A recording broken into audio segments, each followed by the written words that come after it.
Hello, chat. I just want you to know I'm innocent. I didn't do it. I didn't deserve to be banned.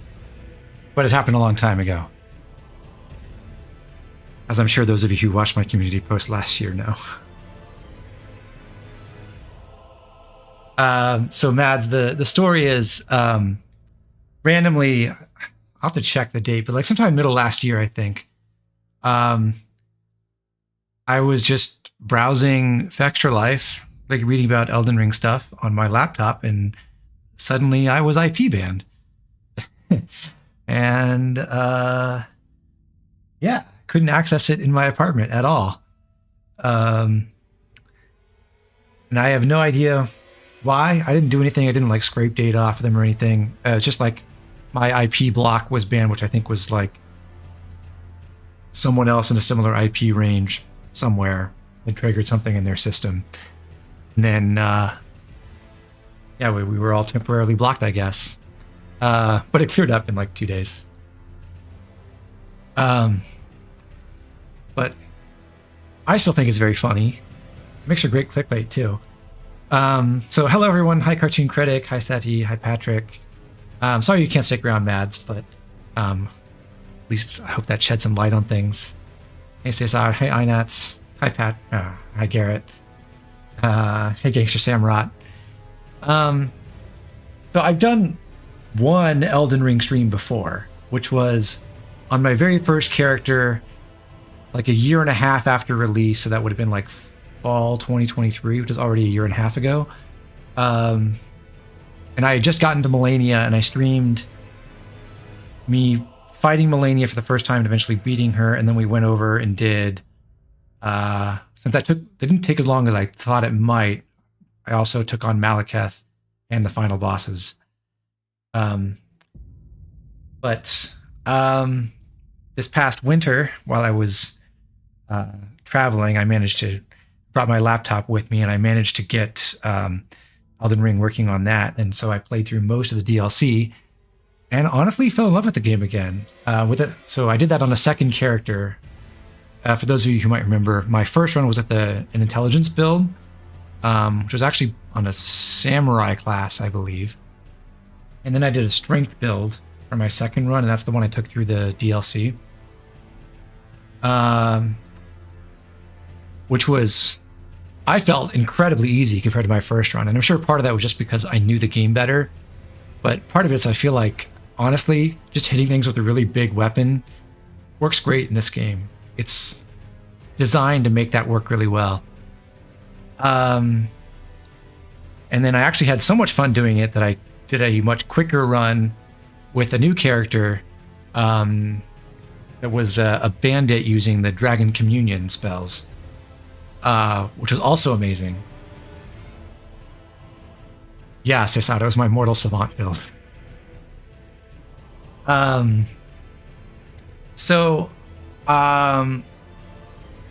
My hope right now is to take what I've learned about the game and come back and play through it in a totally different kind of character. And so what I'm planning to do is a dexterity-based build. And then we'll see where things go from there. I do have some, kind of like what I did with the Xenoblade 3 run, I do have a bit of an angle on this. Like, I don't pretend to be a Souls game or an Elden Ring master of any kind. I've played through this game 3 times. And I've never played any other Souls-like ever. But I want to talk about some things that I've thought about. I think the build crafting aspect of Elden Ring is really cool and interesting. And I'd also like to, now that I know what's in the game, I'd like to follow along with the game's, I guess you wouldn't call it a quest system per se, but maybe its hinting system, and like follow all the breadcrumbs that it lays out and like attempt to actually go along the path that the game intends using the clues and the dialogue and everything that tells you where to go. I think that's kind of interesting, and no one really plays that from this angle. How my build order is basically yours. Glad to hear it. I think Elden Ring as the devs intended. Well, the weird thing about it is if you take all of the clues, well, it's not just following the clues, I guess. There's some really weird things you can do, play things in a very odd order to get to see some content that you wouldn't see otherwise, and just see that as well. So anyhow, make sure I got my controller active. Okay. We're gonna launch a new game, and we'll talk about classes real quick. I'll just go to the next menu first before we get into that. So there are 10 classes to choose from, 10 origins.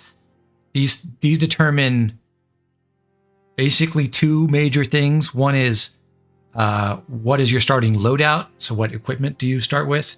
And then also, what are your starting stats? One thing that I think is really weird about this game is you're allowed to respec later in the game. And for the most part, the stats don't actually matter. And there is a level cap, but everyone has the same cap on stats. It's 99 and everything. So if you grind all the way to level 713, you will get the same maximum stats on every character. But when you respec, your minimum stats are determined by your class. They can't ever go lower than what you started with. And I can understand a bit of that for balance reasons. Like, if you don't use arcane at all, you'd be better off having no arcane and just taking it all away. And maybe they don't want people doing that.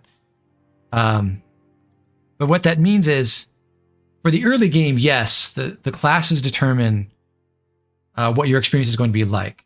So you've got Vagabond here. It's got a longsword, a halberd, a heater shield, which is a pretty good physical defense shield, and actually a pretty good set of armor, and a really nice stat spread. 15 vigor, so it's got high starting health. 10 mind, which is like normal, slightly below average amount of mana points. 11 endurance, so a little bit extra investment in your stamina and equip load stat. That's helpful on every character. And balanced strength and dexterity, leaning towards strength. This is really good because basically any kind of melee attacking character will probably use at least a little bit of strength and a little bit of dexterity. If you're using some very small dex weapons, you might not need this much strength, but it'll just be wasting a few points.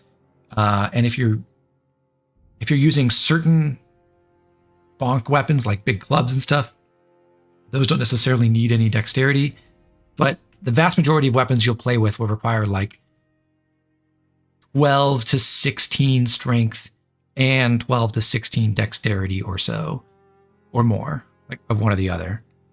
Especially if you want anything that's kind of large and has unique effects. So Vagabond's really nice for having compatibility with a lot of different kinds of weapons, and it has 3 dump stats, basically. The ones that are below 10, Intelligence, Faith, and Arcane. And these are organized really nicely as well, because there's one real dump stat in Arcane. And then if you decide that you want to invest into Faith or Intelligence, then you're wasting as few points as possible on the other stat.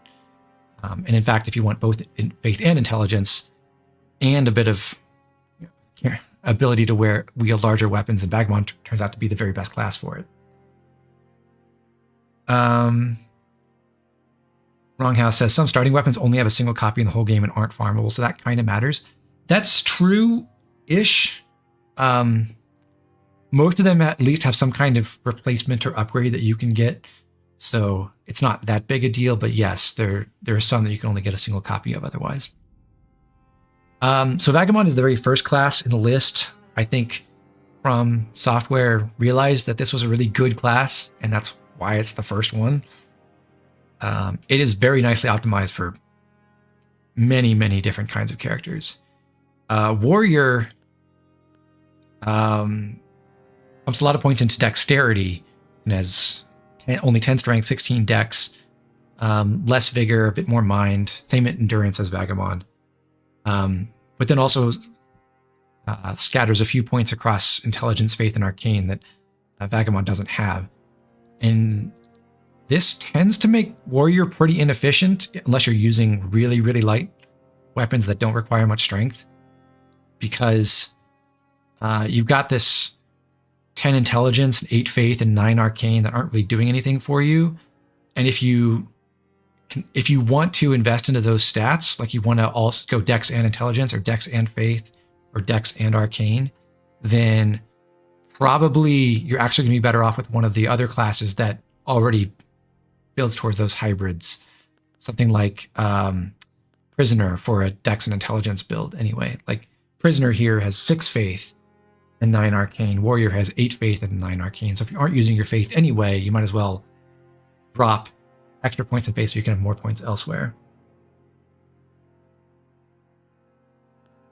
And so I think the real problem with Warrior is you just compare it to one of the other very dex-oriented classes in Samurai.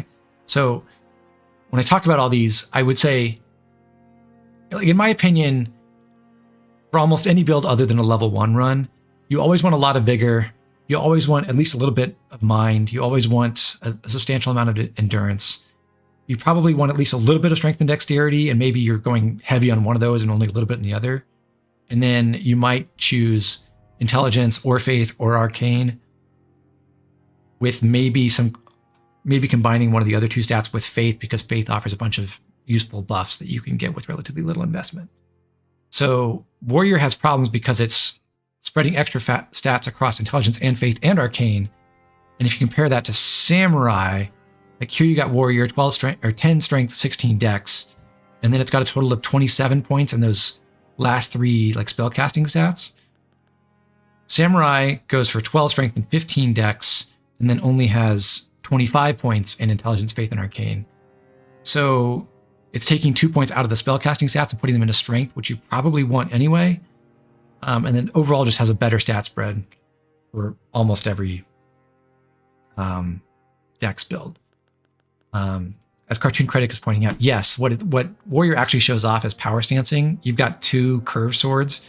Curved swords have a great move set if you've got like 2 of the same type of weapon. And like, so with 2 curved swords, you can press the left bumper or L1 to attack with both of them simultaneously. And curved swords work really well for that. They hit multiple times and just hit quickly, and they hit hard. So that's nice, but you are able to find replacements for this kind of equipment in the starting area. So it's not like you need to start with Warrior to be able to do this. So I think Warrior for most builds is pretty suboptimal. There are some special cases where it is the best in terms of stat allocation, but that's basically just if you want no more than 10 strength, and you want a little bit of intelligence, and you want some faith. And then you want to go hard into dex. But if you ever want like more than 10 strength, then Samurai is probably better. Hero is the counterpart to Warrior. It's the Unga Bunga strength class. 16 strength, 9 dex, the lowest dex in the game. High vigor, low mind. It also has the lowest mind in the game, so it's very not really into and tied for the lowest intelligence. So yeah, not exactly a brain genius with this class. High strength, second highest arcane actually. So this is like a great class if you don't care about spell casting and you just want to hit things hard with strength. So it's very, very good because it has, like, probably for most, again, there are strength weapons that don't need any dexterity at all. Probably for flexibility's sake, you're going to want like 12 to 14 dex anyway. But having minimal mind, absolutely rock bottom intelligence, and really low faith as well means you can allocate the rest of your points really, really efficiently. So really good for strength builds. And bizarrely also really good for arcane and dexterity builds, because it has really low intelligence, and there are some nice Dex arcane weapons that require a substantial amount of strength anyway. Bandit is supposed to be the Dex arcane class, and if you don't need a lot of strength, it does fulfill that role properly. So Bandit has only 9 strength, only 9 intelligence, only 8 faith, really high arcane to start with, and pretty high dexterity as well. I think Bandit's really hard. This was the class I played with my 3rd time through, and the start is rough if you don't understand the parrying system. It's got a buckler, which is really good for parrying. So it's like designed to teach you to do that, and the other weapon is a great knife, which is pretty weak but has good critical hits. It also has a short bow. But it's got low vigor. The weapon's pretty weak. It's kind of hard to start with. But anyway, yeah, if you don't want more than if you don't want any more than 13 strength, this ends up being the most efficient Dex and arcane class. But if you want 14 or more strength, then because Bandit has 9 intelligence and Hero has 7, you'd rather have the 7 intelligence and put those 2 extra points into strength, because even the weapons that scale best with dexterity and arcane still scale a little bit with strength, so you might get like 1 or 2 more points of damage out of that. So yeah, and like I said, there are some pretty good Dex arcane weapons that require 14 or 15 or 16 strength. So in those cases, if you want to wield those one-handed, you might as well be a hero. Yes, Bandit does have Reduvia at base, as Wronghouse and Samrod are pointing out. Well, not at base, but you can get it from an NPC enemy in the very first area, and that works. That's a huge upgrade on their starting great knife. And that is a Dex arcane weapon. Astrologer is the pure spellcaster, tons of mind to start with, even more intelligence, low vigor, low endurance, minimal strength, close to the lowest faith in the game. So this is the class if you want to cast spells.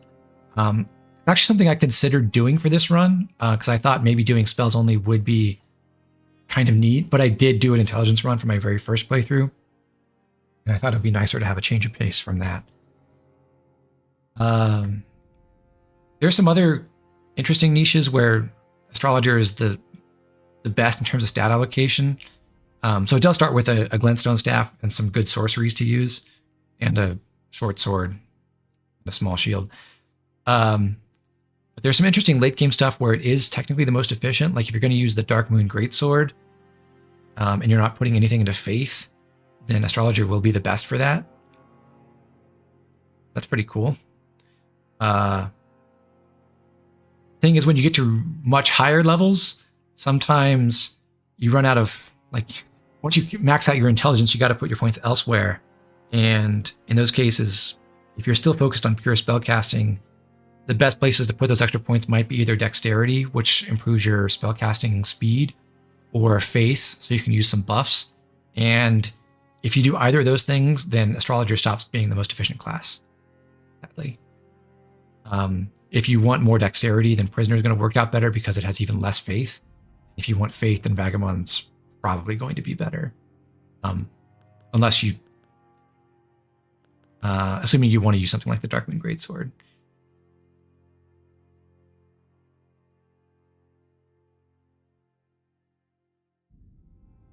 Finding a good spell catalyst in the mid-game can also be annoying, since a lot of the good catalysts need lots of upgrading materials you often won't find for a while. That is true, although intelligence spellcasters in particular have it pretty good, because there is a staff you can find that you're sort of led to if you buy a certain event in the starting area that doesn't require upgrades and scales pretty well. It tends to be better than other early staffs, so that's nice. But yeah, like those middle intelligence point ranges. For reference, the final so-called soft caps for most damage-oriented stats are at level 80. And that's when, after you put more points beyond 80 into a stat, it tends to do almost nothing for your damage anymore. And in a typical playthrough of Elden Ring, you might get to about a level 150, more with the DLC. But in the kind of mid-game areas where you tried to put all your points in other areas, like more HP, more endurance, you can carry whatever you need, and then your intelligence is like 30, 40, 50. The sorcery scaling you get at those levels is not that inspiring. Have I played the DLC? Oh, yes, I did over this past winter. Yeah, Astrologer does have a straight sword, but its straight sword is the shortest one, and it doesn't have the really good skill that most straight swords have. So it's really not built to be a melee combatant at the start of the game. Prophet is designed as essentially the faith counterpart to Astrologer, so it's got 16 faith, really low intelligence, tied with Hero for the lowest intelligence, 7. Balanced but lowish strength and dexterity, really low endurance, which is kind of annoying, but a good amount of mind, so a good amount of mana, basically.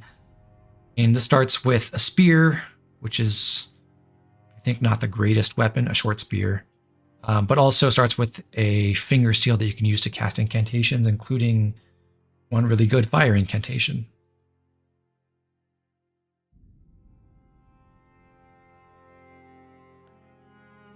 Samurai is, in a way, the slightly dex-leaning version of Vagabond. Vagabond had 14 strength, 13 dex. Samurai goes for 12 strength, 15 dex. It's got a really nice loadout. It comes with an Uchi Katana, which is essentially the game's basic katana. Katanas have a really nice moveset and a nice weapon skill. Also a longbow, which is kind of useful for utility. Bows aren't good in this game for damage, really, but it can be helpful early on. And a small shield and some arrows. So Samurai is the preferred class for speedrunning because the bow helps you save a few seconds in some places, and the Uchi Katana is a really good weapon to use. I actually honestly think that the Vagabond's longsword is better because of square off, but Uchi Katana is really nice and has built-in bleed effect. It can cause the blood loss status on your enemies. So similar to Vagabond, Samurai only has 25 points in those last 3 stats, Int, Faith, Arcane. They're just distributed a little bit differently, 9, 8, and 8 instead of 9, 9, 7. And that is worse because if you don't care about any of those 3 stats, then it doesn't make a difference really. And I guess technically having slightly a higher Arcane makes enemies drop items a little bit more often. But if there's one stat you'd want to have just a little bit in, it's Faith, because there's a whole lot of really nice utility stuff you can do at 10 and 12 and 15 Faith. So you'd rather have 9 Faith and 7 Arcane than 8 Faith and 8 Arcane. Having just a little bit of intelligence or just a little bit of Arcane really doesn't do anything for you, but having just a little bit of Faith does. So in my opinion, most of the time, if you don't care about having starting with an Uchi Katana, Vagabond is probably the better class to use overall. Just has a slightly more favorable stat spread. And it's better tuned by 1 point for things like going with a build that has a little bit of strength and dexterity and faith, or also takes intelligence or whatever. So yeah. But Samurai is a good class. It works nicely. Prisoner is the Dex Int class, has the absolute rock bottom faith at only 6. It's the lowest of any starting stat in the entire game, which is, on the one hand, really nice because you're min-maxing. On the other hand, like I just said, faith is the one stat that you really like to have a little bit, if anything. And Prisoner says, absolutely not. No faith whatsoever, which is kind of cool. If you lean into that, then you're just rejecting a whole bunch of like utility spells, but you're saying, I'm going to use those stat points elsewhere. And in that way, it can be really efficient. So I think Prisoner is, as a class, it's pretty cool design. It starts with a staff like Astrologer does. Honestly, the starting spells, is it just one starting spell? I think it's one. Starting spell for Prisoner is really good, probably better than the Astrologer starting spells, considering that you can get both of those in the first area of the game really quickly. And the Prisoner starting spell comes a little bit later. Starts with an S-Dock, which is a thrusting sword. I've only played with thrusting swords a little bit. I don't love them, but it works okay. And then, like most classes, it starts with a small shield. Some people really love the helmet. I think it's interesting, but it's not my favorite look. But yeah, Prisoner, I think in terms of like gameplay design, I really like the way they put it together with its loadout and the stat spread, and I like the look too. That shirt is really tattered and it has the most plunging neckline you've ever seen. Confessor, second to last here, is I guess you could say that Bandit is there are four purely martial classes, I guess. There's Vagabond, which is mix of strength and dexterity leaning towards strength, and there's Warrior, which is pure dexterity, and then Hero, which is pure strength, and then Samurai, which is a mix leaning towards dexterity. And then there's some hybrid classes like Bandit, which is Dex and Arcane, Prisoner, which is Dex and Intelligence, and then Confessor, which is balance, strength, and dexterity, but then also a good amount of faith. In terms of looks, I think this is by far the best class. I really enjoy the loadout too. It's got a broadsword, really good straight sword. It's got a nice shield, the same, similar to the Vagabond's heater shield, but it looks cooler. And it starts with a finger seal, so you can cast some incantations. Starting incantations for Confessor are purely support oriented, so they're not really that impactful at the start of the game, but they're nice to have. But the only problem with this class is it doesn't really have dump stats. So like Vagabond has low Arcane, Warrior has at least a low Faith-ish, but Warrior has a similar problem to Confessor. Hero, 7 Intelligence, Bandit, 8 Faith, Astrologer, 7 Faith, Prophet, 7 Intelligence, Samurai has 8 Faith and Arcane, Prisoner, 6 Faith, but Confessor has at least 9 in everything.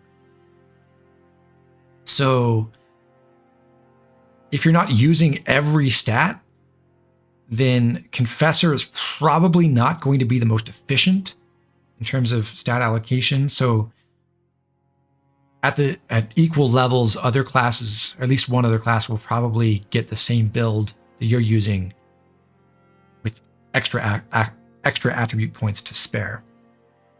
There is one situation where Confessor is most efficient, though, and that is if you are not increasing you want to use exactly 12 strength and 12 dexterity, or maybe 13 strength, and you want a mixture of intelligence and faith, in which case you will tie with Astrologer. And there are a few weapons that can really make use of that kind of build, where you've got 12 strength, 12 dex, and then high intelligence and high faith. So there are things you can do with that where it is the best class. But they're not that many because it just doesn't have dump stats. That said, the drip is immaculate, and I think it's the coolest look that you can choose. So highly recommend it on that basis. Yeah, Samurai is basically the Sonat class, the Sword of Night and Flame. I think there's something to be said about the last of thrust attacks on the Confessor's broadsword compared to the longsword. I do like the broadsword more. It does more damage as well.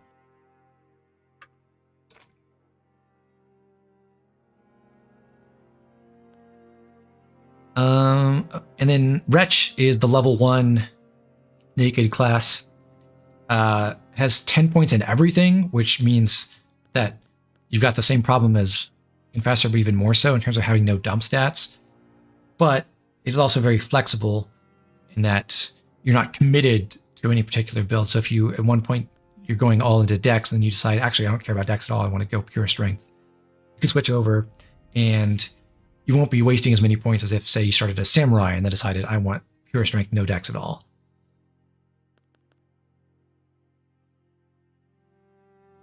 But the main feature of Wretch is that it is level 1. So if you want the ultimate challenge, then you pick Wretch.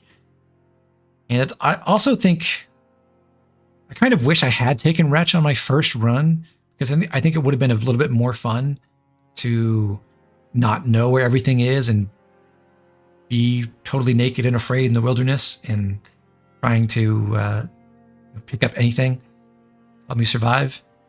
A little bit of a missed opportunity, but Wretch is basically never going to be the best class in terms of actual stat efficiency.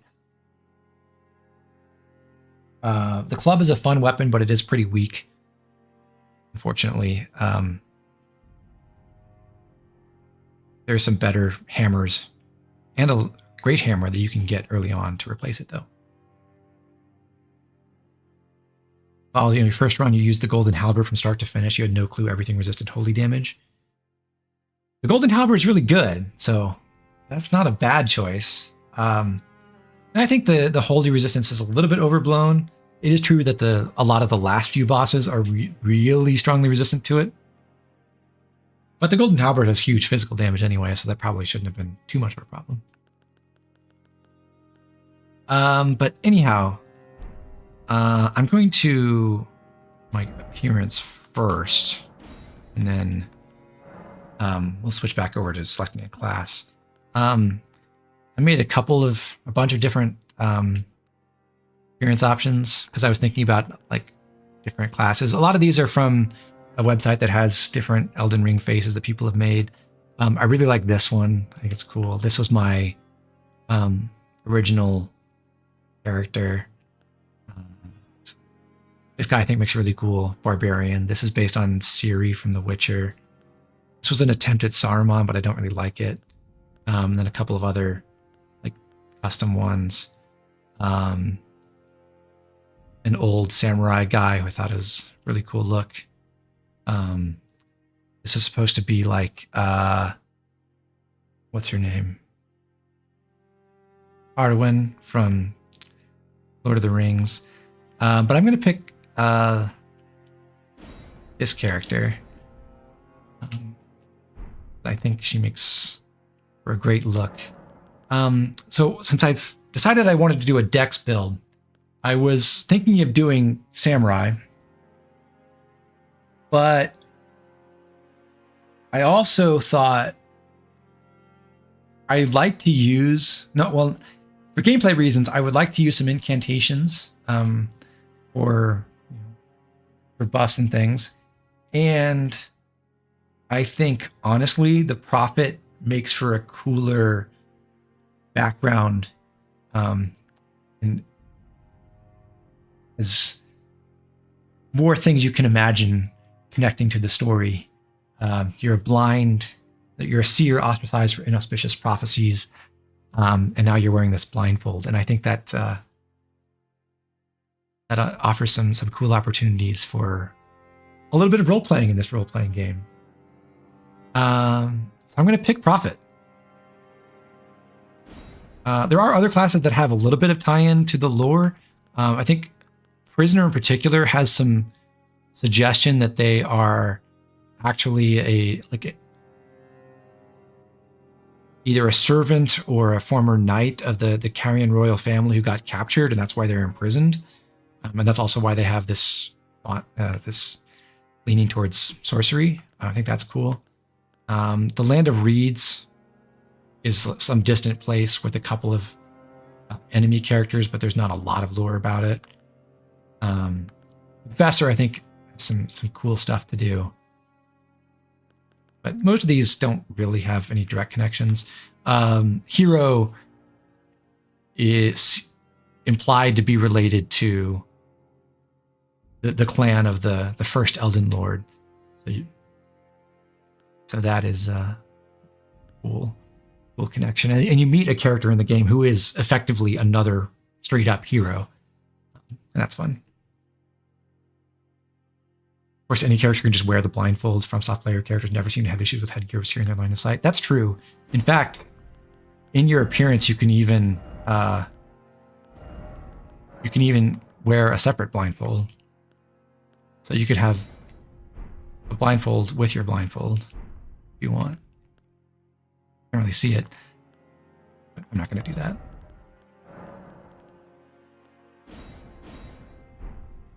Okay, so that's almost enough of a preamble. Last thing to choose is our keepsake. There are 9, well, I guess 10 options. Crimson Amber Medallion is a talisman that you can hold that raises your max HP. It's a useful effect, but you can get this pretty close to the starting area. Lands Between Rune just gives you 3,000 extra runes, it's basically money. Good for speedruns, but you can make up that cash really quickly. Golden Seed is the one I prefer. It lets you get an extra use of your healing or mana flasks really quickly. It doesn't increase the maximum number you can get or anything like that, and there's more than enough golden seeds in the game to hit the cap. But this can help you achieve, earn 1 extra flask a little bit earlier than you would otherwise.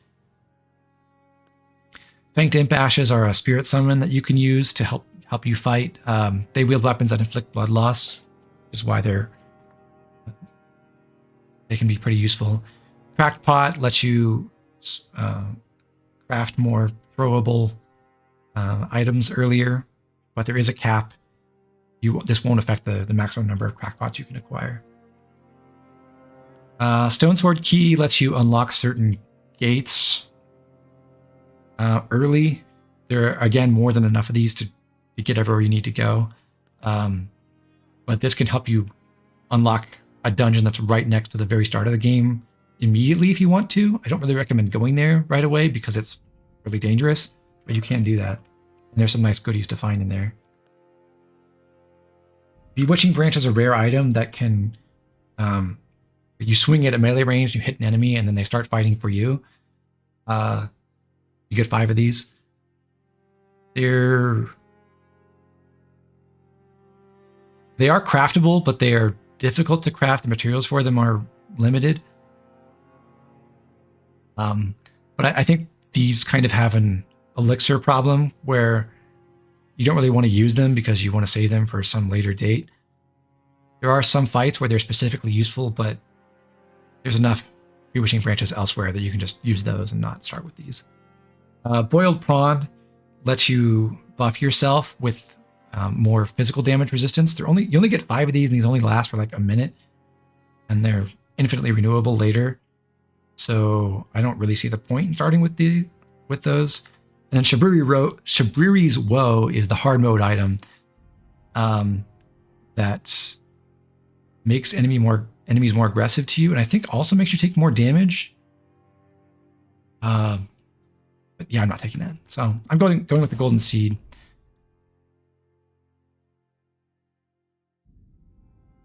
Back in DS3, the equivalent of the Rune Gift was really nice for their Wretch class, and souls were a bit more scarce early on and let you get a big level leap for the early game. Interesting. I think the Lands Between Rune here is nowhere near as good because there's lots of places you can just ride around in the open world and go get more runes. And there's some relatively easy kind of mini boss type enemies you can fight in the opening area that give you 1,000 runes each. I haven't put too much thought into a character name, but I'm just going to put in Kira for now because I think that's cool. And we'll start.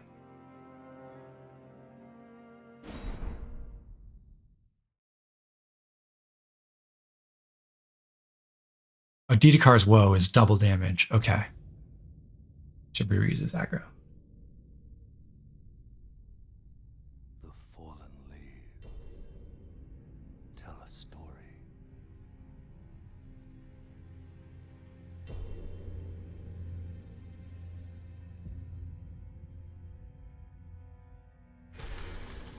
The great Elden Ring was shattered. In our home, across the fog, the lands between.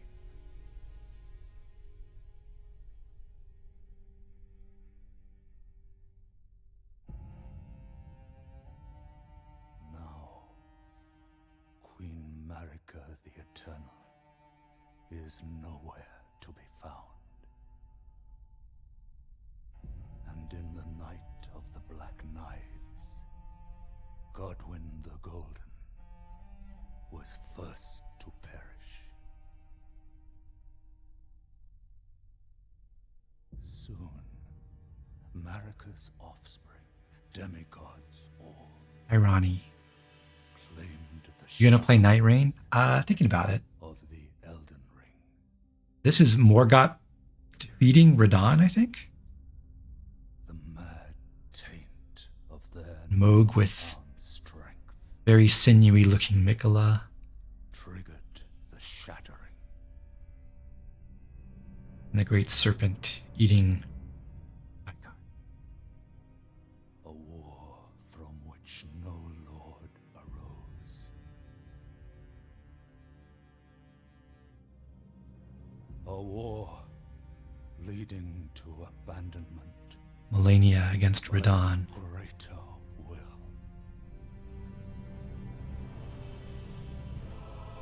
Oh, rise now, ye tarnished, ye dead who yet live.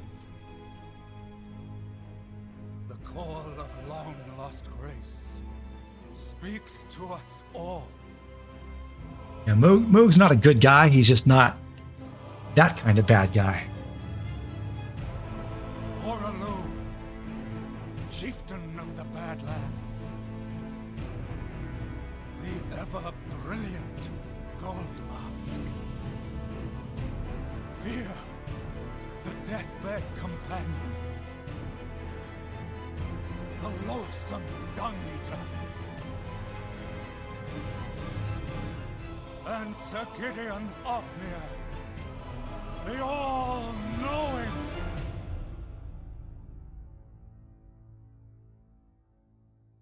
Was that implying that Gideon was sleeping in a sarcophagus? Resurrected from a sarcophagus? Was he a vampire? And yes, we did hear the loathsome dung eater. I was just thinking, Whom grace would bless, honestly, the tarnished Fia scene is now. more disturbing than the loathsome dung eater getting hanged, I think. Across the fog to the lands between. They were all dead before they became tarnished. To stand I guess, yeah, they've all been before resurrected. the Elden Ring. Except Fia? I don't think Fia has died. The Elden Lord.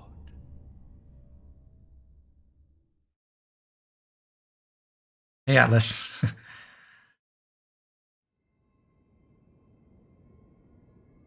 And here we are. Check out our equipment real quick. We've got Catch Flame. Is our starting offensive incantation originating from a sinister prophecy. Momentarily sparks flame from the caster's hand. So I can... Oh, that's my heal spell. To turn the UI back on.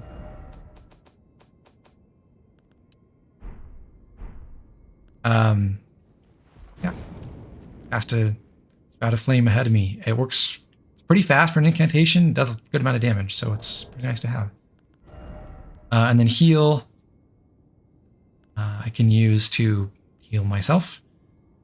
This is based on the scaling of my finger seal, which is currently 114. Based on the finger seal's default stats and my 16 faith. Heal costs 32 FP, and I have 91 to start with. So I can only cast it twice with one blue flask before I have to refill, unfortunately. But healing is more efficient in terms of flask usage than my red healing flasks at the start of the game. So if I have an opportunity to heal up and I'm not under pressure, I should probably use this and not my healing flask. Prophet trousers. I guess we got more descriptions here. So why is Catch Flame a sinister prophecy, from a sinister prophecy? I'm a prophet. I've had a vision of flame, and the flame is going to consume the Erd tree, the big tree in the center of the world. So this says the flame of ruin is anathema to the Erd tree, but prophets sometimes glimpse it within the faith all the same. So people occasionally see a contradiction or a vision of destruction within the Golden Order. And when that happens, those prophets get banished, like we did. So we foretold misfortune. We were persecuted and driven from their homes as a result. So we've got these shorts and a shackle, and then this robe with a wooden shackle around the neck, and a blindfold to block our visions, apparently, and a really crappy shield. And a short spear, which has good reach, and impaling thrust is a good skill, but it's not the most inspiring in terms of damage output, I'd say. And then our finger seal that lets us cast our incantations, and a memory of grace, which lets us teleport back to the last site of lost grace we visited, sacrificing all our current runes to do so. I'm going to take that out of my pouch because I don't want to use that by accident.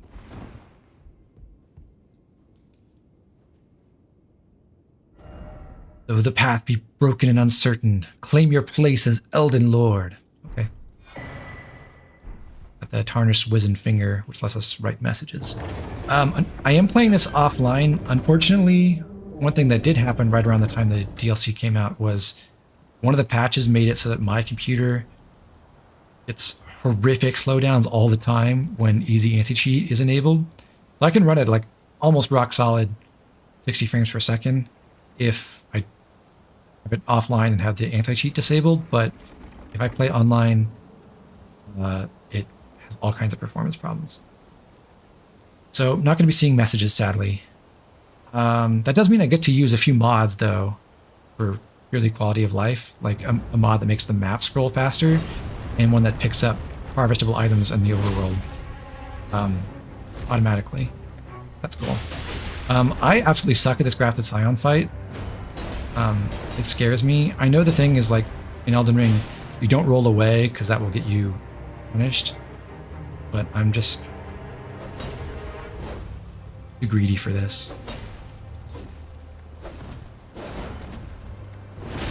Yep, I'm dead.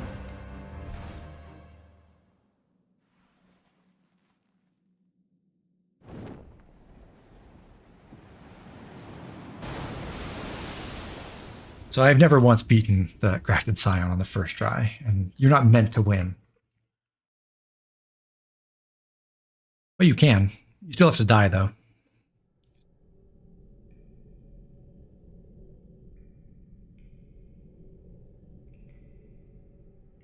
It's really sucked to be barefoot.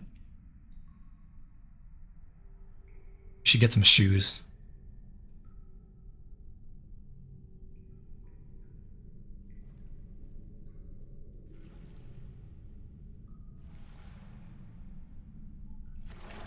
You can also just win and then quit the game. Quitting out works. I thought you had to like run over the cliff and fall off.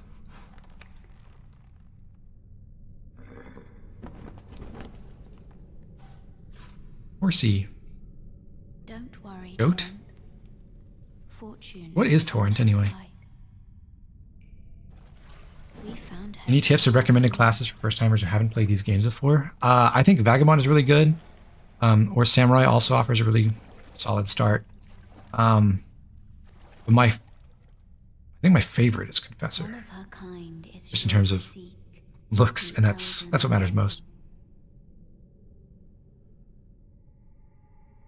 Even if it does violate golden I think the biggest tip combat-wise is when you're fighting bosses, don't try to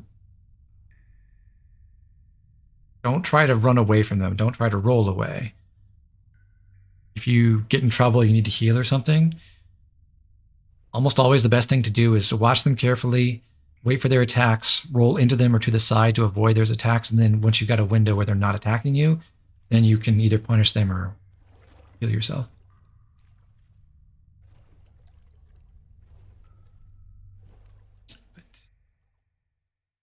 So we were visited by a mysterious presence on... And now we get our flasks so we can heal ourselves. Reading a message on the ground. The cave of knowledge lies below.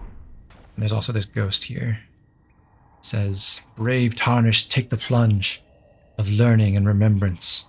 Recall the arts of war and your warrior's blood. Now, I didn't play the game at launch, but I heard that one or both of these weren't in the early patches, and they added them in because not enough people were realizing that you could go down here and do the tutorial cave.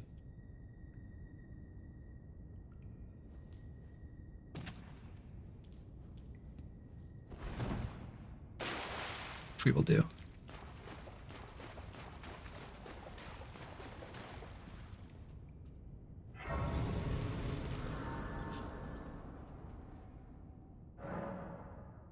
And at the very first grace of the game, we are going to use our keepsake to get an extra flask. And I want to... I'll go with more cerulean flask than crimson flask because I do have that heal incantation. So if I need to heal and I'm not under immediate pressure, I can use that. But I do want to have a couple red flasks just in case I get in trouble.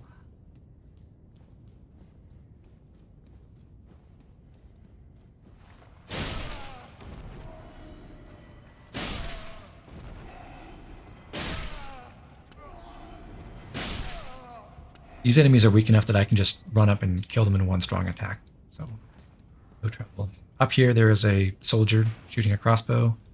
It's very mean, and there you can see my auto pickup. I did not press Y to pick that up. I just ran by and mod grabbed it for me. I have it set to only do that for like, harvestable materials and not for item drops. But if I'm just like running through the bushes, I should get a bunch of stuff. And I distracted myself. This guy is kind of meant to tutorialize how to deal with blocking enemies. There's a couple things you can do. You can circle around, or you can just keep hitting him until his guard breaks. Or like you can sneak around him because he doesn't turn fast enough and then just get a backstab. Let's take a heal.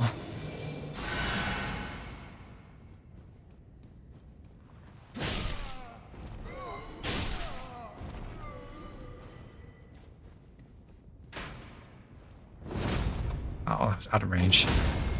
So my weapon skill, Impaling Thrust, does a really long, but not long enough range lunge. And it will break the stance of these basic enemies. So they will be vulnerable to a critical hit if I hit them with it.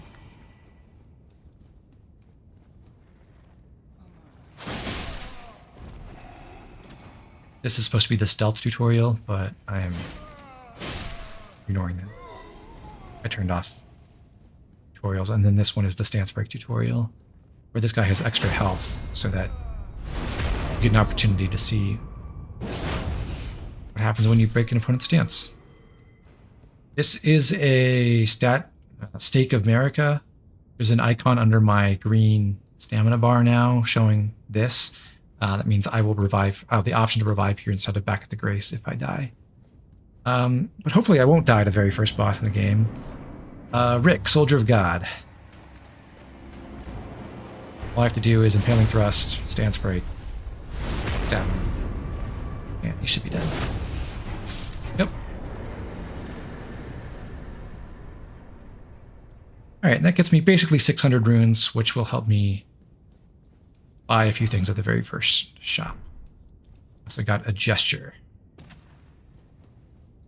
Apparently in the PlayStation version, you can use you can assign certain gestures to motion controls, so you don't have to go into the menu to activate them. That seems both convenient and also a bad idea to me. But the option is there, but I'm on PC, so no such thing for me. There's a Site of Grace here, and then this is the place where you can use the stone sword keys that you might choose as your keepsake to go into this dungeon early. This is a pretty tough dungeon. It's basically the hardest one in all of Limgrave.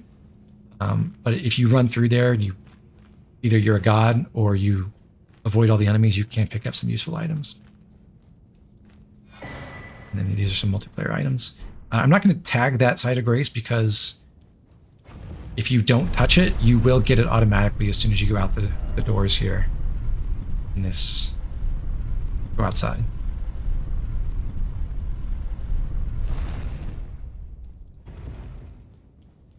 Rick has a funny instant stance recover mechanic, so any light attack never stuns him, but even a dagger charge of you will stun him in one hit.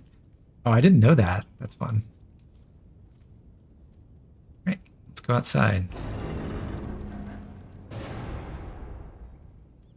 Welcome to Limgrave. The grave of all the limbs. No, really, I think that's where they got the name from. But as soon as you go out the door, you get the Stranded Graveyard Grace anyway. So, fun fact. I'm gonna run down here and grab this item.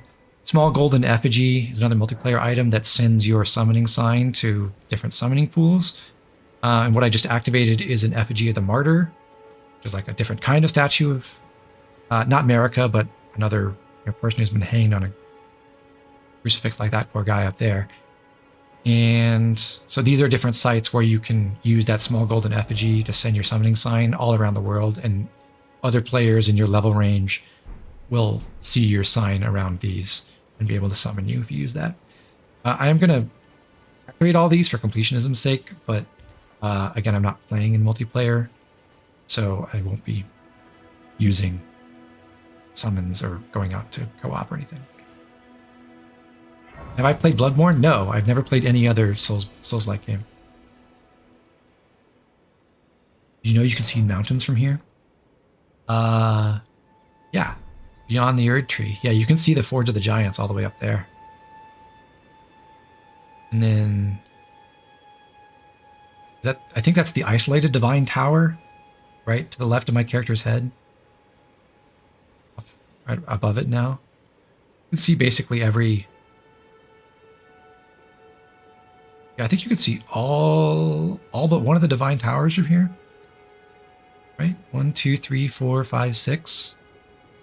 So you can actually see a surprising amount of the whole world. And then that's over off in Caelid, that way. You can't really see Liurnia, I guess, although there's a bit of it over that way.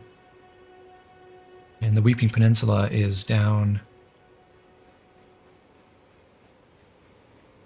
over here. Val says, fight the tree sentinel, please.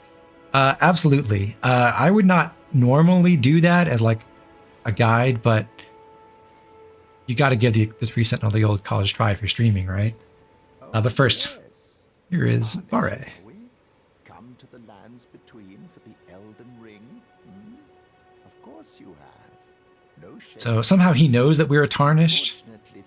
A lot of the characters speak of that by saying they can see it in your eyes. I don't know how they're seeing in my eyes, but go figure. And he says we're maidenless, so somehow he also knows that we are tarnished without a maiden who can convert our runes into strength. I don't think this is... There's no real confirmation of this, but a lot of people speculate that Vare... I forgot to point this out, actually, but in the starting room, the Chapel of Anticipation, where we picked up the wizened, furled finger, there was a corpse of a maiden. So a lot of people speculate that Vare here actually murdered our maiden, and that's how he knows that we don't have one. Luckily for you, however, there is one shining ray of hope for even the maidenless. It's not a metaphor, it's a literal shining ray of hope. Well, I guess it is a metaphor, but there's also a literal shining ray. The golden light that gives life to you tarnished. You may also behold its golden rays, pointing in a particular direction at times. That is the guidance of grace, the path that a tarnished must travel. Indeed. Grace's guidance holds the answers. It will lead you tarnished to the path you are meant to follow, even if it leads you to your grave. Okay, Vare, where is this pointing me right now? The path forward, most certainly, to Castle Stormvale, over on the cliff, the home of the decrepit demigod Godric the Grafted. It's time you set off, I should think, to Castle Stormvale on the cliff, where grace would guide you, if you seek the Elden Ring, maidenless as you are. Okay, Vare, you seem like an upstanding guy. I will trust you.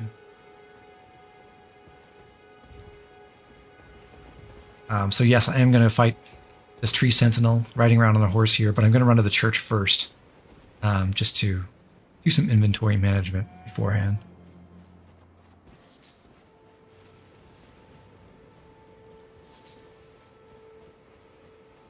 Out front, we can get this golden rune, which I believe is worth 400? Maybe it's 200 runes. Grab the grace. Check out this anvil, where we can do some early weapon upgrades. Only one smithing stone is not enough to upgrade any weapon. You need at least 2 for the first grade, and then 4 for the second grade, and then 6 for the third grade. At this smithing table, you can't raise anything above +3, but weirdly, it's +3 with regular weapons and +3 with somber weapons. So, but the weapons that use the special somber smithing stones only have 10 grades, and the regular ones have 25 grades. So basically, somber +3 is the same thing as about regular smithing +7.5. So just one more way that the game favors somber weapons, I guess. Let's meet this guy cosplaying as Santa Claus. You're a tarnished. I can see it, but I can also see that you're not after my throat. Then why not purchase a little something? I am Kale, purveyor of fine goods. Tell me about yourself, Kale. People, selling wares as I travel. The land has been tainted by madness since the shattering of the Elden Ring. It's only tarnished. You remember on last stream I beat the base game, but did you beat the DLC later when it came out? I did beat the DLC later, but I actually did that on a different character. So I did a entire different run off stream with a strength character, and that's the one I took to the DLC and beat a couple months ago. You know, if you can spare the runes, you should buy yourself a crafting kit. You're the only person in your friend group that actually likes Celavis? Well, in what sense do you like Celavis? I'm concerned. The kit costs a bundle, and I admit I do take my cut. But the important thing is that you survive. Every customer counts, after all. He's funny. Okay, but do you like him as a person, or you just think he's a fun character?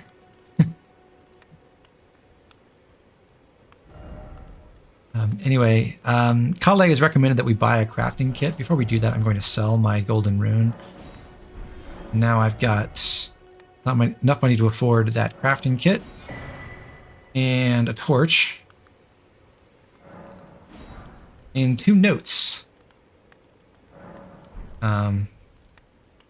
This one contains information about a flask of wondrous physic, but we can't read any more until we pay.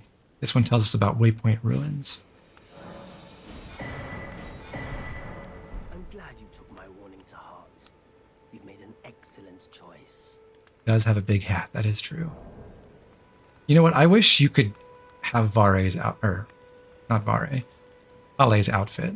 You can get one that's, same construction, but I want the colors as well. Let's just check what we bought. We paid for note, Waypoint Ruins. Someone lurks among the Waypoint Ruins on the roads through Limgrave. And then this other one, a little bit more helpful. A flask of wondrous physics still remains in the Third Church of Marika north of the Mistwood. Cross the highway bridge and follow the animal trail north. So in some sense, these are the first 2 quests in the game. You buy this note and it tells you where to go get an important item or to meet an important person.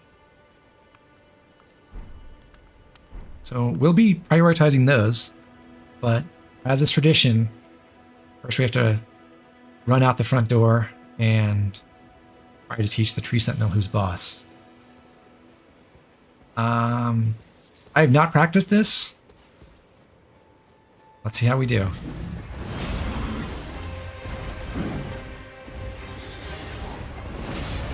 Ooh, I was lucky.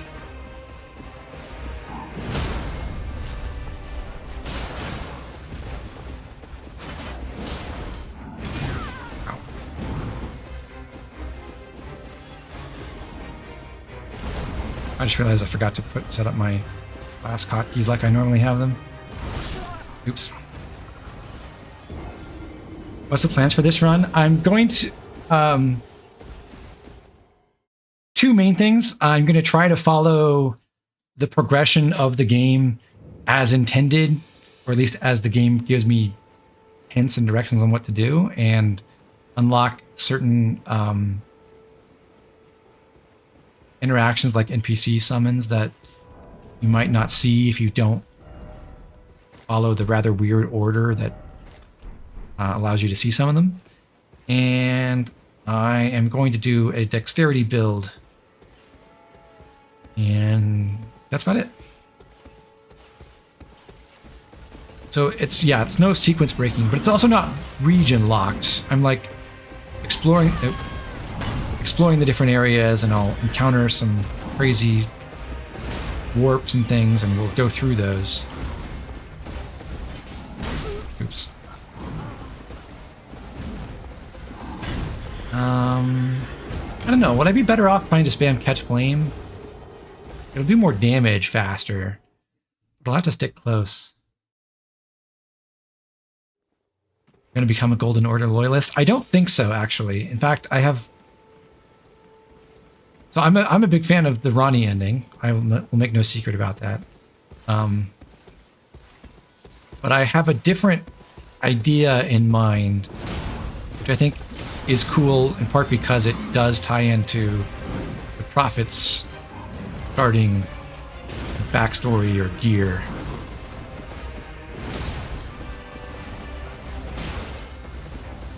Ow.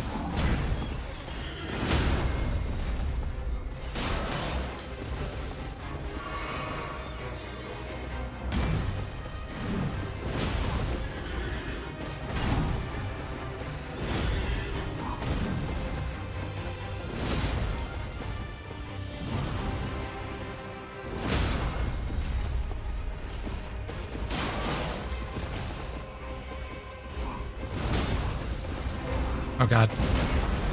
I dodged the smash. That's really hard. So the great thing about Impaling Thrust is that, like we just saw, if you get a fully charged heavy attack and 2 Impaling Thrusts, you will stance break someone with 80 stance, like this Tree Sentinel.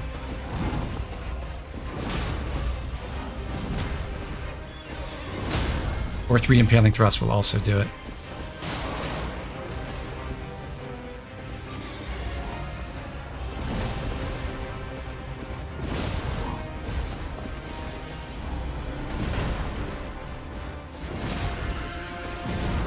Ah!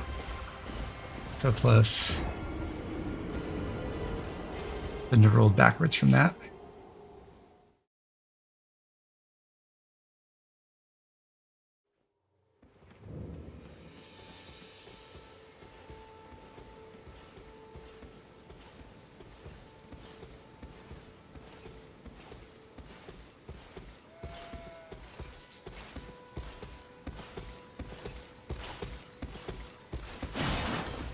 Aw.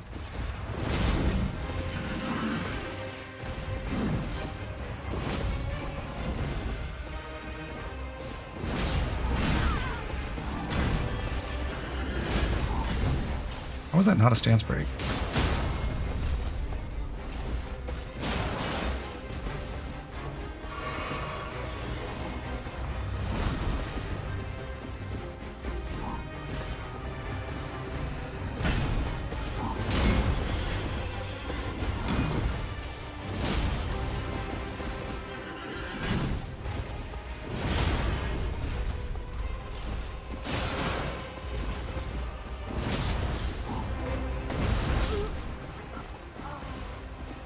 Really hard to dodge that big slam if you're in close.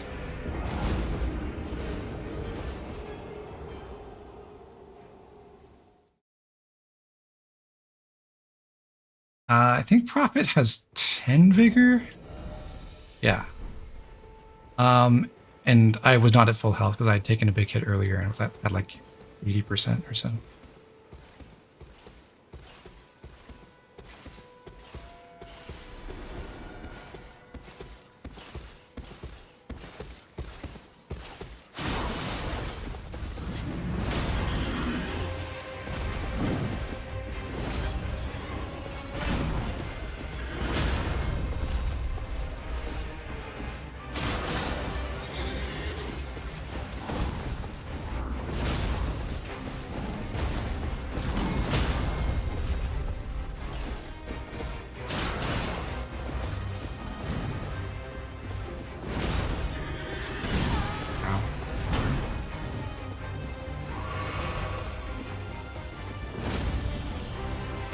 immature.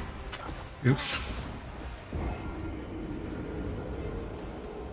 High naval warfare. The forbidden tech is get yourself in an IP block that gets banned by Fextralife for no reason that you know of. Jump works, but if you're close to him, he might smack you when he's falling. I thought about that. I really struggled with learning to use the jump button on my first playthrough. I'm a little bit better about it, but it doesn't always occur to me.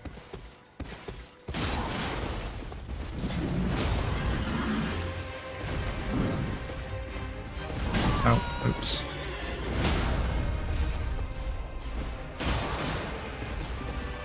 I have time to heal?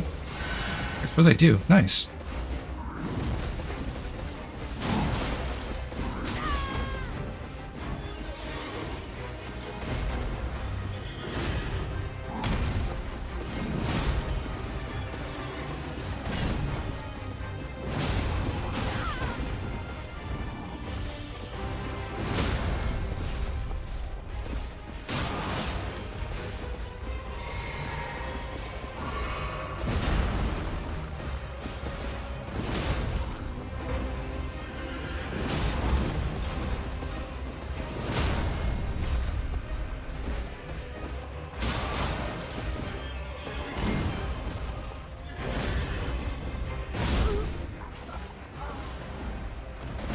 It is the Fextralife for Elden Ring. I mean, it's pretty scummy as a website. But it's the most updated generally, I think.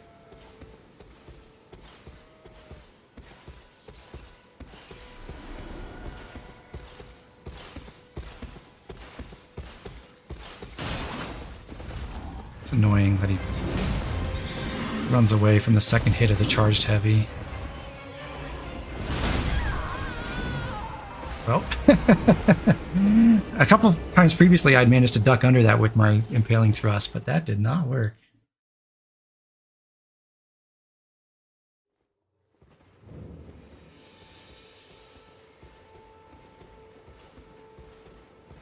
Fextralife is rooted in the Soul series with bad layout, but comment section is a lot of fun. That is actually something I enjoy about the Elden Ring wiki. Even though, like, comment sections in general are bad, I think, it was bad. There's something novel about having one on a wiki like that.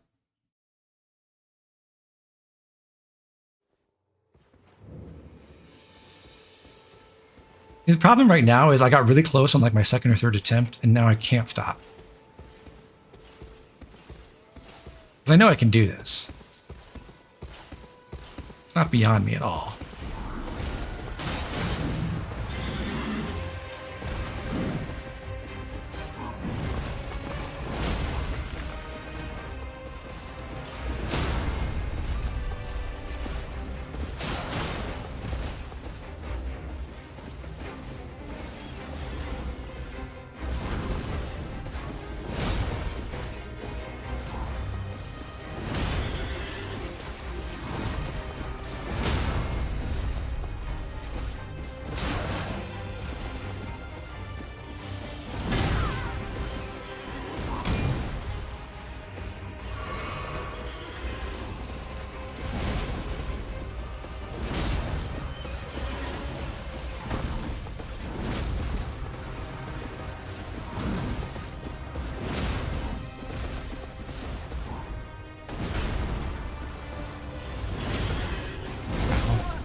Right, channel's a good resource for the game.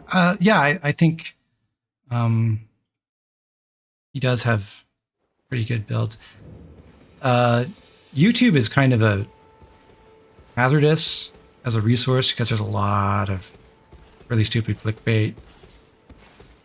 There's a lot of people out there who are like trying to be helpful but don't actually know what they're talking about.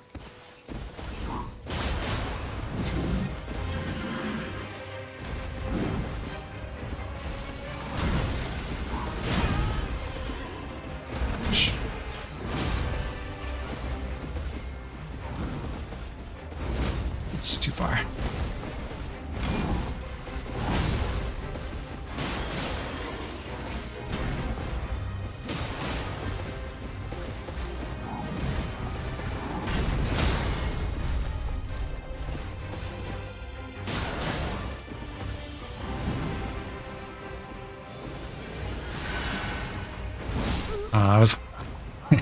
I guess I can't get away with that if I don't get the charged heavy off on the stagger fast enough. Because if I charged heavy the tree sentinel while it's staggered, it'll like bounce away, and then I have enough time to heal using my spell. But otherwise, it's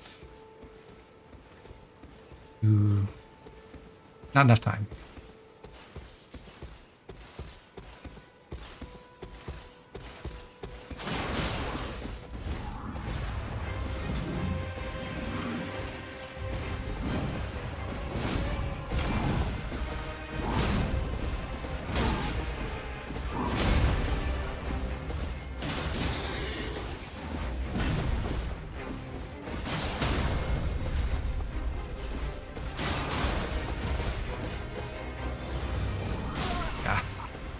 And even that didn't work because it was up against a rock.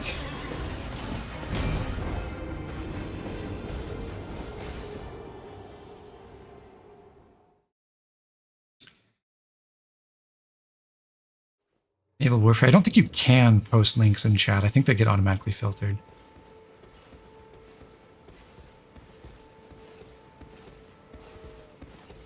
I'm not even sure that's a setting I can control. I think it's like a YouTube thing.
Hoping to get an opening to use my heal incantation, but I fumbled it on my fingers.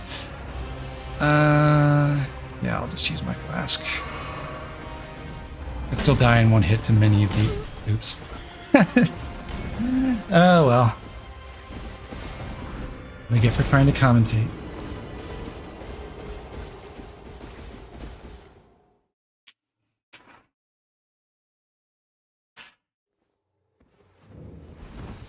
I had no choice but to acquire the super weapon. What's funny is I don't intend to have the stats necessary to wield the golden halberd ever.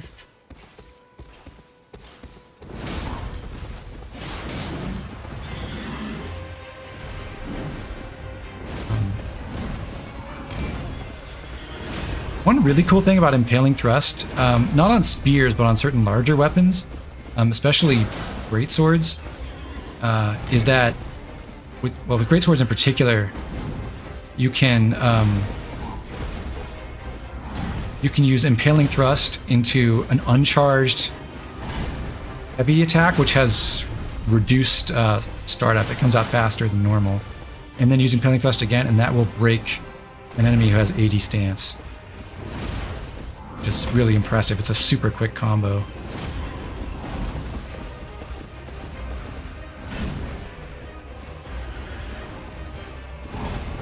I lost my stance pressure on the tree sentinel here. Shit.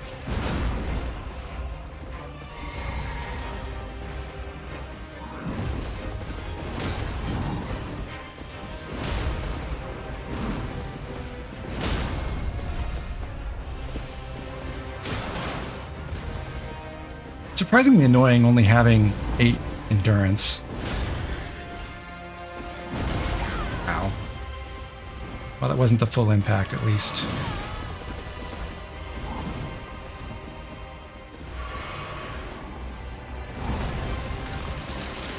So my red flask's gone. Oh my god, I'm alive. Alright, coward tactics, let's go.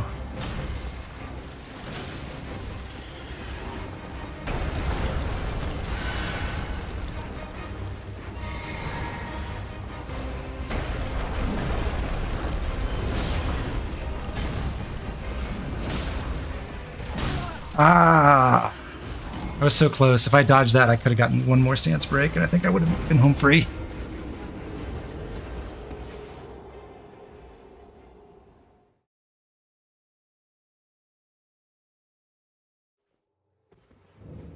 Really, I probably shouldn't have 2 red and 3 blue right now.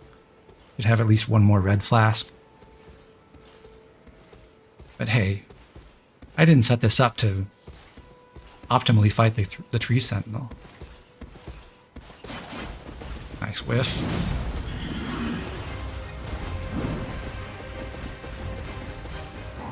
I would say overall Impaling Thrust is way better than my charged heavy attack. Ow.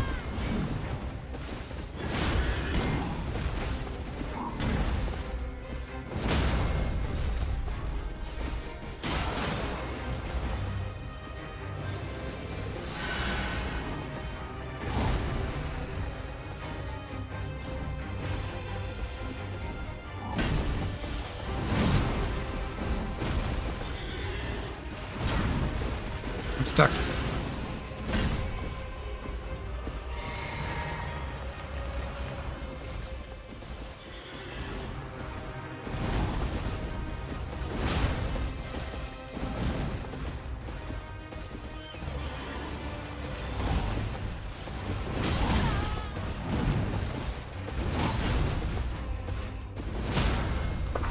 Lucky that that tracked and got there. Of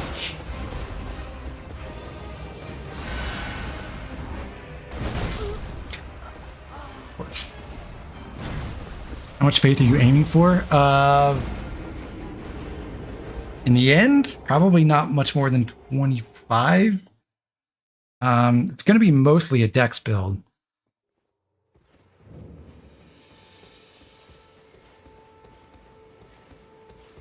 I'm going to try... I haven't even attempted to use Catch Flame yet, but I'm going to fully commit to using... Yeah. Impaling Thrust at least 1 more time. And then we'll see if maybe it makes more sense. Try to go for quick Catch Flames. Because probably I can do more DPS with Catch Flame. But that will eat up my mana a bit faster, and it won't stance break the boss.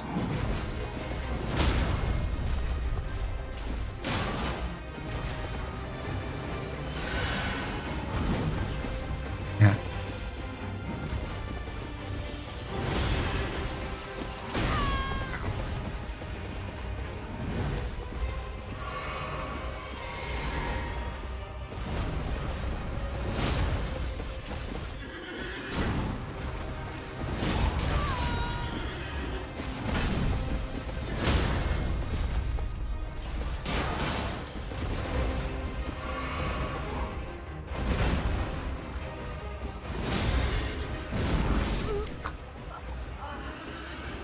Oh man.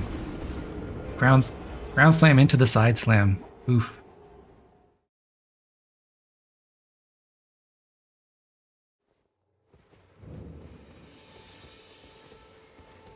Okay, let's experiment with Catch Flame a little bit. This will require me to be better at dodging. But it can do a lot of damage.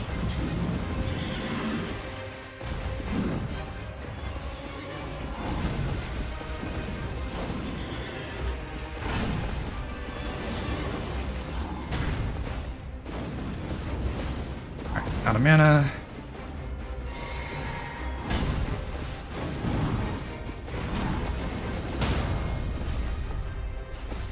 break with catch flame. Wow.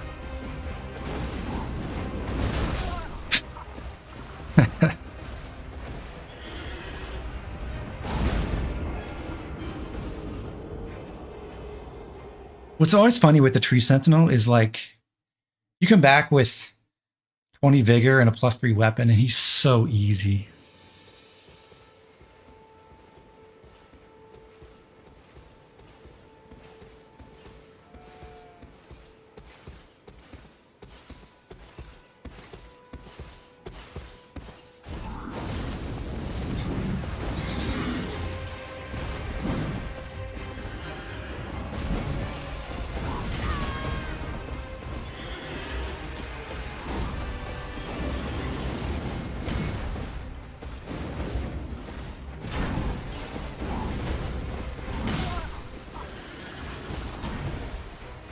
Conquest Paralog looks insane.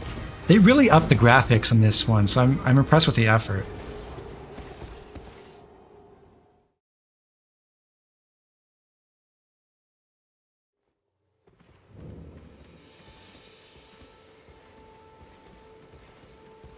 It's raining, so I'm not going to use Catch Flame. In the rain, fire does 10% less damage.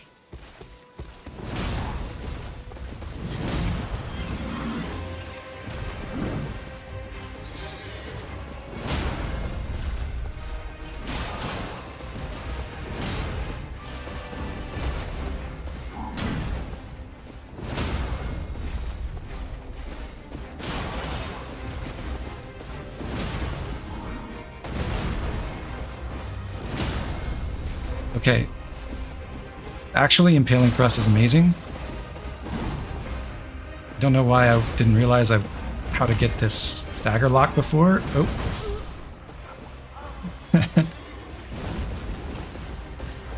I do it well. Is a halberd an axe?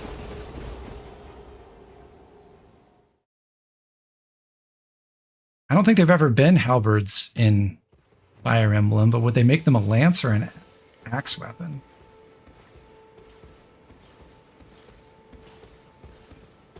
Hey TJ, thanks for the love. I appreciate it. In FE6 they had halberds? Oh, okay.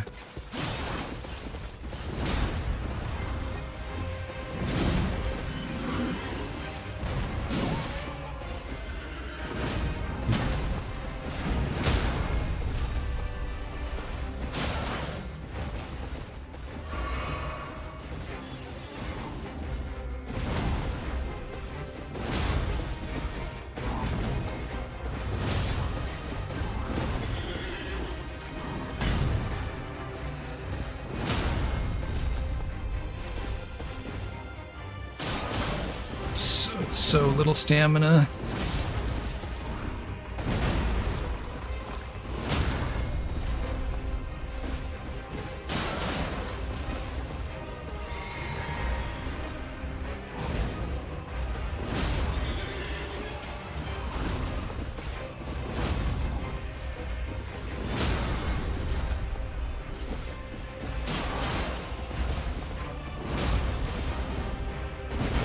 Ah! I pressed A, I jumped! I swear.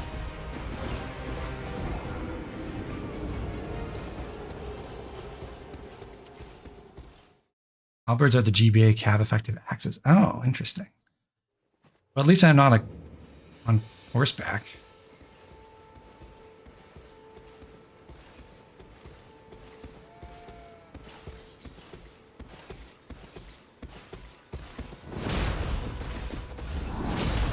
Am I going to use any of the cool summons? I might try them out. I'm not a fan of using summons, not because I'm like opposed to it or I think it makes you a fake game or anything like that. I think they kind of make the game, well, the Spirit Ashes are a little different.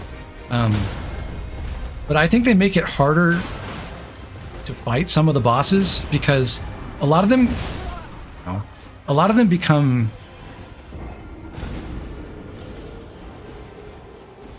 relatively easy to handle if their attention is always on you and you can see what they're doing and you understand their attack timings. But if you've got another character helping you out and they're sometimes drawing their attacks in a different direction at weird angles, I find in a lot of cases that makes it harder, even though you can win faster. There are some that are amazing and just put in all the work for you, and that's cool. Or they have really unique effects that are also fun. But I am mostly not going to use them, I think. Oh, I missed the follow-up.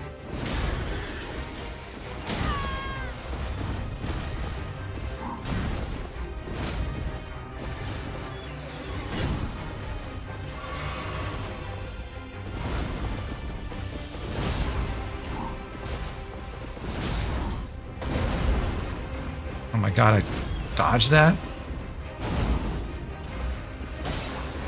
Oh, I'm out of FP.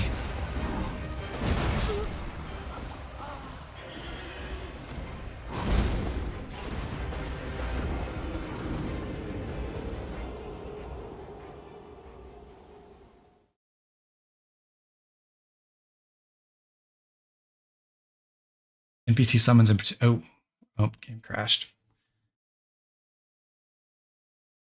Hold on.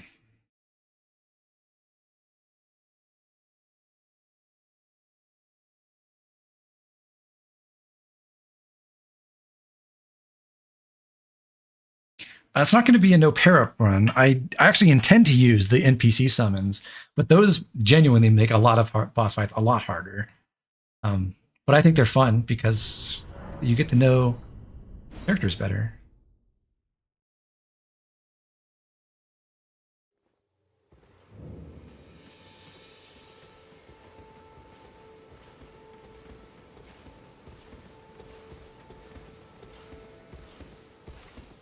So I honestly wish that side of things, you know, doing co-op fights with some of the named NPCs was a bit more fleshed out in these games. Although I realize that's like not the Souls ethos or style of storytelling, really.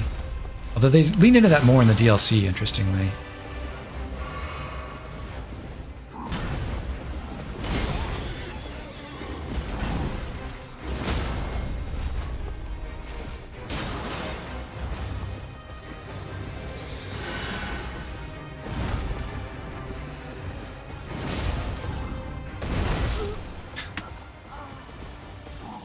So, can you dodge through the tree sentinel to avoid that, or do you have to jump if you're that close?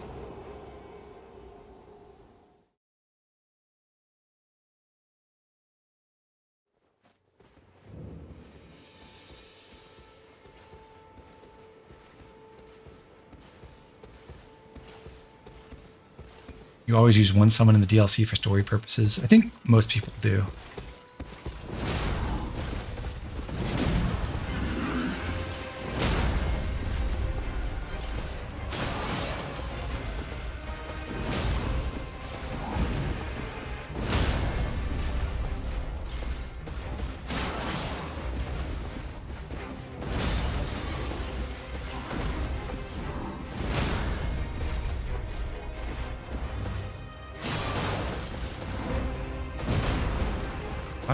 Jump that one at least. And that one. I'm learning. Okay, more mana. Good start, good start. It's very cool. Jumped again. Stance break. Charged R2. Got both hits. Impaling thrust. Dodge. Impaling thrust again. Stance break. Charged R2. Got both hits. Impaling thrust. Jumped it. Ladies and gentlemen, we got him. All right. Golden Halberd.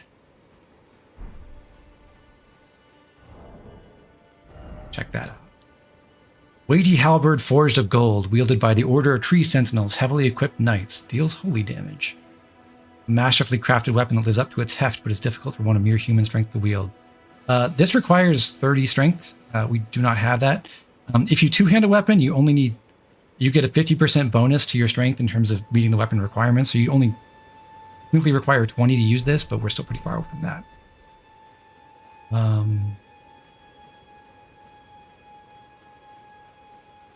And yes, 3,200 runes for that. So that Lands Between rune gave us would have given us nearly that much money all by itself. Let's move on, shall we? We're going to run down this path through the woods here. Hello?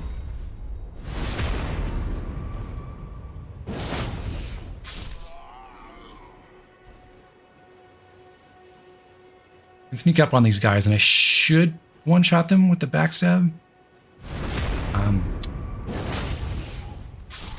Critical hits from the back, so backstabs deal less damage than from the front. So when you stance break many bosses, you have the opportunity to attack them from either side, and you usually want to hit them from the front if you can.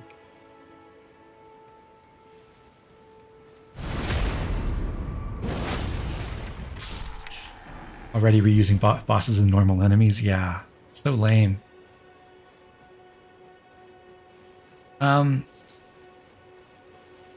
So, speaking as a person who has basically 100% completed this game, I understand the fatigue that people feel about the reused basic dungeon designs and some of the reused bosses and everything, but overall, I think Elden Ring does a pretty good job balancing it, and like the game clearly narrows a lot after you reach Leyndell, and I think that works in its favor. It is, if you're only concerned with doing the critical path, it is a really long ride to the next boss from Leyndell with not much to do in between. But it's like there's not as much wandering or like pure openness and random side dungeons anymore. It's very much focused on taking you to some key areas, some like new major set pieces, and I think that it's a good thing. This game. I honestly think if Elden Ring had a map like Here's the Kingdom or Breath of the Wild, it would be a miserable experience, like just a big, basically square, gigantic open area. But the way the whole world is structured is really cool. Get a message here. A chamber lies under the ruins. So we'll clear out these ruins shortly, but first I'm going to run to the Grace over here. Most reuses are fine, but that damn second Astel. Actually, Wronghouse, that's like one of the major boss reuses that I really like. Because I think, like for story purposes, it's like you do the whole of Ronnie's quest and you fight the first Astel. And you're like, oh my god, I destroyed this eldritch horror from beyond the stars. And then you find out, oh god, there's more than one of them.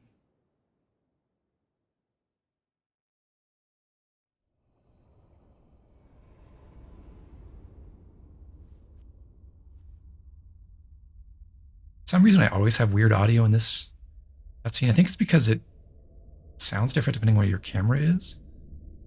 Greetings. Oh my god, I can actually hear Melina this time. From beyond the fog. Sometimes she sounds really, really faint. I am Melina.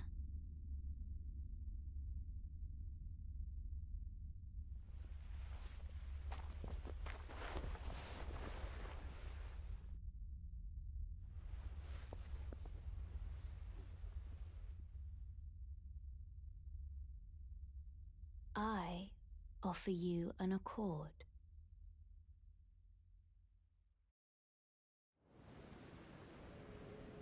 Have you heard of the I'm just giggling to myself because I'm thinking about Northern Lion's joke when he heard that line, which is incredible. Offering guidance and aid. I think he said, oh, how very civic of you. But you, I am afraid, are maidenless. You always use the side of grace on the other end of camp. I will too in a minute. I can play the role of maiden. Hey, Melina's going to be our maiden. Yay! And we can tell Vare what's what. To aid you. Oh, Vare, what's what? Search for the Elden Ring. You need only take me with you. To the Skirt. foot of the Erd Then it's settled. Summon me by grace to turn runes into strength. Ah, another matter. I bequeath to you this ring. Use it to traverse great distances. It will summon a spectral steed named Torrent. Torrent has chosen you. Yay, we get a horse. Treat him with respect. Right, well, since I've killed the tree sentinel, I have a bunch of runes that I can actually spend right now, whereas Let my hand rest normally at this upon point I think I wouldn't have enough for a this level. moment. Share them with me. Your I will thoughts, pump everything into vigor. your ambitions, the principles you would follow. So for those of you who may not be aware, the common advice early in this game is to get yourself a good amount of vigor quickly. And that's the biggest reason for that is because, yes, you can put points in your stats that scale your damage, but your weapons and spell catalysts don't really gain a lot from higher stats until they've been upgraded quite a bit. So when you've got rank 0 weapons and catalysts, raising your strength from like 11 to 20 really doesn't change your damage output that much. But raising your vigor from 10 to 20 will get you a couple hundred more points, more hit points, and make you a lot more survivable.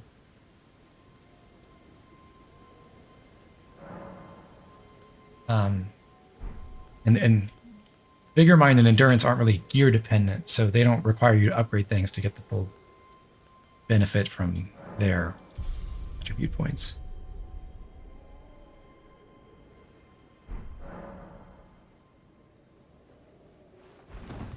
Well, thank you for the extra strength, Melina. We'll be going now. I need to assign my spectral steed whistle.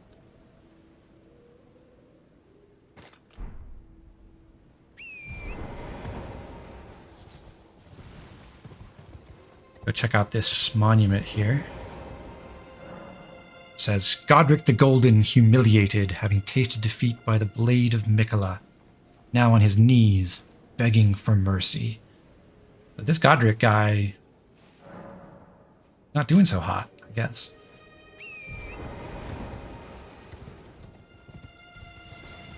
Don't want to fight you. It's surprisingly difficult to fight the kite and cell swords. The mercenary guys riding around on horseback here. They're not harder than the tree sentinel, but they're pretty dangerous and not very easy to knock off their horses. Well, I will avoid them for now.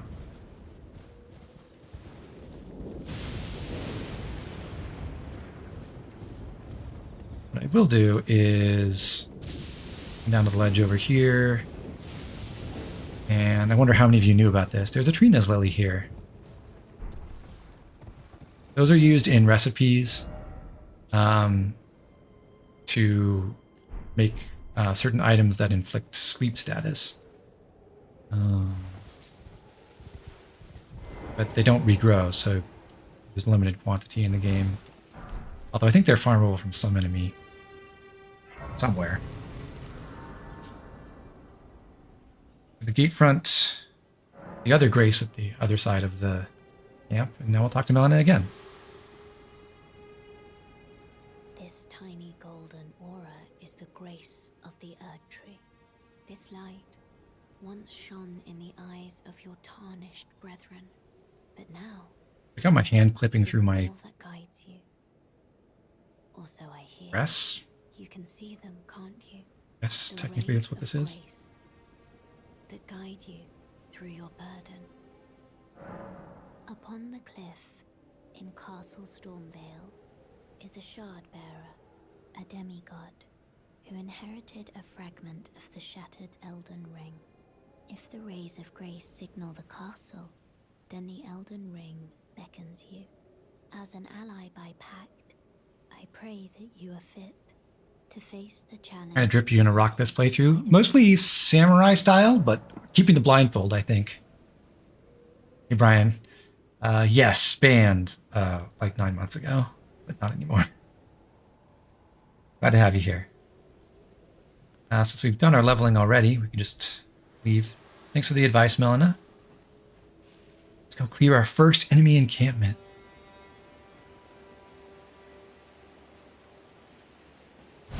When you meet Melina for the first time, it automatically sets the time to night, and I think part of the reason they did that was to make it easier for you to sneak around this camp. Enemies have reduced detection range at nighttime, so they won't see you as easily or hear you as easily.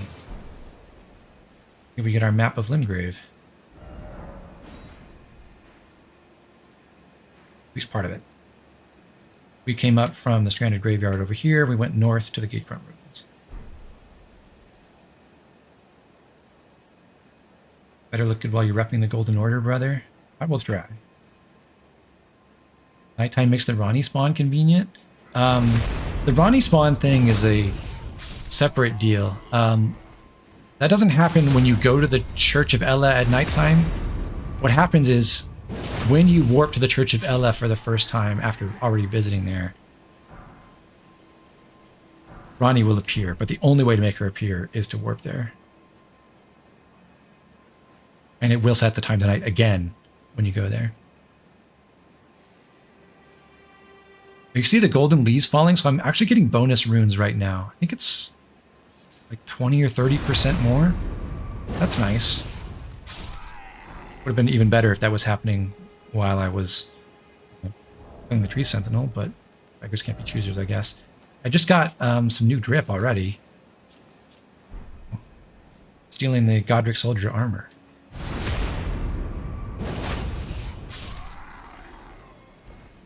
These bats are kind of annoying to fight with a spear, I think.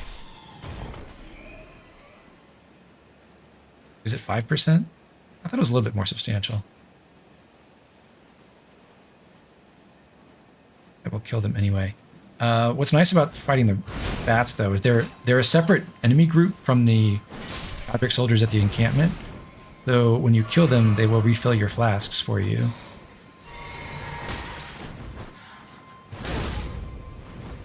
And that was kind of a wash because I just took the extra damage I healed back, but you know.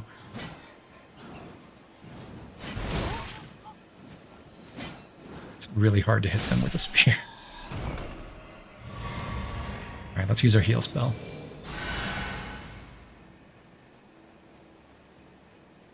Godric Soldier's armor is shockingly competent. You could reasonably go the whole way with them. It's pretty good. You really want to hit 51 poise with your armor if you can. So you got poise over here on the right. If you get to 51, then light attacks won't knock you out of your attack animations. And that's really helpful a lot of the time.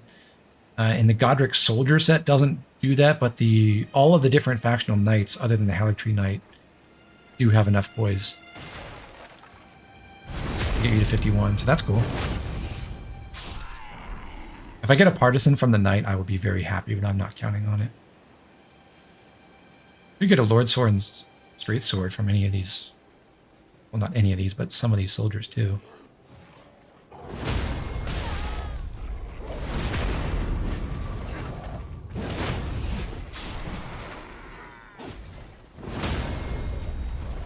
Just realized I didn't loot the carriage with the Lord Sworn Great Sword.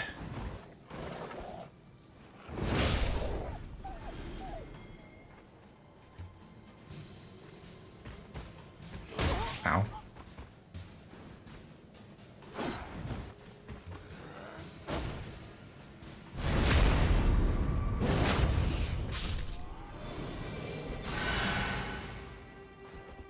But yeah, if I want to keep the blindfold on, you're right, I'll need heavier armor than just the knight armor.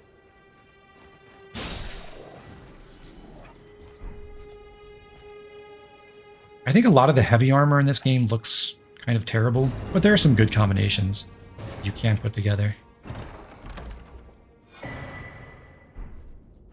So we just got our first Ash of War, Storm Stomp, and the Whetstone Knife. That lets us apply Ashes of War to change the skills on our weapons.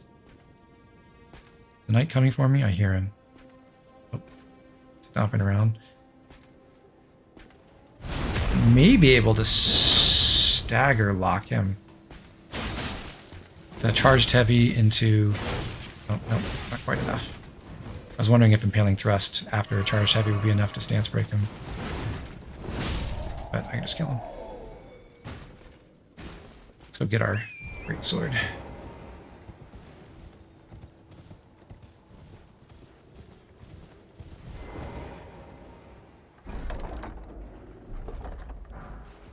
Stormstomp is not a very good Ash of War, like Longhouse is implying. I don't think so. We're not going to try using that.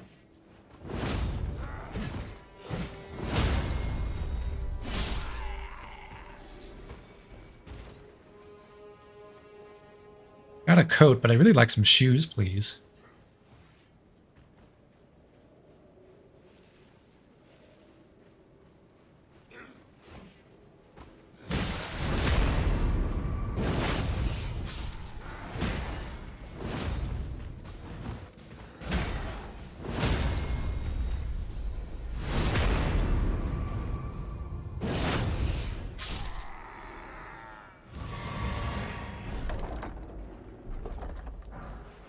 Okay, so we got two starting weapons, as it were, that you can find. The Lordsworn's Greatsword requires 16 strength and 10 dex, so we could actually wield this because when we two-hand it, our strength will be raised from 11 to 16 effectively. The flail requires 18 dex, and that's 8 more than we have, and there's no mechanic to cheat your dex count, so can't use the flail.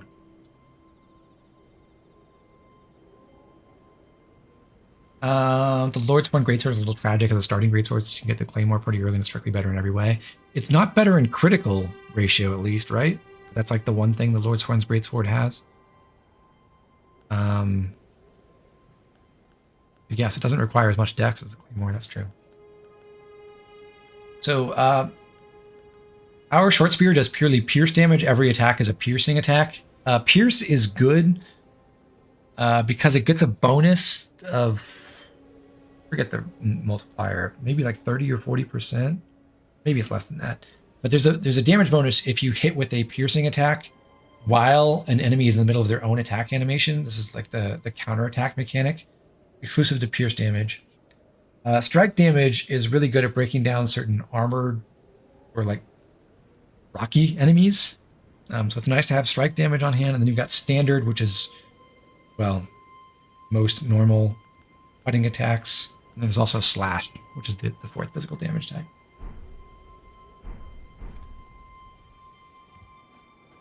Right. We've looted both carriages, we looted the chest, we got the map. I think we're done here.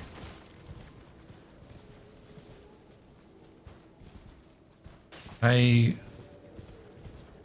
went to this corner as well, right?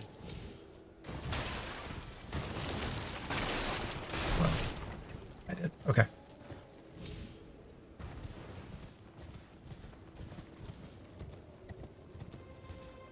Okay, back to Agil Lake North.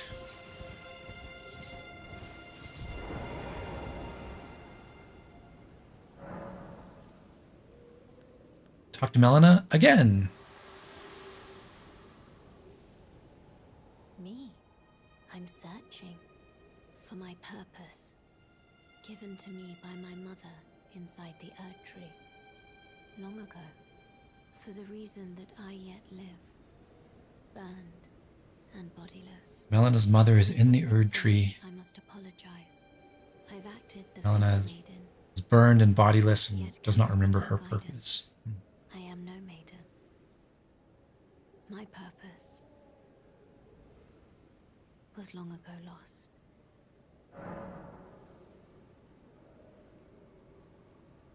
Shall I turn your runes to strength? Let my hand... Worry, Melina, I can be your purpose. For but a moment, share them with me. More vigor. Your ambitions, the principle. And at this point, I'm going to pass time until morning. Because it's This road is dangerous at night.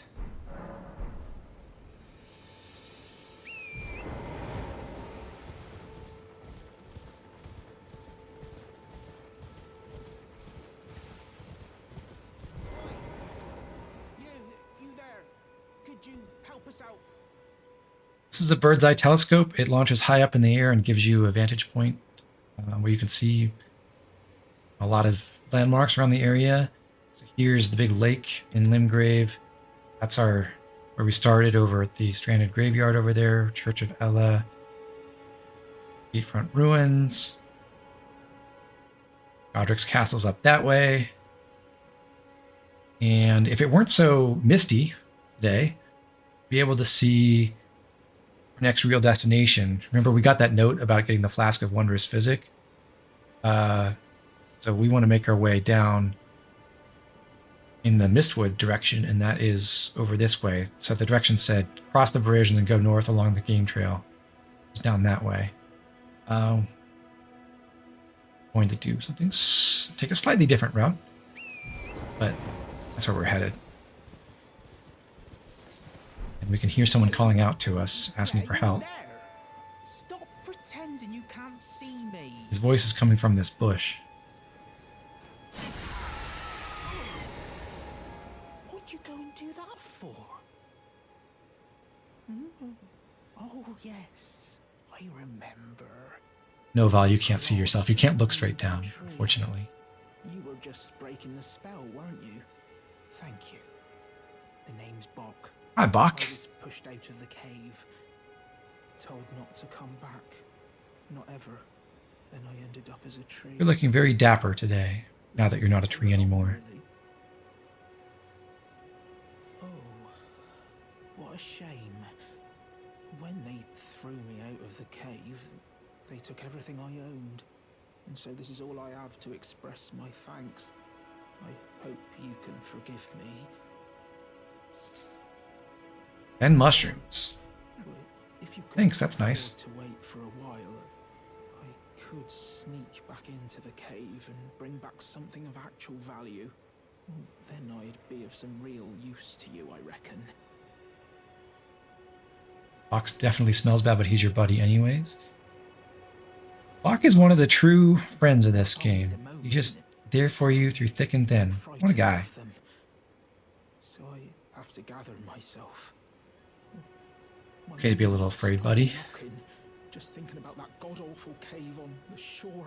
This effectively gives us another quest. We got to go find that god-awful cave on the shore. Right.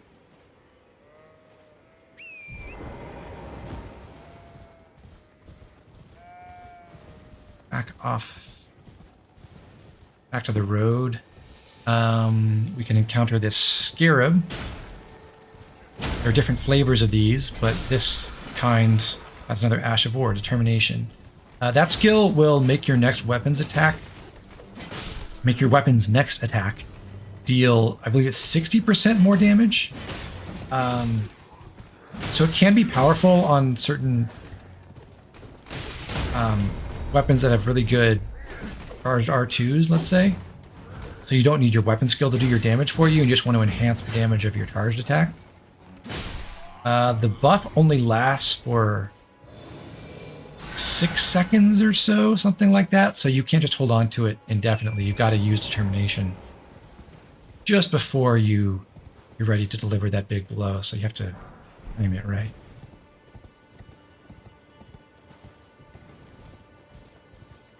You can see a huge tree over there. I mean, not as big as the Erd tree, but we can't even see that through the mist, amazingly. And then here's our trail that we were supposed to follow. Get to our Flask of Wondrous Physic.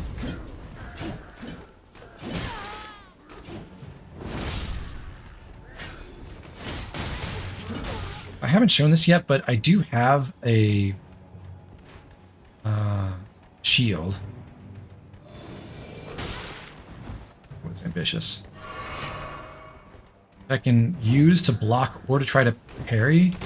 I am not a parrying expert, put it that way. And I think the parry with this shield is awful. So I will not attempt to do that. But I can guard counter as well, so I can just block and then use my my heavy attack to deliver a big thrust. And I think that works better for these enemies, at least. Watch me die to these foot soldiers.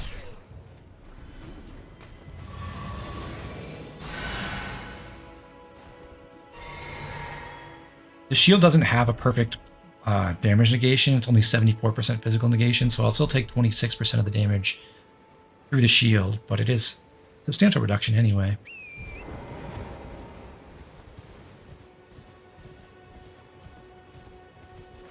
I'm going to take the left fork. Go ahead and use my flask and refill it with this red scarab. Hello, Kite Cell Sword. Bye-bye. Did over half my health in one hit. Up here, another Grey Scarab. This one does not have an Ash of War. It has an explosive and a somber smithing stone.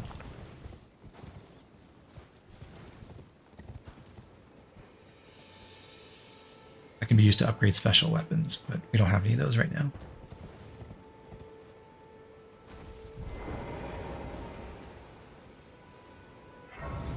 Down here we have Site of Grace. It's Murkwater Coast. I think I can level up. Level up. More vigor.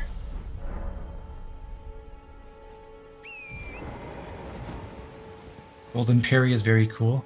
Didn't that get nerfed with the DLC? Like, it used to have really good frame data for like how long the parry lasted and how quickly it came out, and I think they changed it because it's ranged.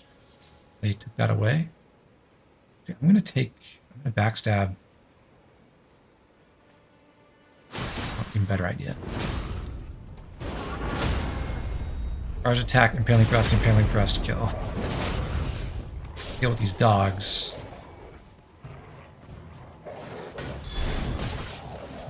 Problem with the dogs is they have a double lunge thing, and if I try to guard counter off the first bite, they'll hit me.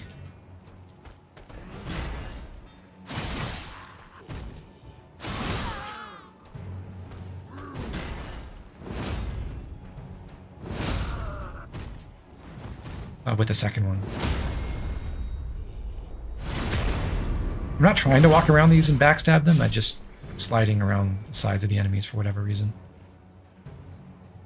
When I have a shield up, because I have a spear, spears are one of the weapon types that you can shield poke with, so you can hold up your shield and just hit R1 at the same time and still be guarding while you poke at things. That's convenient.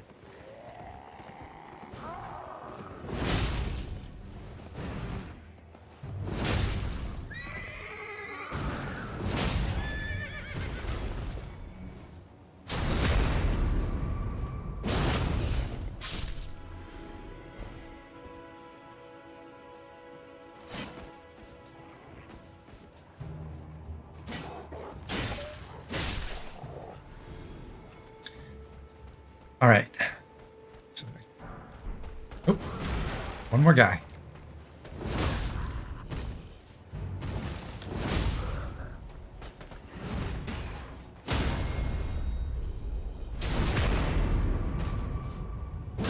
I really want to get their coat. I dropped it. Dang.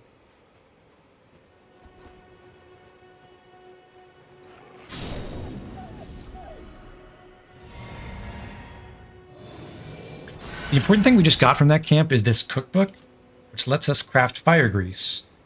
For that, we need root resin. We've gotten a few of those, and smoldering butterflies. We found a few of those. So we could... So let's go and make 5 of these. Now we can apply a buff to our weapon to increase its damage. I think it's 90 points of fire damage, or 85, something like that. Which is a pretty substantial improvement when we're starting at 122 total attack power.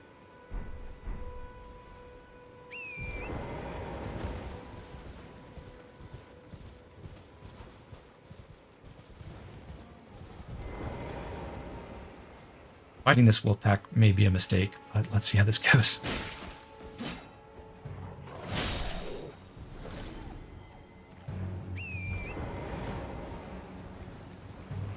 Some people really like the spear moveset while mounted. I don't.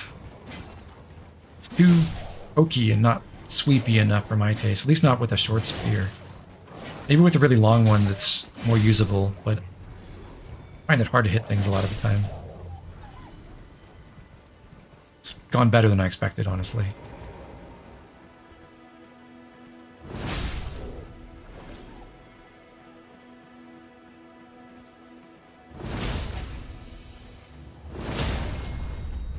You know you could stance break wolves?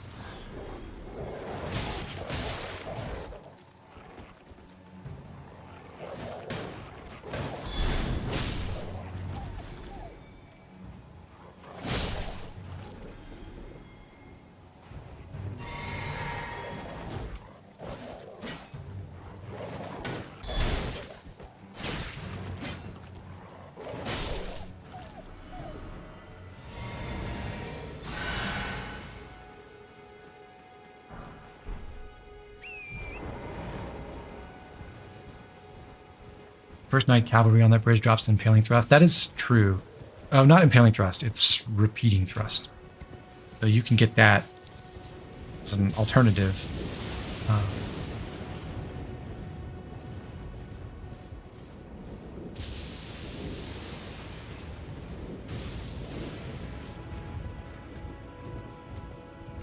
Warps up on this ledge. Smithing Stone, and there's a troll up there who can come down to try to fight us. Let's see if I can lure him.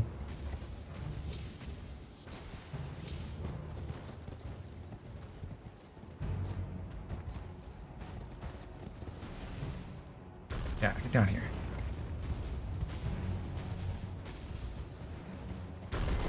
Got spindly little legs, which is not the greatest thing to be hitting with the spear again.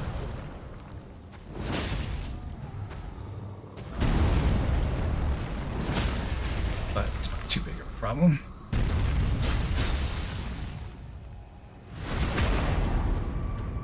We're really leaning hard on Impaling Thrust at the moment.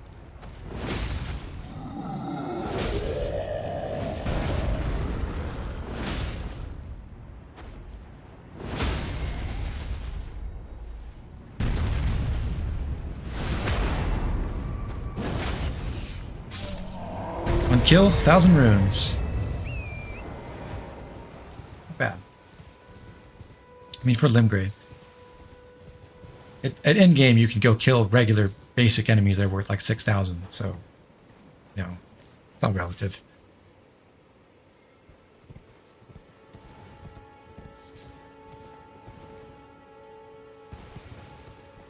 We are at the top of this stream.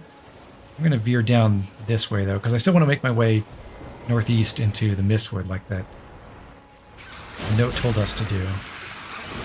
There's a giant land octopus.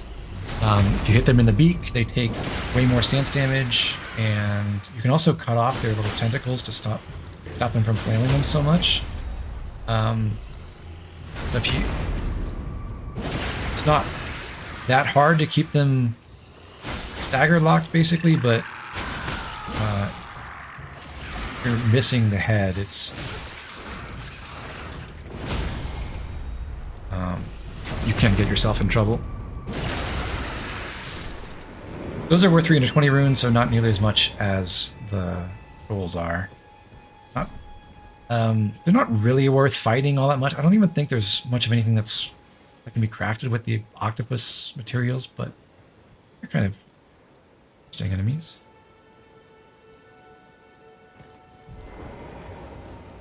Here's a dragonfly. They're horrible to try to kill out of midair, but that one's just lying on the ground. Now I want to jump to this ledge and make my way back towards the mist. Got 3 more Trina's lilies over here. Up this way. It's actually just north of where we found that exploding scarab with Somber Smithing Stone 1. There's this shack. Smithing Stone and a painting showing something that looks an awful lot like this smaller version of the Ur tree, but a different location. And the Site of Grace.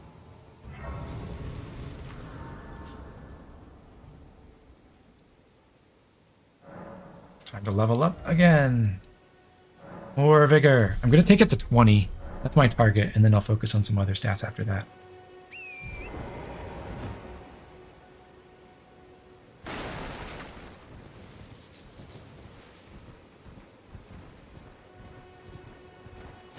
So the reason I like to do that little detour over the Murkwater coast at the very beginning is to get that fire grease recipe.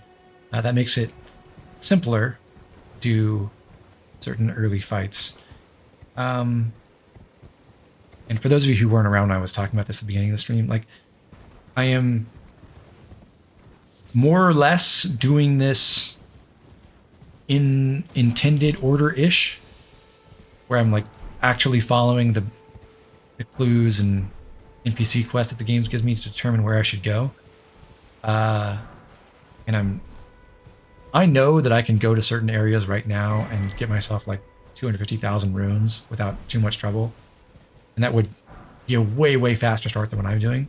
But I honestly enjoy the gradual progression of this game, and I think there is something fun about the early parts when you're low level and vulnerable, so I enjoy them. By the way, we just got another recipe there. That was Beaver's Cookbook, which lets us craft sleep pots, which are very powerful. Help us defeat some challenging enemies. Interested in rescuing the great Kenneth Height, servant to the true order and celebrated repudiator of the false. Oh, Ertri, grant me succor. You've come to lend me your aid, have you? Well, that's very kind, but no. The help is very much appreciated, even from a tarnished. Despite appearances, nobility is no prerequisite to serving the true order. You might have heard of me, Kenneth Height. Oh yeah, I've heard of you. As the rightful ruler of Limgrave, the Untarnished, I would have a boon of you. I always kind of wondered what he means by that, because he claims to be the next heir of Limgrave after Godric, but then when he has the opportunity, he says, no, he's not suited to be a ruler at all.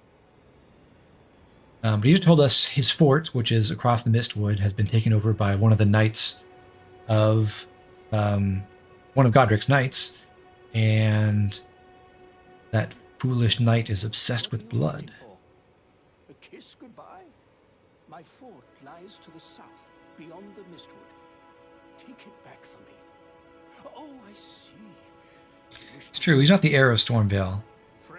He is heir to his fort, so I guess he's rightful ruler of the Mistwood, at least. The celebrations will be lavish indeed upon the dawn of my fort's retrieval.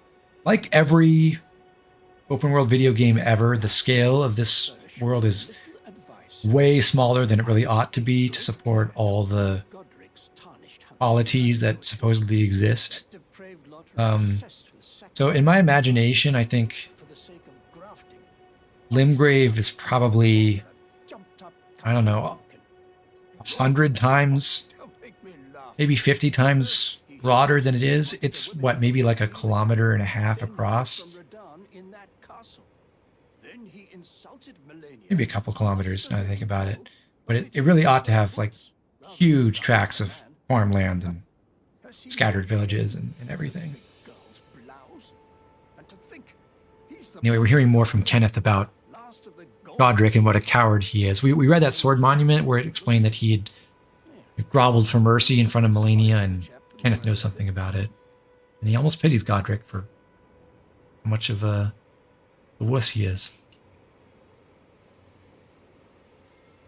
Rodrigo, you listened to my entire Engage series twice now, and you're on your third listen. Wow, that's really flattering. I'd like to think I had good ideas about that game, but of course that was a blind run, so I didn't really know the mechanics at all going into it. I learned quite a bit. But I'm glad you enjoyed it.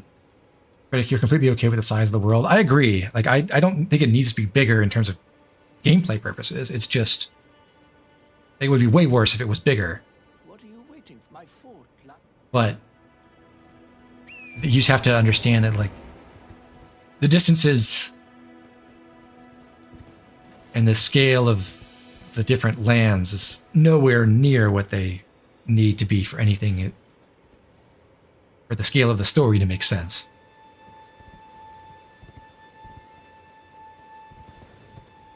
Right. So, off to the northeast there's our church that we're going to.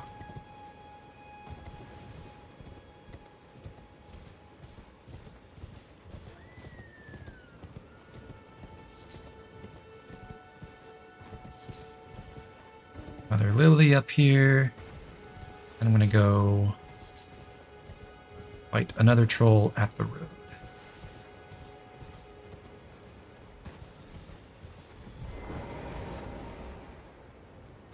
Love my three houses theories. Would I ever do another playthrough like that of another house? I don't think so. I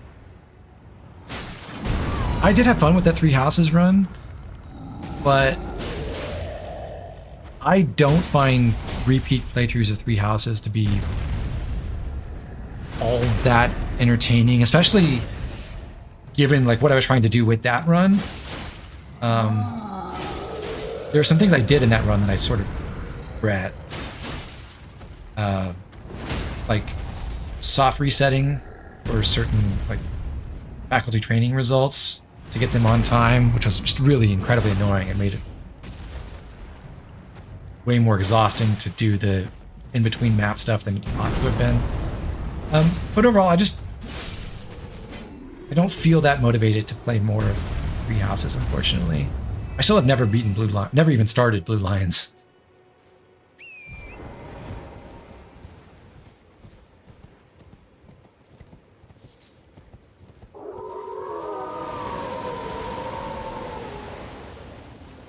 There's a rune bear fighting a big pack of wolves. Rune bears are extremely scary, and I don't really want to fight this one now.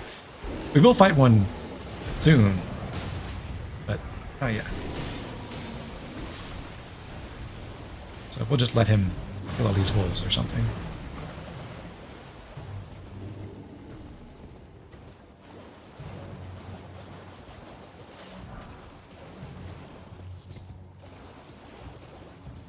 The Golden Deer Run is a goddamn masterpiece. Well, thank you, Atlas. It's very kind.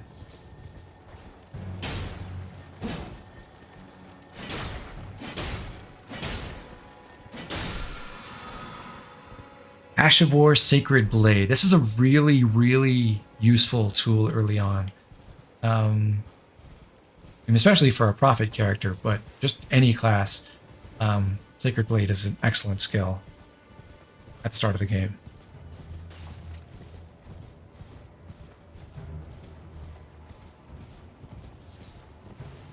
Go check out this cart and grab some neutralizing boluses, which clear poison. And then we'll head down to the church.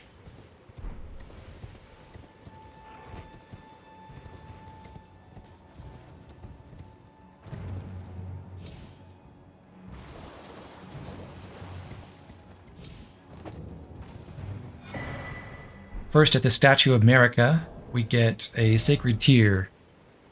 Blessing of the Urge to be worshipped in the churches of all lands. This is but a faint vestige.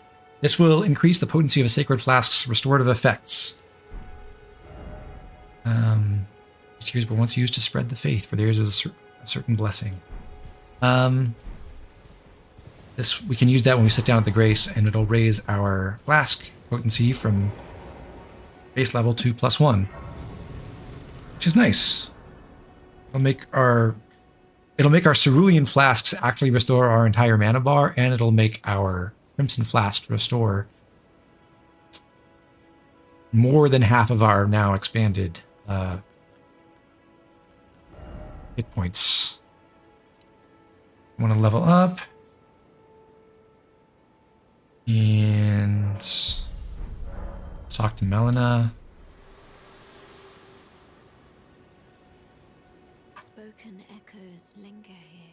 having not touched the game since before Engage Release might help me stave off the burnout. He vanished. Probably true. It's been several years since I've touched 3 houses.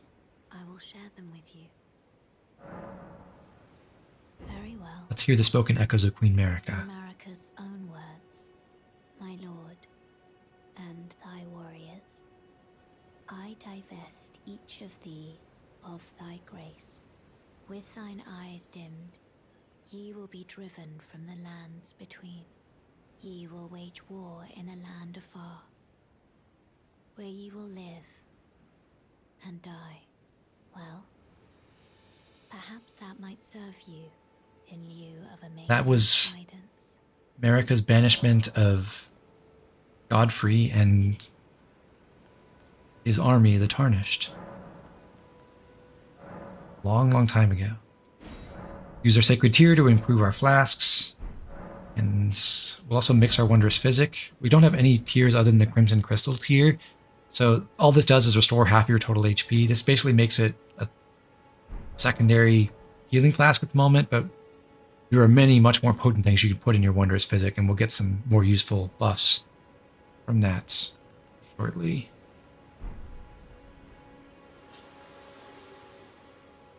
Easy mistake. Skull Goblin, you're hoping for a genealogy remake to be announced. I would like to experience that.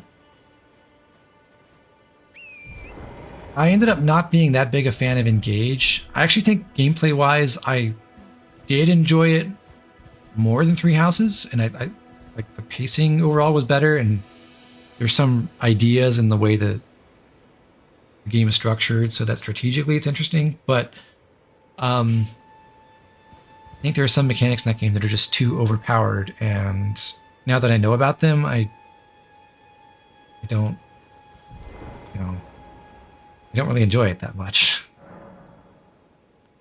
One thing I forgot to do here was go ahead and apply Sacred Blade. So we've gotten a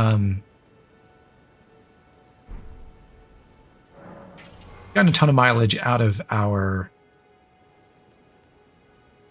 Impaling Thrust.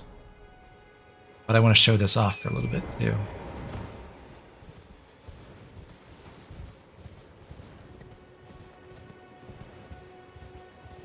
If we get a new FE4 genealogy remake, will you play and film it? I will almost certainly live stream it at release, yeah.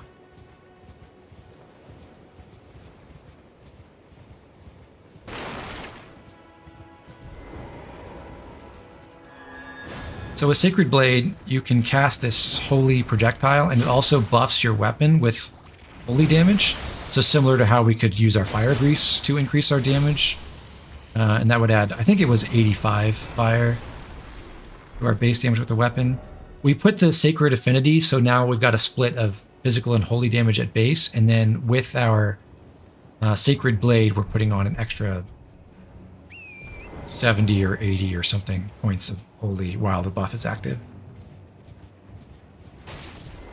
And that makes us a little bit more capable of fighting these giant crabs.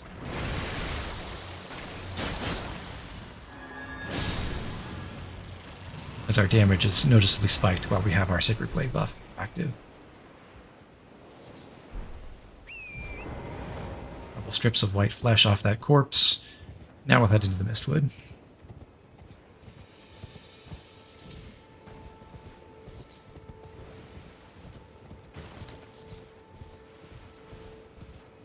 Go up these limits.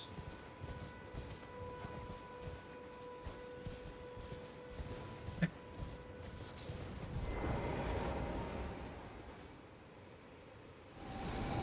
So these spectral candelabra things, if you examine them, they will summon a zombie spirit who will guide you towards something important, usually a dungeon entrance.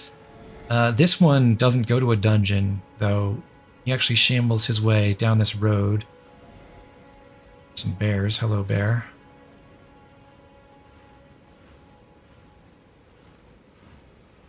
Hello, giant rune bear scratching at a tree over there.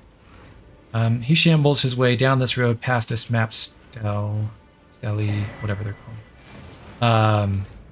We get the map of East Limgrave. And then he just wanders down towards the this area and stops. a few yards down that way. I'm going to try to loot this item and hopefully not get rocked by this rune bear. You. And loot that cart.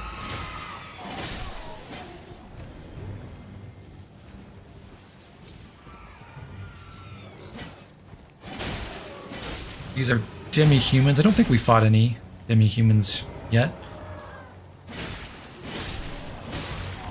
So one thing about this game, and I suppose all Souls games, that I kind of don't like is that basically everything is just trying to kill you, and there are no...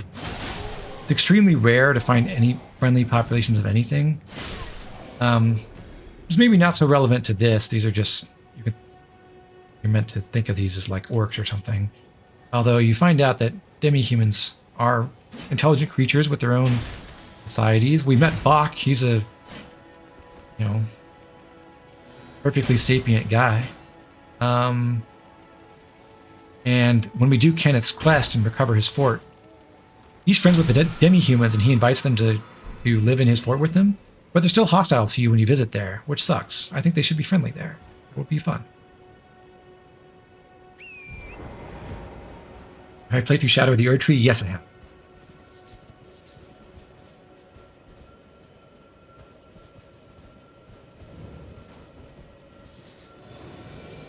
Yep, I got a screenshot of me with my Iron Greatsword.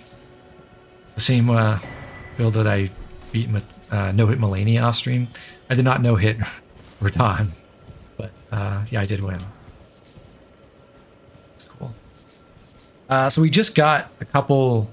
We got an Ash of War Ground Slam from a Scarab, and then we just picked up a couple more Crystal Tears from that basin at the Minor Erdtree. And those are the two we're going to use next, so we'll talk about those when we put them in our flask. Down here is a building. This takes you to a really cool area, but we're not going to go in there yet.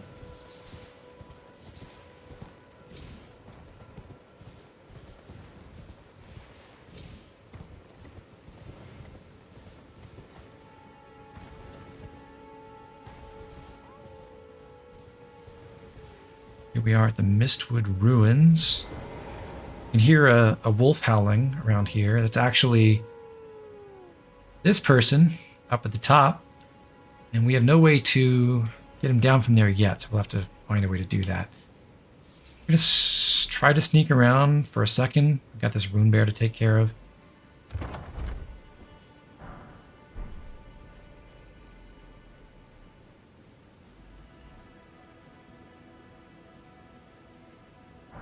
We just found the smithing stone in the chest and some golden runes. And now I'm going to try to sneak around behind this bear. And I am going to fight it. Because, I mean, why not? We do have a Stake America active, so if we die here, we'll just respawn nearby and it won't be a big problem. So we'll give this a shot. We'll try out our Sacred Blade. The trick with rune bears is you have to stay close to them at their hind legs.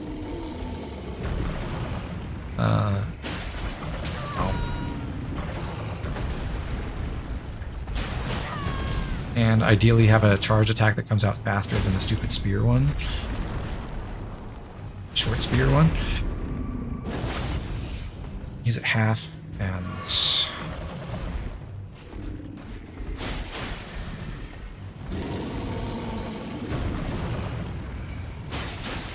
Generally what they do is they rear up like this and they slam the ground in front of them.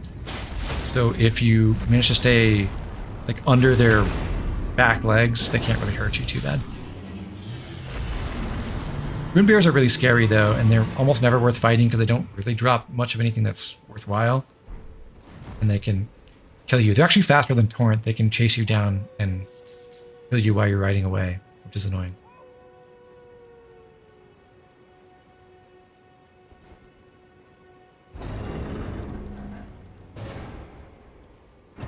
Blythe is your favorite chest armor, Skull Goblin? You're a man of taste. You like the altered or unaltered one?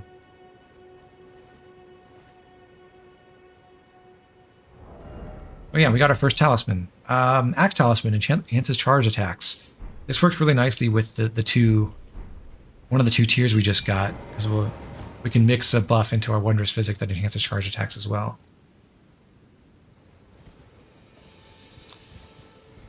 Before we leave here, I'm gonna go west up to this graveyard. We can fight some skeleton enemies for the first time. One of the special effects of Sacred Blade is, in addition to sending out that holy projectile and adding holy damage to your weapon, it makes it so that you deal increased damage to those who live in death, which are basically these risen skeleton enemies and certain other classes of enemies. And normally when you quote-unquote kill those, they'll collapse into a pile of bones and they'll start regenerating, but if you kill them with an effect like Sacred Blade, or a couple of others, then they won't respawn. So otherwise you'd have to hit them again while they're down to kill them properly.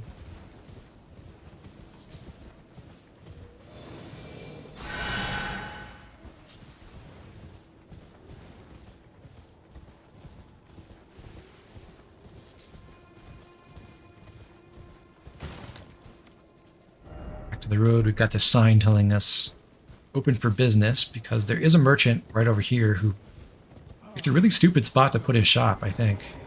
Customer. Yes, right this way. Right this way. Welcome, valued customer.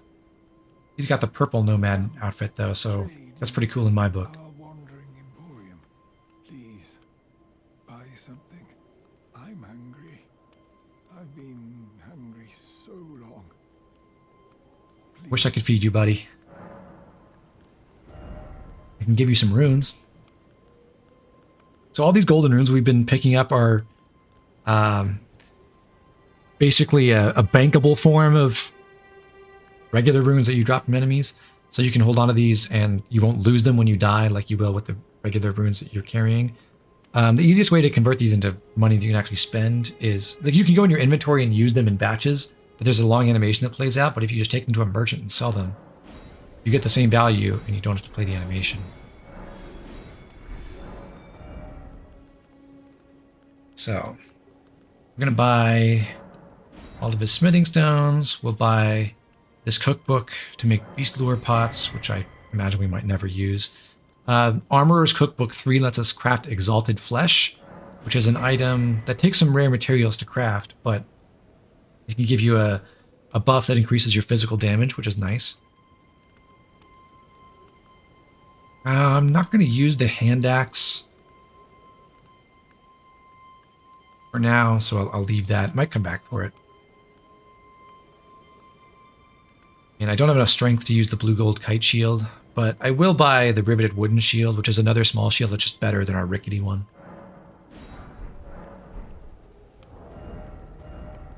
It is heavier. The rickety shield is the lightest shield in the game, but it's... You can see the guarded damage negation numbers here. The rickety shield is 74%. The riveted wooden shield is 86%, so I'm basically taking half as much damage when blocking with this shield as I would be with the rickety one.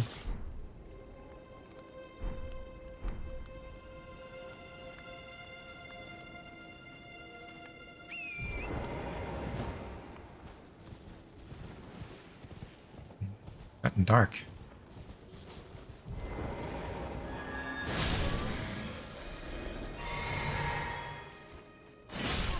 At night, the demi-humans are more aggressive, but they have kind of lined up very nicely and just walked up to me without doing anything. So thanks, guys.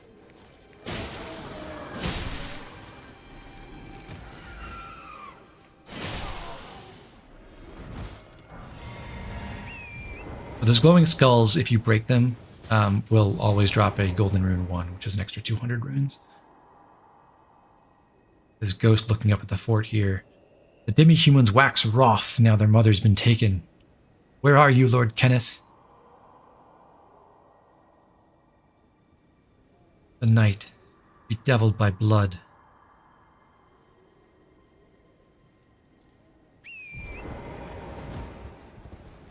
See what that's all about.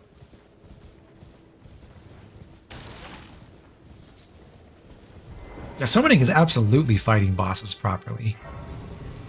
It's awesome. All right, Fort Height West. Level up one more time. We'll get our 20th point in vigor. That's where we're going to stop for now. I think we started with around a little over 400, and now we have 652 HP. So we basically raised our hit points pool by more than 50%, and that's way more of a bonus that we can get out of putting 10 points in any other stat at the beginning of the game. So take that, and then I'm also going to put a point into...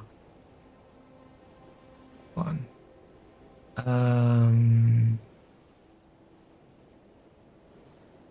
Yeah, I'm also going to put a point into dexterity, because we are trying to make a dex build. We need to, get that pumped up so we can use those dex weapons soon-ish.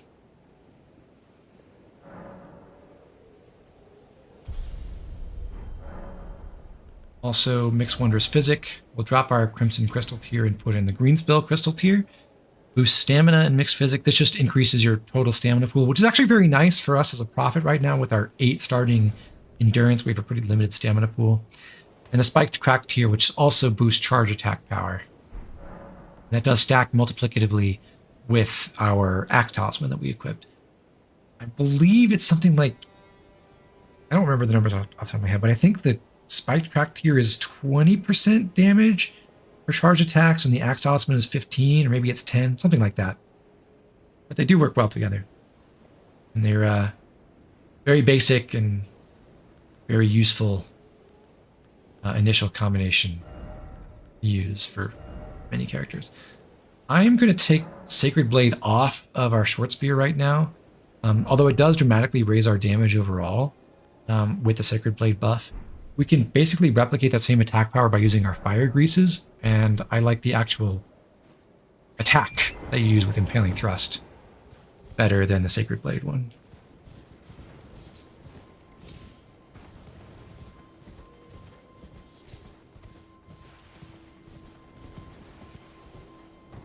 We ride up the road here, we can see that there are some demi-humans trying to get past these barricades, and there's a ballista shooting them down. If we circle around this way, we can get to another Trina's Lily and find some of these EMO birds. EMO. And these are often worth killing if you can have a convenient way to do it, because they have a... Thank you, Short Spear. They have a 25% chance of dropping 4-toed Valve Feet, which are used to craft items that can increase your rune gain. Or raise your item discovery rate. Since it is nighttime, we'll have an easier time bamboozling all these Godric soldiers. But you can... This is the famed From Software environmental storytelling, I guess. You can see that we've got... Some of Godric's forces have seized this fort. And they're holding off a force of demi-humans outside. I'm really lucky that I was able to hit that Mad Pumpkinhead from behind without him noticing me, because if you try to hit them in the head, their pumpkin helmet makes them very resistant to headshots. Or any kind of physical damage that intersects with it. So, would have been tough, but double Impaling Thrust got through him just fine.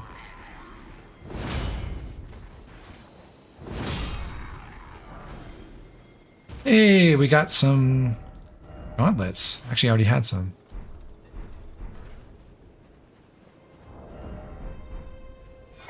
We find our first golden seed. When we go back to a site of grace, we can use that to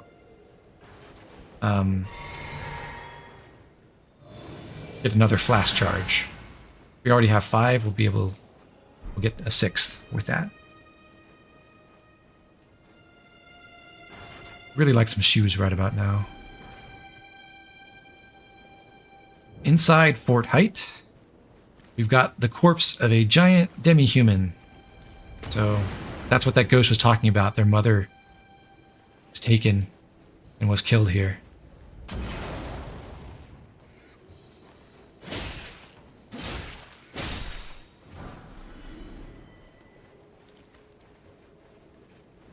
commoners who throw these fire pots at us are jerks. There are these rats running around as well. So I will try to not get owned by them. Oops. Got owned by them. Those are explosive barrels, and this guy does throw fire pots that will blow them up. Hello, rat friend.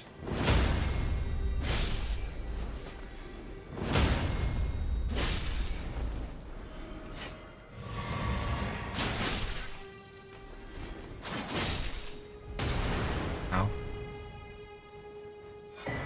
The cookbook. This one gives us the ability to craft a whole bunch of blood things. Blood grease, blood arrows, kind of stuff.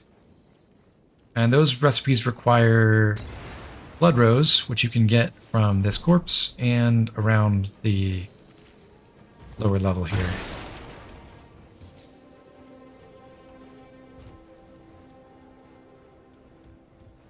Lantern would be real nice. We're not going to get a lantern for a while.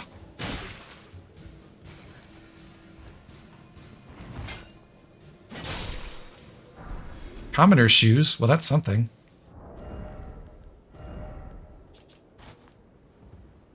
Still could use some pants.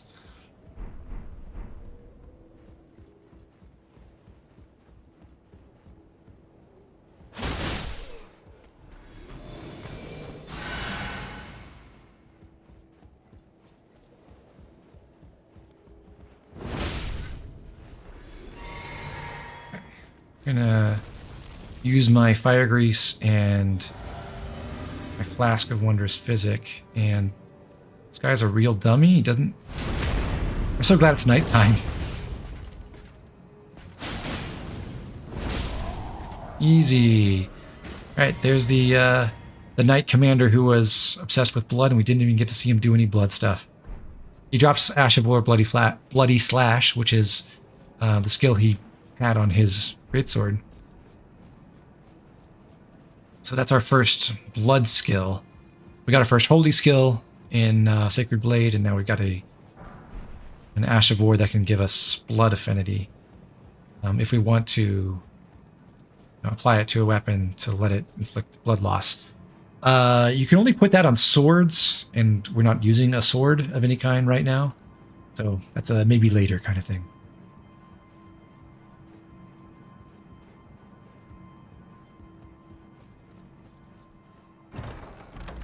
And at the top of the fort, Dectus Medallion left. What's that all about? Join medallions to operate Grand Lift of Dectus. Left half of a split medallion depicting the Erd Tree. Brandishing the medallion with both halves conjoined will activate the Grand Lift of Dectus, connecting the Altus Plateau to Liurnia. The right half is said to reside in Fort Peroth and the Dragon Barrow, far to the east. You see it from here? Off to the east, there's Redmane Castle. There's the Cathedral Dragon Communion. That's Fort Gale. That's the Divine Tower of Caelid. And then I think up there, is that the fort? I think that's the fort. Pretty sure. Not the church, is it?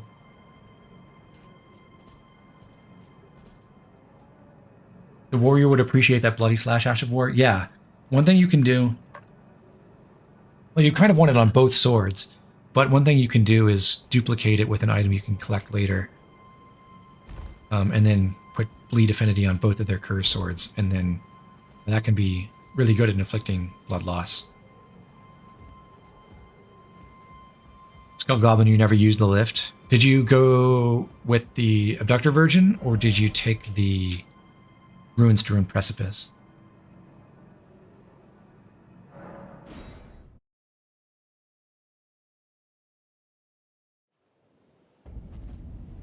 Ah, the Dragon Path. Added a charge to Flask of Crimson Tears, so now we have 3 red, 3 blue, which I think is a good mix for this point in the game. Alright, so we've done 2 of our objectives, really. We got our Flask of Wondrous Physic, and then we came south through the Mistwood to recapture Kenneth's fort. We'll deliver the news to him later.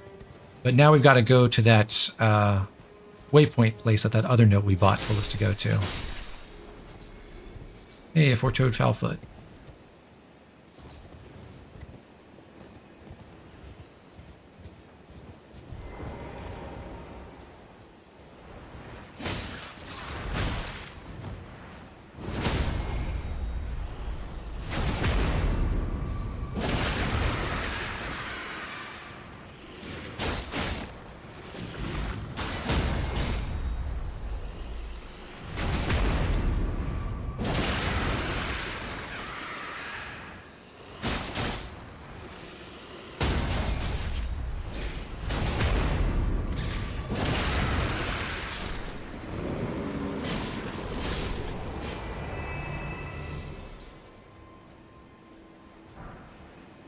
The climb is the most fun way into Alsus anyway. Yeah, I agree. The Ruin-strewn Precipice is a really cool dungeon. One of my favorites.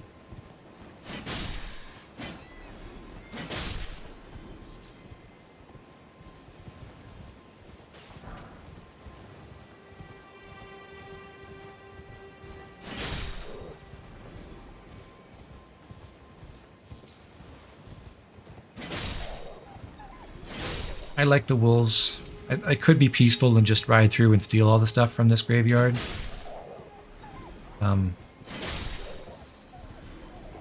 Every Souls game protagonist is a murder hobo, apparently, and I'm no exception. But I don't want you to bite me, so I'm going to preemptively kill you all. They're so sad when they whimper, though. Poor doggies.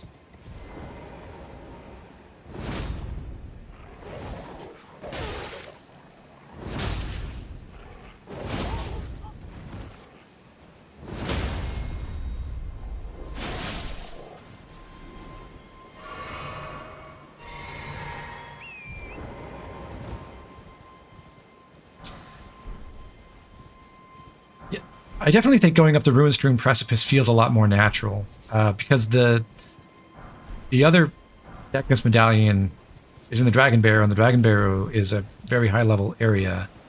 Now, like, if you know what you're doing, it's both easy and lucrative to go there, but it's incredibly scary if you don't know what you're doing.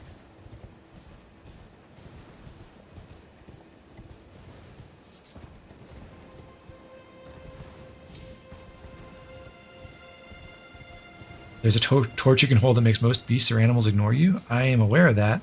Sadly, that torch is quite far away right now. The talisman in that fort is amazing. It is. Actually, one of the things I find a little bit questionable about the design, because there is an early like mini boss you can go kill to get the lesser version of that talisman, and it seems kind of odd to me that it's actually easier to go get the high-ranking version. You don't have to fight anything to get the Source Seal, but you do have to fight something to get the Scar Seal. But it is really convenient for setting up early game stuff as well, so ups and downs, I suppose.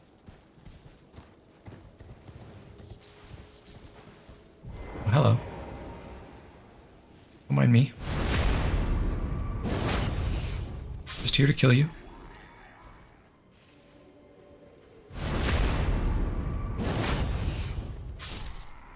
I can't backstab from down here, but I wonder if I can hit with Impaling Thrust from this level. No.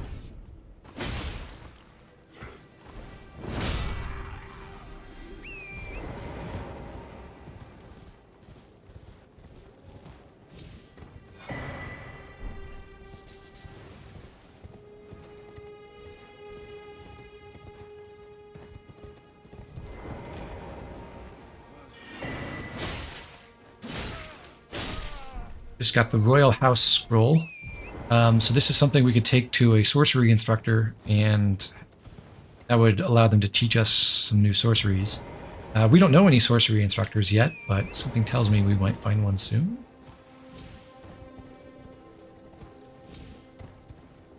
I think I forgot to level up when I warped out of Fort Height too. I'm carrying an awful lot of runes, but hopefully I don't lose them.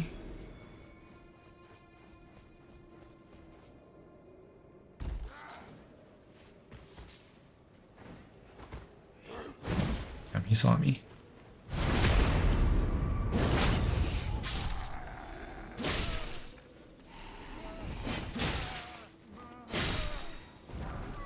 Ooh, that guy has a horn.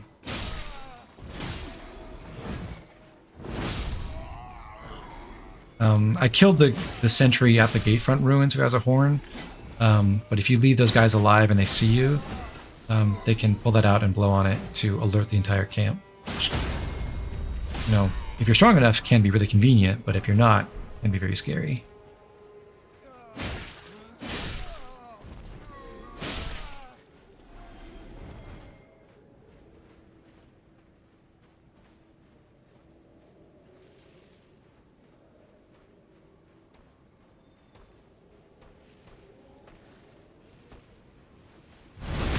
Oh good, I'm far enough from the mounted hide and sell sword that I'm not going to get... Oh, I just ran into the trap. There's some bells on a chain there that will also... Hey, hide in trousers. I got more pants for real. Drop your jacket, please.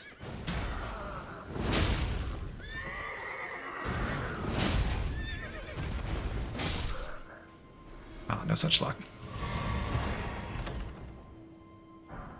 Great epee is a heavy thrusting sword. Requires 15 strength and 16 dex. This could be an interesting weapon to use if we had the dex for it, but not yet. Put on our pants. All right, we've got a proper outfit. Looking good. Still want the jacket though. Let me just take it off this corpse, please.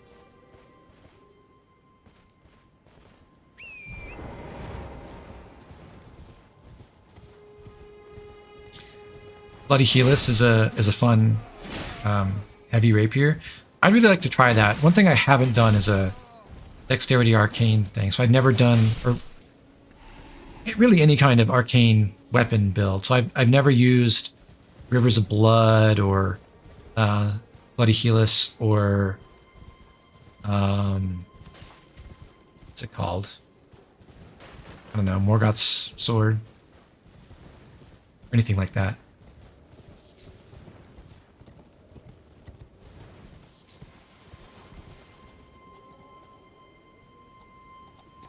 Good night, Moon.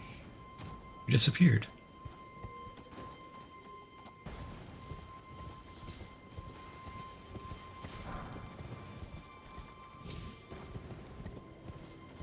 Alrighty.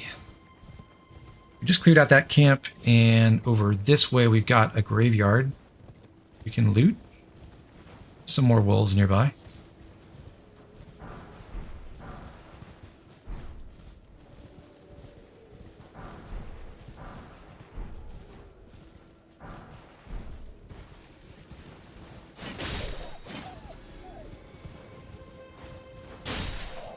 The nice thing about doing this with Prophet is it'll be, if at some point I decide, oh, I do want to try out those Dex Arcane weapons, it'll be really easy to do that because I'll have my intelligence is my dump stat, and I've got everything else is very flexible.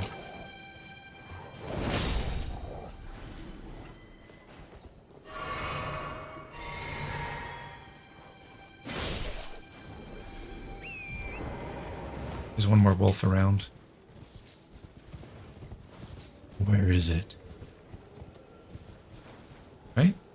Or else I would have gotten my flasks restored.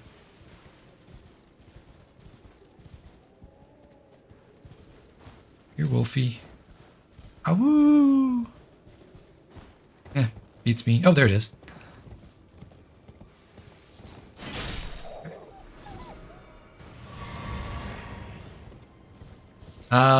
So fun fact, this Wandering Noble Sorcerer always drops a glintstone staff. You can always get your first staff right here. Right before you go to the Waypoint Ruins.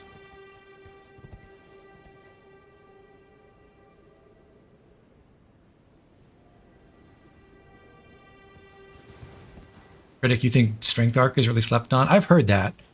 I would also like to try, like, what's it called? Bogwin Sacred Spear. That would be a lot of fun.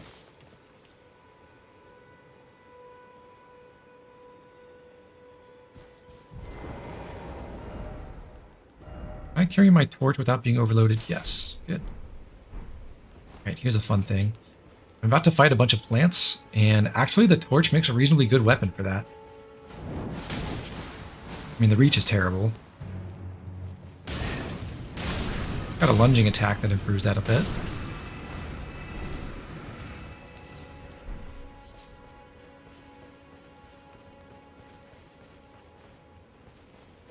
This side here, we got this martyr effigy.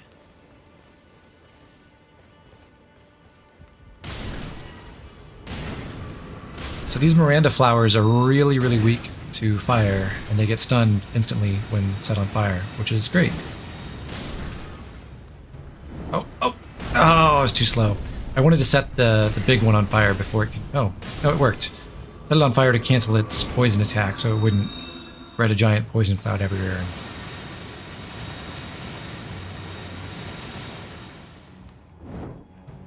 I won't get poisoned now, hooray. Chance break. Couldn't use it, sadly. I know how to use my equipment buttons.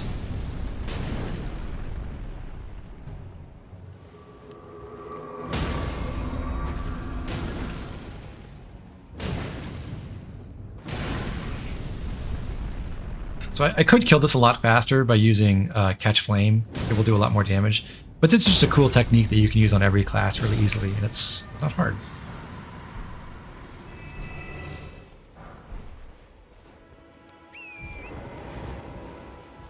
The dragon stuff was really fun to play with. So I did have a little bit of... I mean, I didn't invest in my strength or dexterity at all when I did my dragon communion run. So I get like 1 point in dex, I think. So I didn't really use any of the arcane weapons. It was almost entirely spellcasting, and the dragon spells were really fun, for sure. Highly recommend.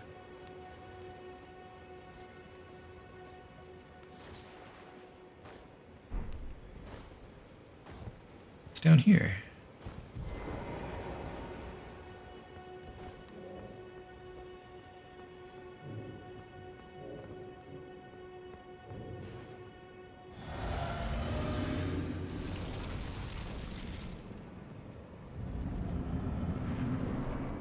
Another Mad Pumpkinhead.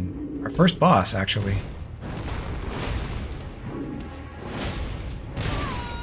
Well, that's not true. We did fight Rick, and we did kill the Tree Sentinel. But our first boss behind the fog wall who isn't in the tutorial.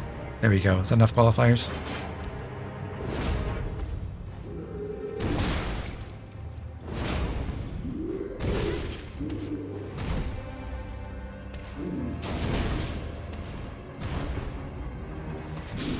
And we got him.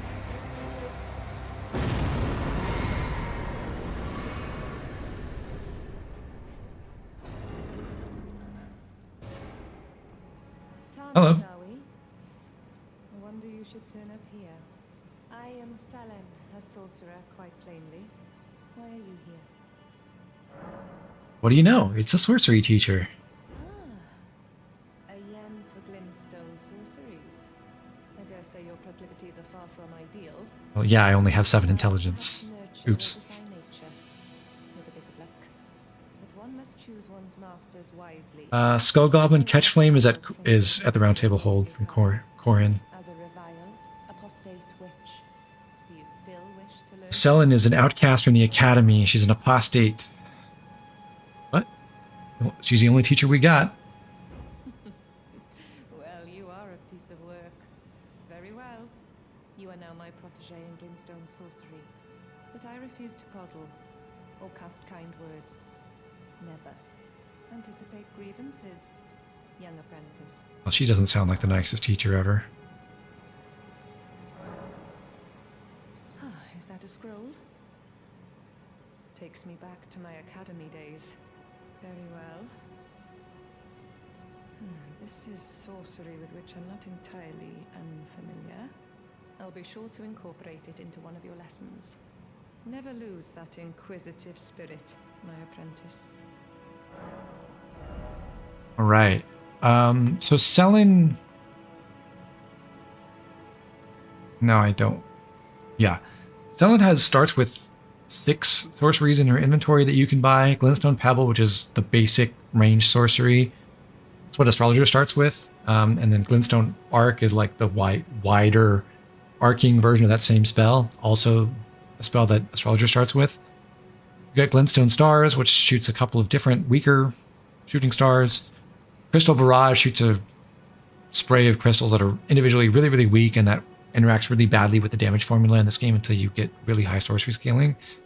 Scholar's Armament, which lets you buff your weapon with magic in the same way that we've been buffing our spear with holy damage using Sacred Blade or with fire using our Fire Grease. That's kind of cool. That scales with your staff power. Scholar's Shield, which lets you buff your shield and make it more resistant to damage. And then the scroll we just gave her lets you acquire Glintblade Phalanx, which summons some glintstone swords around you that will shoot out at enemies who approach you. And then Carrion Slicer, which is an amazing spell. It's a melee spell with really tiny FP cost. It comes out really, really fast and does a ton of damage. So I know that you can play through this entire game as a pure spellcaster who literally only uses Carrion Slicer, and it works well.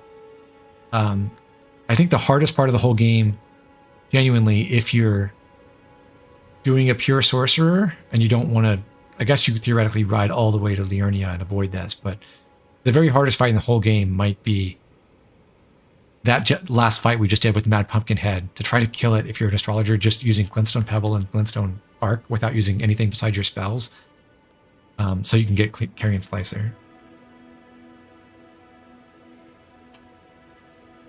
Unfortunately, although we may have crazy visions and stuff, we are a bit of a brainlet, so we can't use any of these, and I won't spend my runes on them anytime soon. Might buy them later just to have them, but they're no use to me.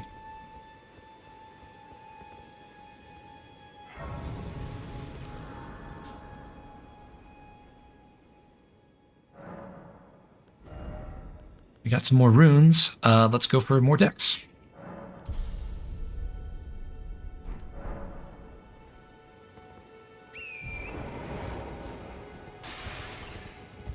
So now we've done 3 quests, basically. And we've got a 4th one pending, which is when Bach asked us to go to that cave on the seaside. So let's head to the shores and see what we can find.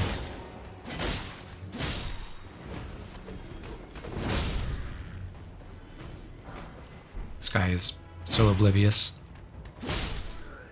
I hate the jumping R2 on the short spear, by the way, where it plunges into the ground. There's like no range. It's like you've got this pole arm and you're hitting 2 feet in front of you. It's terrible. But what we just picked up was a gold pickled fowl foot, which is one of those items you can craft with those 4-toed fowl feet that lets you enhance your rune gain by 30% while it's active for 3 minutes, I think. Actually meant to come up here earlier, but we can talk to this ghost, and he's gazing on at the minor Erd tree. Sweet sapling of glorious gold, as your crystal teardrop ripen. So this is a hint that you can get more crystal tears at the minor Erd tree. But we already did. Oops. I already screwed up the run, everyone. Time to reset. Did the quest before I got the quest.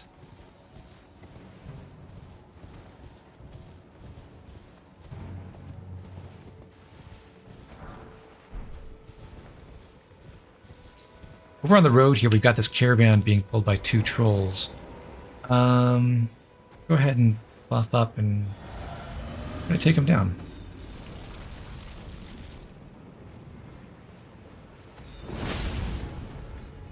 It was dangerous for me to try to use my charged R2 after I'd alerted the enemy, but it's not for it. Well.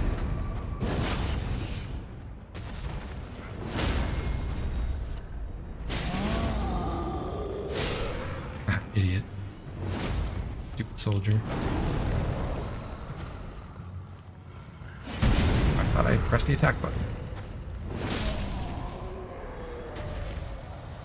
Alright, we've taken down one troll. That means the caravan is stopped. So we'll go and fight all the infantry behind it now.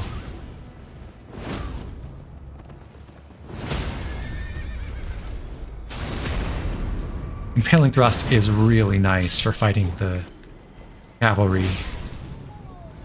Spears really are good against Bass. Who knew?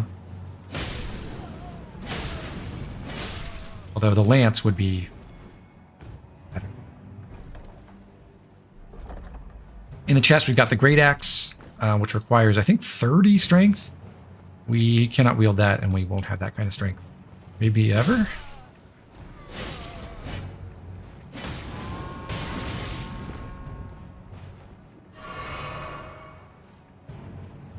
Let me go kill you for blowing your horn. Rude.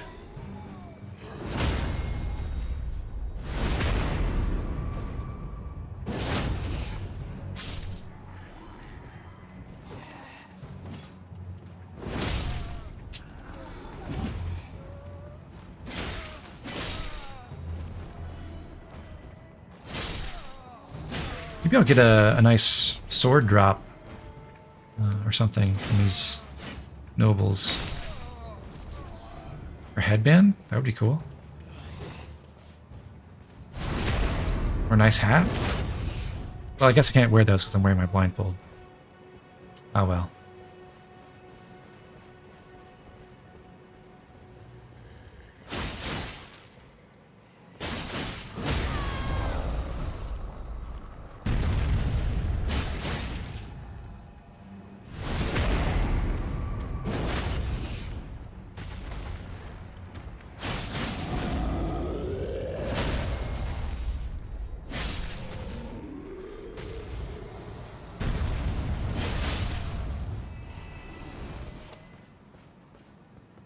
Nobles with torches are really annoying if you're trying to fight on horseback, because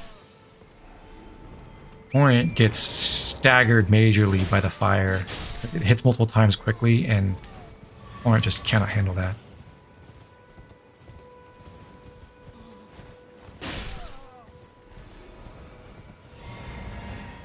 Item?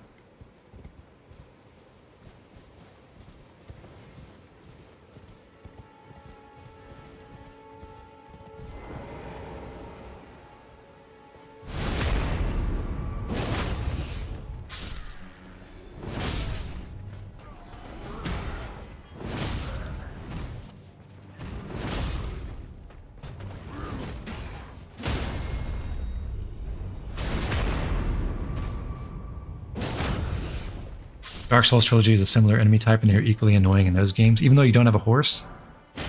Perfect.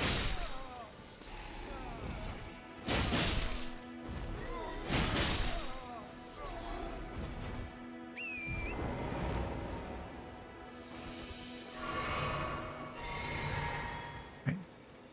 So long, friends. Down here at the southeast end of the lake, there is a scarab in the water, suspiciously by itself. Oh god. Kill it, giant crab. I don't want to fight 2 or 3 crabs at once, so I'm gonna run. They can hit each other, which is funny. That.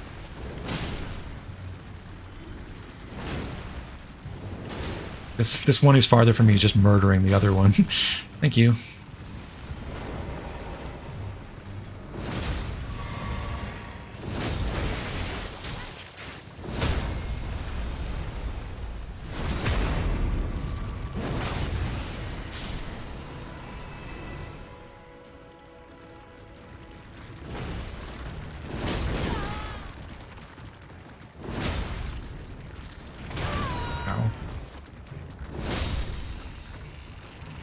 Good fight.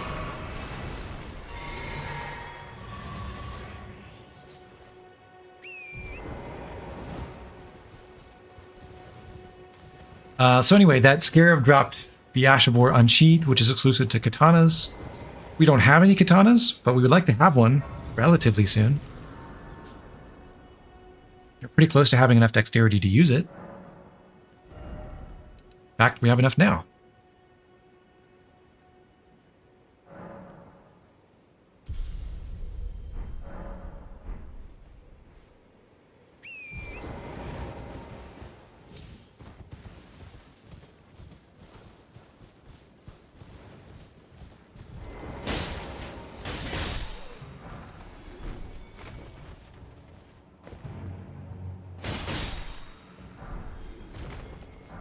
Foot Soldier Gauntlets. We like those better than the Godric Soldier Gauntlets. They're not actually better, but do they look better? That's the important thing.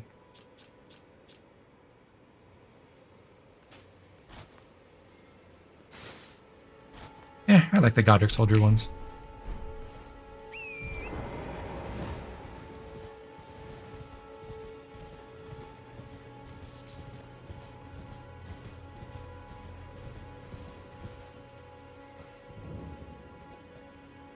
G is a classic, but it's weird that the washing pole of Elden Ring has no drawbacks. What do you mean by washing pole of Elden Ring? Here's an Everjail. We will come back to this.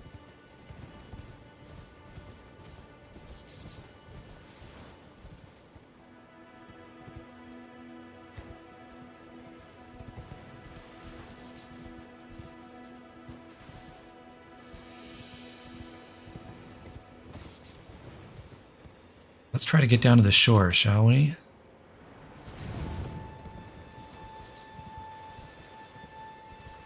I guess I didn't talk about Spirit Springs, but those let you jump really high on, and cancel fall damage when you're on Torrent. That's about the long and short of it.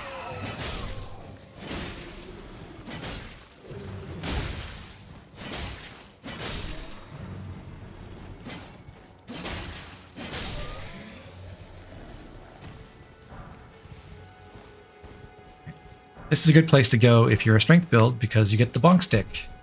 Large club only requires 22 strength or 15 if you're two-handing, and it does strike damage, and it's quite useful. Really good reach too. There's an Arteria leaf that we just looted up here as well. Yeah. So these are things that you can use to craft Exalted Flesh.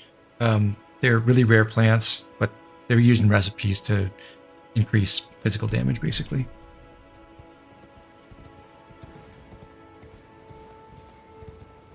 We'd like to go down there, but that looks like a little too far to drop.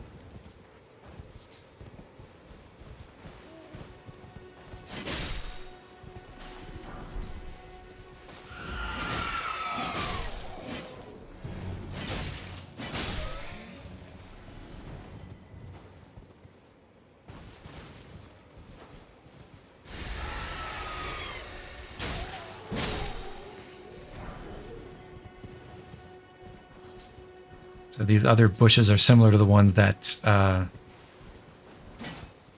what's his face? Hawk was transfigured into. But the demi-humans around here use them as tricks to ambush you.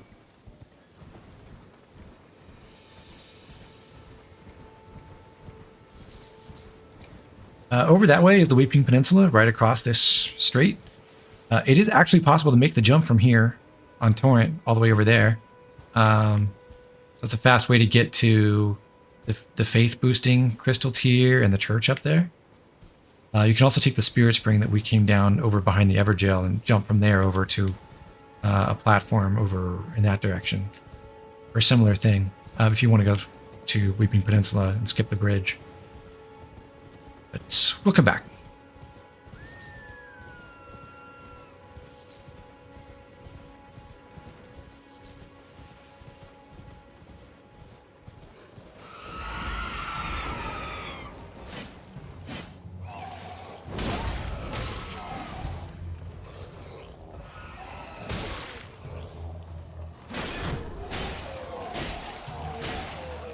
But you know, I mentioned that the rickety shield we started with was really bad.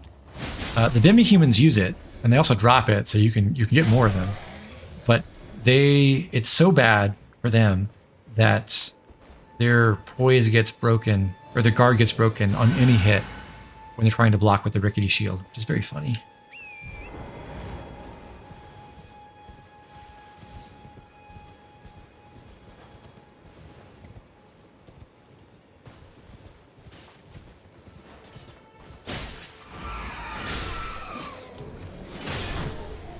See?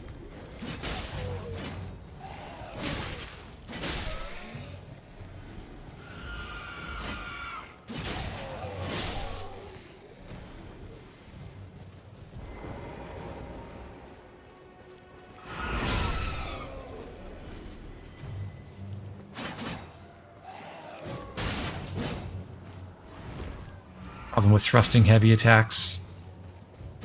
Sometimes you just miss. And thrusting skills.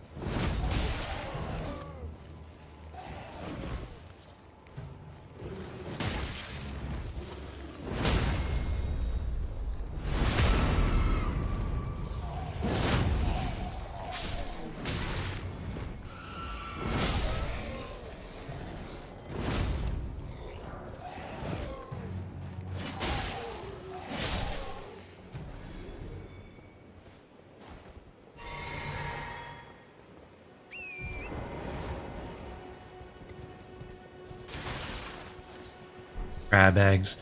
But it's kind of a running theme in demi-human areas. You find all these corpses and they almost never have anything useful on them. They'll be like glowstones or crab eggs or something like that. But they're little traps. They're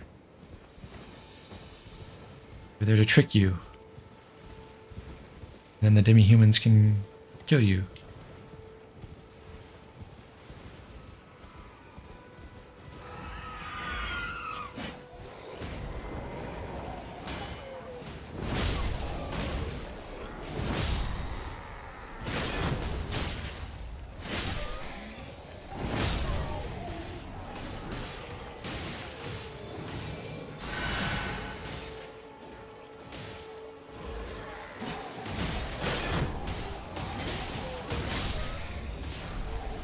Ooh, a falchion.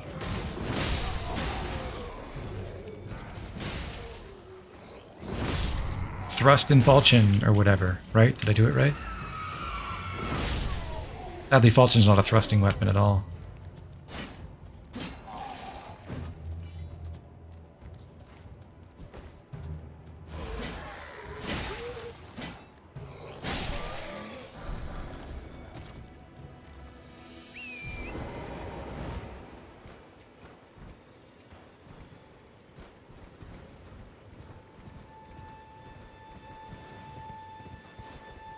It is unbreakable in this game, so that's good. You must be the new Tarnished. Hello, Yura. Well to steer clear of a Gill Lake fledgling. Dragon. I would like your outfit, please, Fearsome leader. as it is majestic. So, unless you're mad or wish to be burned alive, stay clear of the lake. What a hat. Seems so annoying to wear. You know how people complain about getting uncomfortable when they're wearing VR goggles? This is like a steel cage. It probably weighs as much as 10 of those. Just got some cushions on his head. Ouch.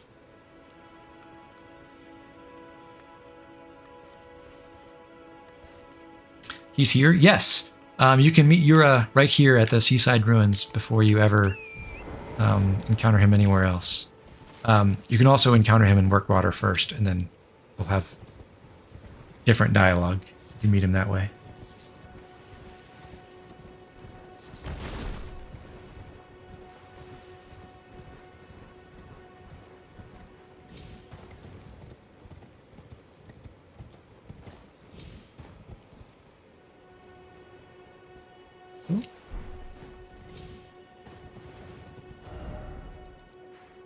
You're a hunter of bloody fingers.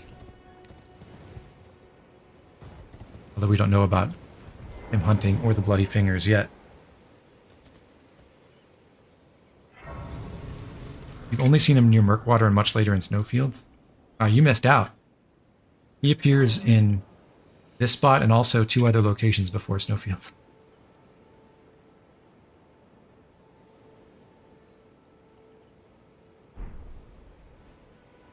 Okay. I'm gonna hold on to my runes for now. I don't think I have enough to level up anyway, but I want to save, yeah, well off, but I want to save some for shopping.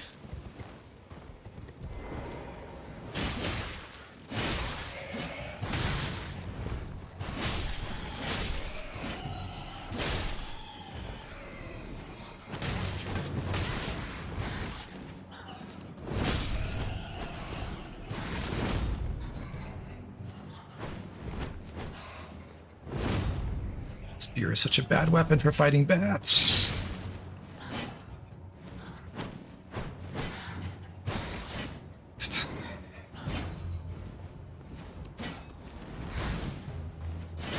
Thank you. Loot the corpse. And then I want to make my way down. Look, it's the beach. Maybe we can find that cave Bach was trying to get us to.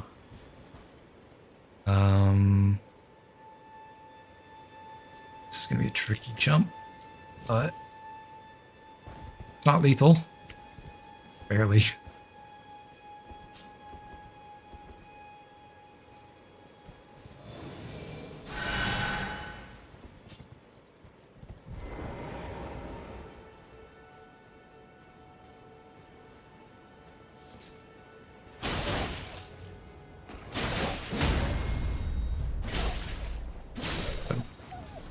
So that one lone white wolf was guarding a Trina's lily over here. Now they've gone to this platform. We can descend to the beach. We could also have just taken the spirit spring. And it is possible to use that spirit spring to jump to this ledge. It's just kind of finicky. Let's go down this way. To the beach. And who's this guy?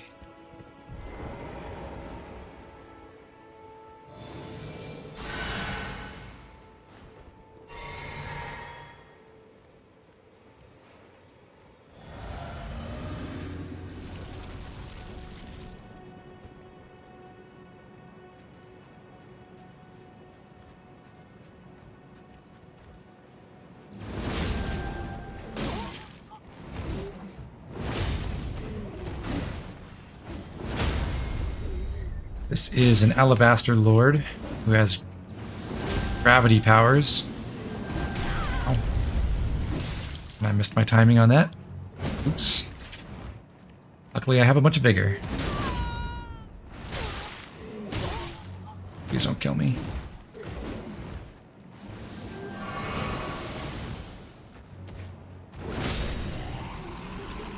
He drops Ash of War of Gravitas, which is our first magic Ash of War, and it's actually a very useful tool against flying enemies, although the game doesn't tell you about that for a bit. But now we've got a holy option, a blood option, and a magic option. There are no fire or flame art or lightning or cold ashes anywhere in Limgrave, though, so that's the limit. You can get the Nagakiba quite early if you do the quest, or even early if you kill him in cold blood. That's true, yeah. Yeah, I could have murdered Yura right there at the Seaside Ruins and gotten the Nagakiba very quickly, but that would have been evil.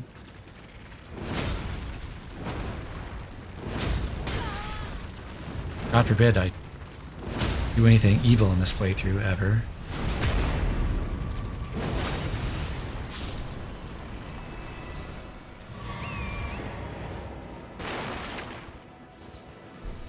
Lump of flesh. I think these are...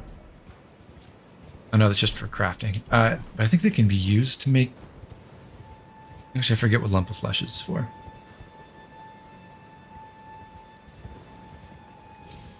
I jump into this cave. Is this the cave Bach wanted us to go to?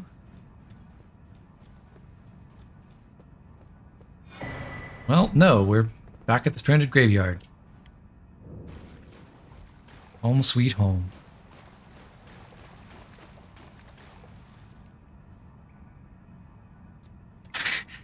Now you know which ending I'm going for. Which ending is that, Cartoon Critic? I can't actually go in the dungeon up here. I still don't have a second stone sword key, so we'll head over to the Church of Ella.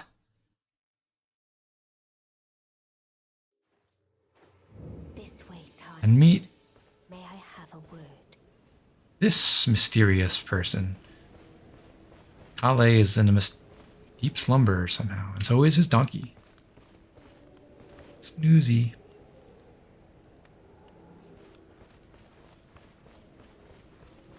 Which is interesting, is this kind of suggests a connection between...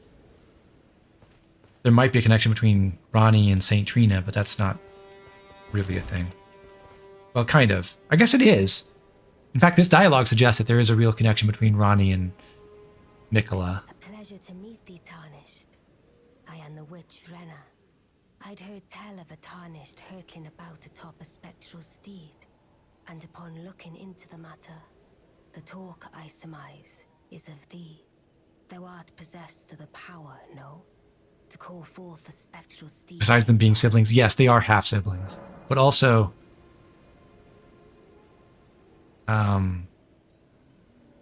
You can answer either way. If you deny that you can call the spectral steed, then Ronnie will ask you again. And then if you deny it again, she'll say, you know, wow, you're really stubborn, but it's probably wise out here. But I'll just be honest. As I had hoped, I was entrusted this for thee by Torrent's former master, and we know from the DLC that Torrent's former master was Mikola. 'Tis a bell for calling forth spirits. Summon them with it. From ash and return to the Erdtree, the spirits will obey thine command but briefly. As they It's kind of interesting to think that now it is thine. If Ronnie's telling the truth about As thou wishest. where this came from, that she is actually doing Mikola's bidding and helping the Tarnished get around. And, well, Mikola's plans maybe accidentally hinge on the Tarnished doing a lot of work, so good foresight from him, I suppose. Forgive mine intrusion, Tarnished. I doubt we shall again meet. But all the same, learn well the lands between. Yeah, the witch Renna. How long will it be, I wonder? What a clever alias. Tarnished tire of obeisance to the 2 fingers. I didn't really pay attention to this on my first playthrough, but it's also interesting that multiple people early in the game ask you directly, like, so when are you going to get tired of doing what the 2 fingers tells you to do?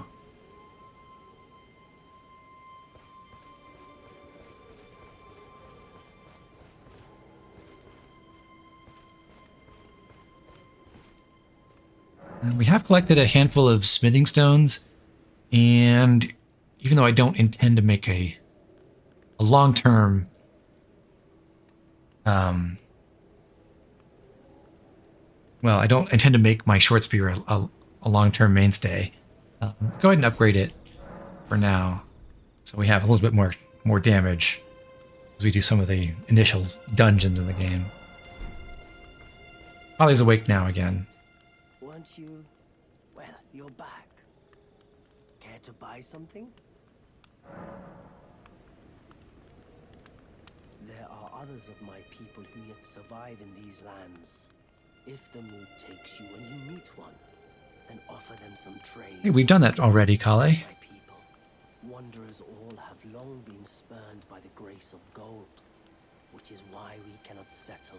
So you too are outcasts from the Golden Order, just like me. Unceasing journey, but thanks to that, things are not so different for us now, though the Elden Ring is shattered. I think this makes us kindred spirits of sorts. Your people, the Tarnished, and mine. Perhaps you don't need to hear this, but see that no What will be your long-term weapon? Never saying, we wanderers. Well, I don't know exactly. but I think I'm going to use a variety of different lead weapons that I can put Blood Flame Blade on. And probably the one I'm going to invest in most in the near-ish term is going to be the Cross Naginata. So Kali just told us that if we attack any of the other merchants in the world, then they will turn against us. I kind of wish the game followed up on this, but there's actually no downside to just murdering every other merchant in the game and stealing their bell bearings. And it just makes things more convenient for you. In the Mistwood, I suppose he must still be skulking about. I know. Why not meet him for yourself?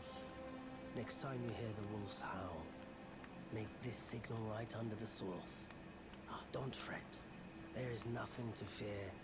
I just have an inkling the two of you might hit it off.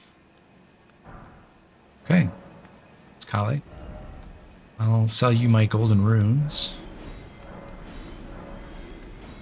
Let's do some shopping. We want our telescope. We want all 3 cracked pots.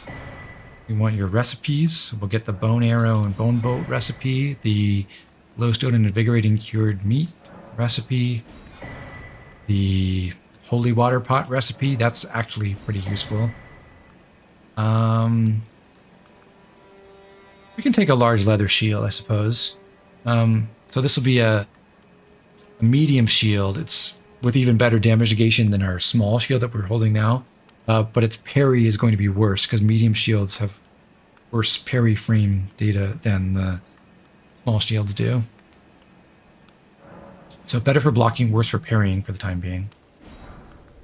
And I'll go ahead and buy the chain set as well. We have actually picked up more or less a full set of armor. Anyway, so this isn't really necessary, but let's get ourselves some options for clothing, shall we? Goodbye. Nice to do business. Ale was going to have a whole quest to himself that got dummied out before the game shipped. I've heard about that. There was also a Mimic tier quest, wasn't there?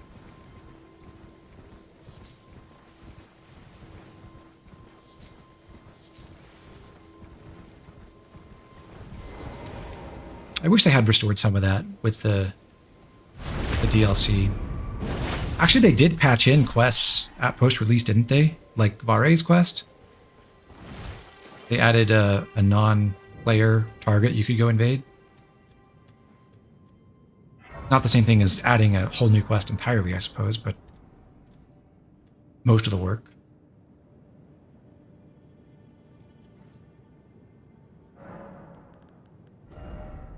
Oh, I have something I can put Gravitas on? I guess I don't. No, I do. I got a falchion. Stick that on there, just in case I want it for something. And for the time being, I'll put Sacred Blade on the Lord Sworn's greatsword.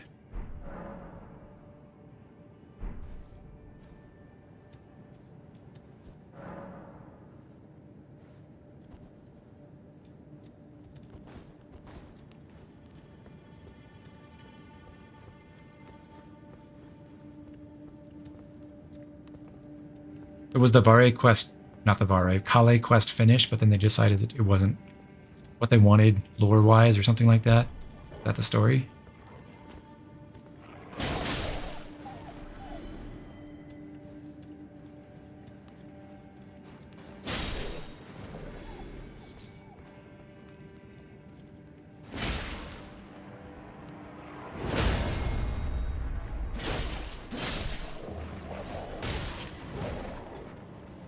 Torch attack. Oh.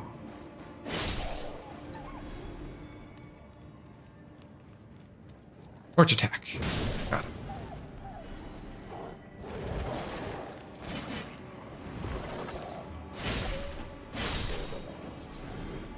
So in the water over here, we picked out some silver fireflies.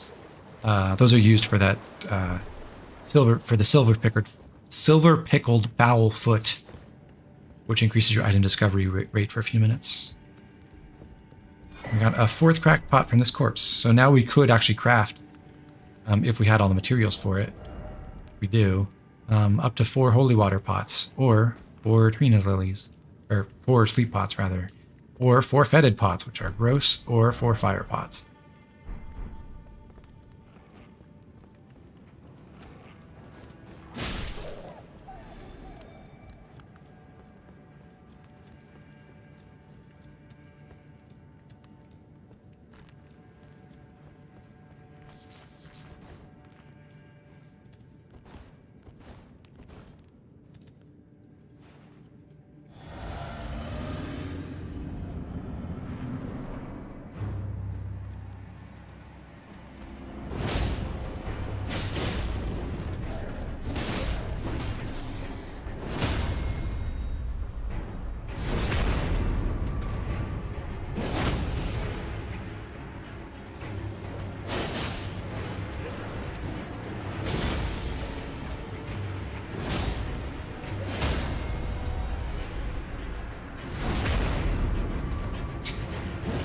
Goodbye, Bofa. We get the another resistance talisman, the Flame Drake talisman. We got this Halig Drake from that tunnel above the Stranded Graveyard. I don't remember where you get the other ones. The Bolt Drake and the Spell Drake. The Spell Drake is an Earthbore Cave. The Bolt Drake. I don't remember. Anyway, back to Church of Ella. So that was our first proper dungeon other than the tutorial dungeon. Hooray! We went through a cave, killed a bunch of wolves, and then fought one boss. The Beastmen of Farum Azula is from Farum Azula, and you don't fight any more of those Beastmen until way later in the game.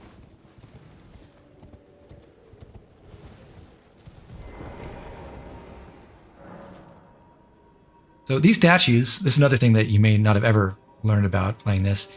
If you interact with them before you found the dungeons that they point to, they will activate this beam that points to the catacombs that they're near. So they're always found near a catacombs dungeon, and they will always point you at it.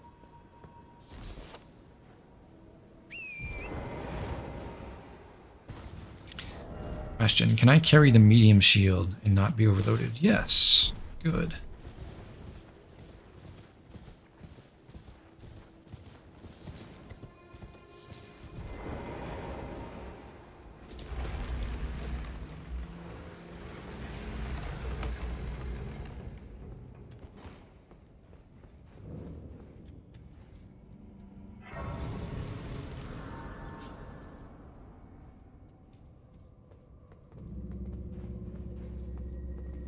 Hello, Mr. Commoner.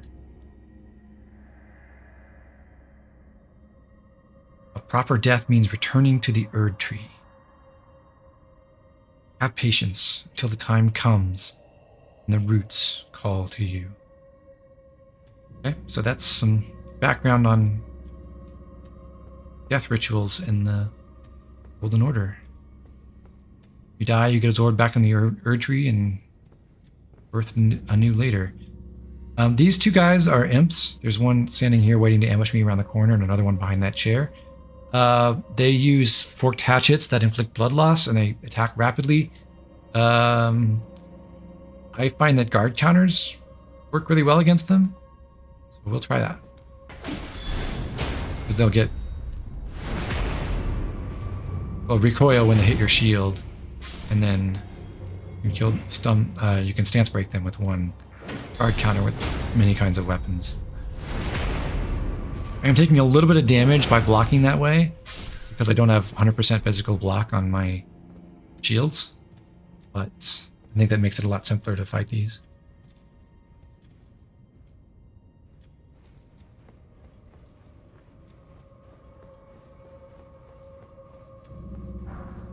A Grave Glovewort, those are used to upgrade Spirit Ashes. And this door leads to the boss, but is locked by some contraption. Another imp up there. And there's one on the left as well, and there's, I believe, also one on the ground level. Somewhere. Oh, okay. We'll deal with these. Hello. Hit me. want you to hit me. Fine, I'll just shield poke.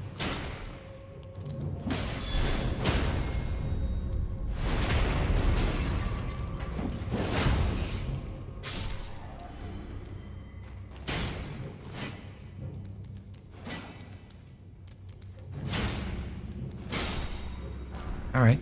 Hey, a forked hatchet. Technically, that's my first bleed weapon, I think. I could use that.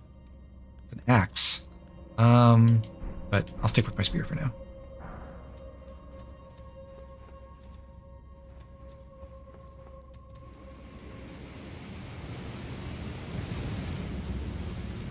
There's this fire pillar that's shooting down on us. There's also this imp on this wall here. Lacking a ranged weapon, I've yet to find a way to knock him down that doesn't result in him landing on my head and damaging me, which is annoying. I can just wait here and eventually he does drop.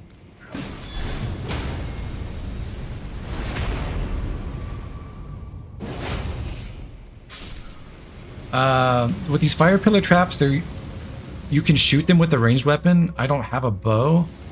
I think it's possible to hit them with some throwing daggers, but really far away. But you can also just duck into the alcove partway down to get around them. That prattling pate is an item you can use to actually say something. I think it's basically meant as a tool for co-op stuff. It's really rudimentary, so I don't really know why you would use those. Oh god. Oh. Missed my timing. That's not good. Probably should have used my heal spell too.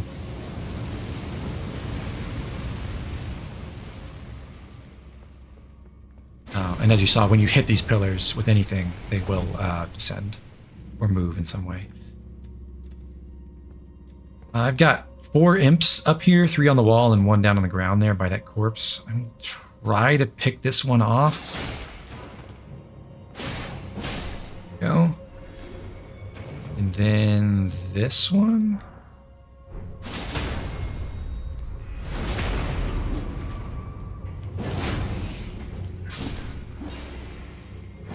Oh, there's another one.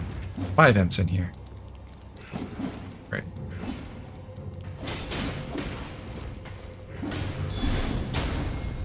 Like, guard countered the wrong guy.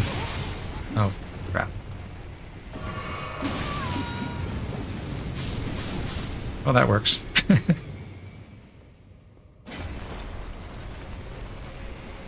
Thank you, architects of this dungeon.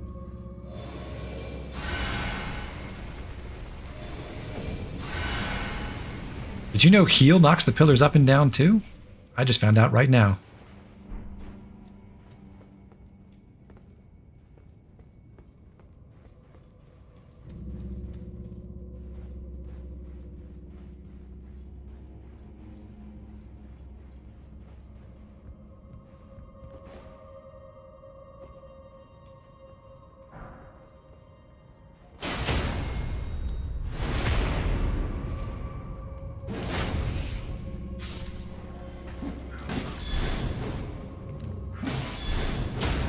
Problem with spear guard counters, sometimes with small enemies, they miss.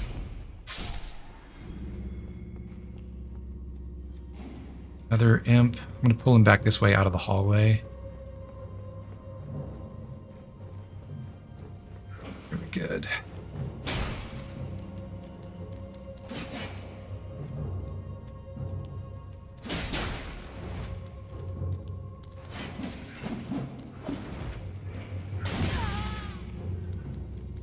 Accidentally turned around.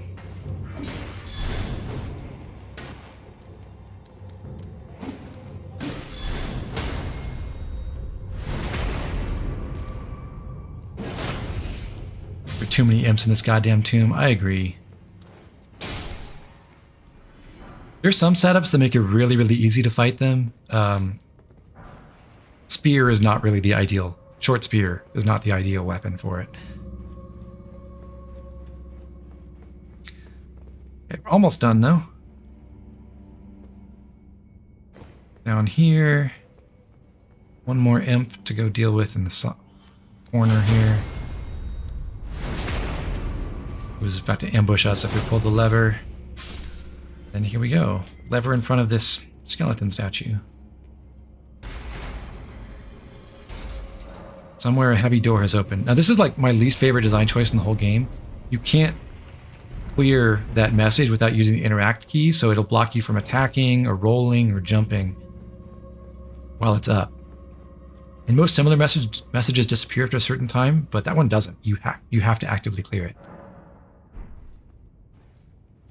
I ran back to the Grace to reset my flasks since I used a few. The boss door is like right down the stairs from the Grace, so there's nothing in between us. I get a free reset before I go fight the boss. This could be challenging. This boss is weakest to strike weapons, but I think we'll be all right.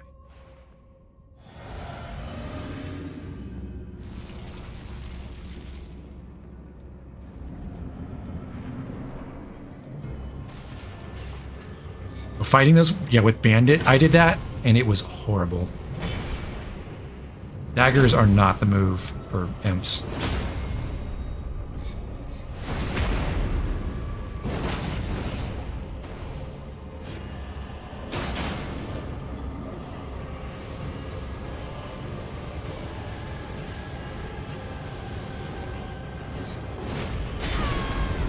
Was ill-timed.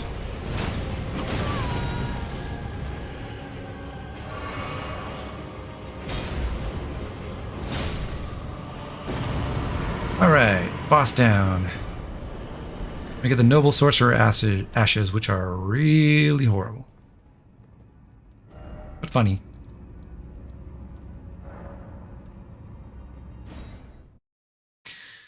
Alright, let's see if we can finally find that cave that Bach was trying to get us to go to. Checked out the beach down here, and also the beach over here. One more on our map, and that's down this way.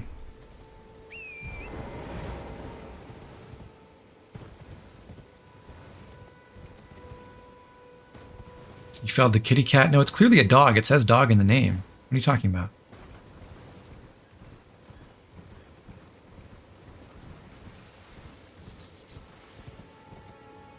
Well, they are very kitty-like.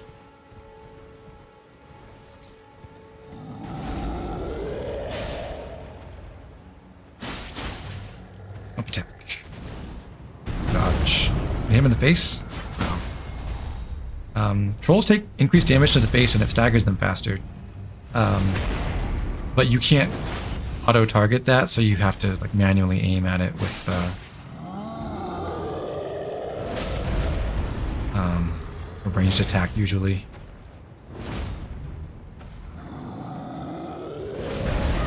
I was gonna get a stagger if I connected with that impaling thrust, but now I think I've lost my stagger progress.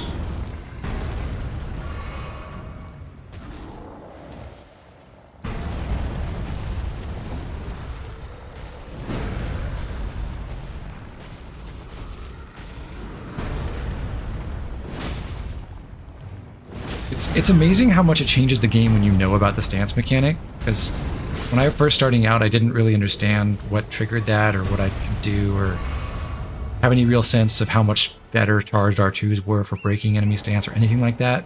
So a lot of boss fights were pretty hard at that point. Ooh. Here's an opportunity for some tech. I put gravitas on that curved sword.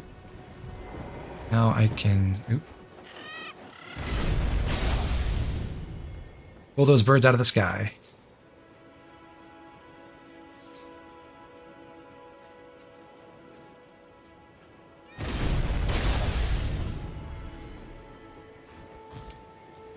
And with any luck, I'll be able to hit this invisible scarab. Nice. Ash of War stamp sweep. There's another stamp Ash of War that does an uppercut instead. I like that one better.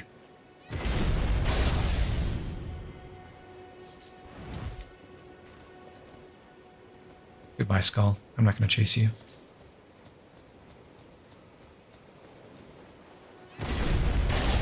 I've heard about that, Mr. Susan, that apparently the common advice in older Souls games was basically the heavy attacks were novelties and you didn't really use them in tough fights.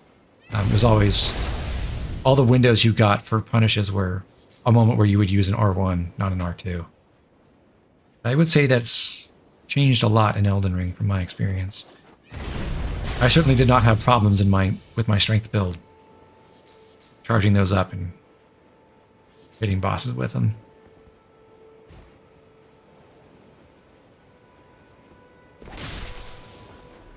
Is this the next stream project? Could be for a bit. Seems like the reception so far has been pretty good, so that's encouraging. Hello, Mr. Kaiden Sellsword. Will you drop your coat, please?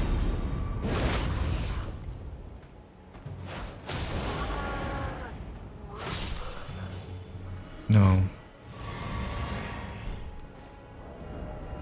Yeah, let's get our spear back.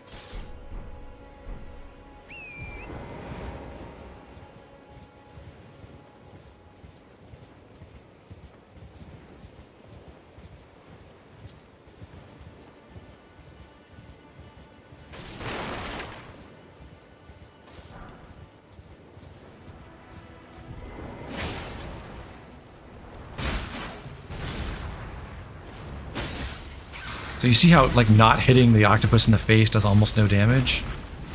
It's basically the mechanic here.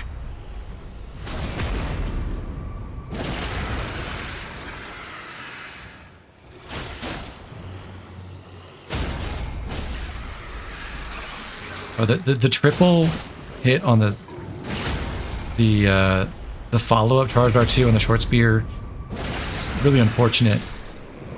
In some cases, like that one where I got a stagger and then the third hit knocked the octopus out of it. Stance break, I should say.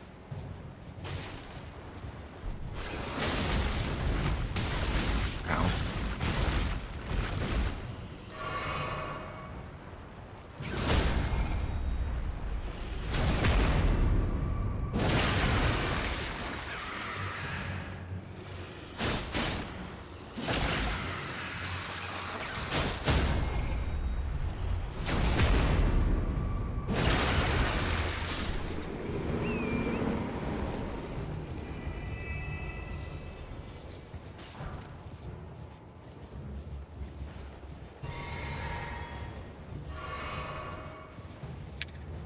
Well, we found some demi-humans here at the beach, so this looks like it might be the spot.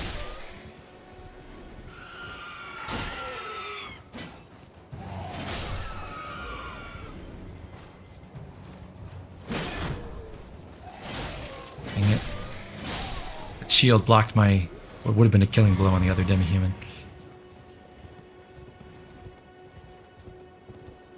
Alright, inside. Coastal cave. What do you know? Box here. What are you doing here? You must leave this place at once. They'll rush in and beat you to a pulp. You'll end up just like me. Well, I understand, but I have a bit more faith in myself than you do, Bach. I'm gonna hold on to my runes for a little bit. Because there's a merchant outside this cave that I want to go to after we're done here, so it's technically a bit of a risk, but I will not spend them.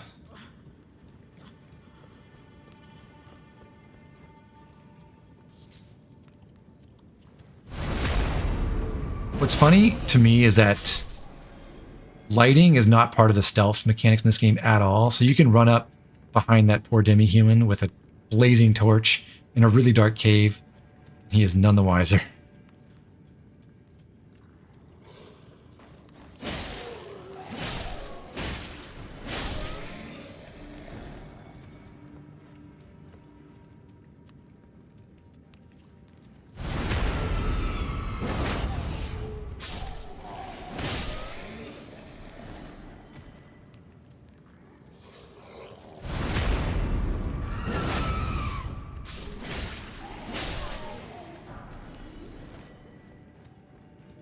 A very simple dungeon. This is the boss area, and this is our first NPC summon.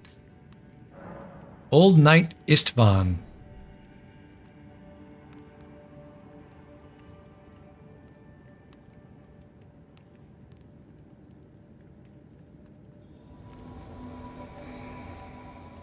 Hello, buddy. I like your armor. Anyway, let's give ourselves a bit more fire grease.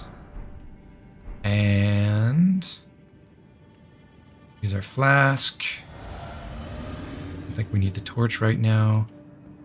And some grease. And then we'll sneak in here.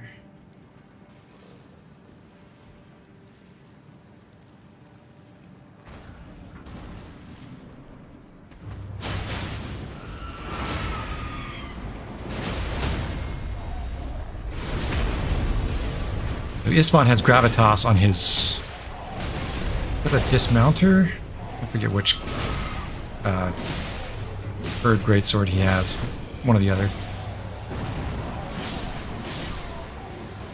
Nice. Good teamwork, buddy. And now we can go sneak up on the other demi-human chief. Well, kind of. Can't really sneak up at this point. Istvan isn't very stealthy.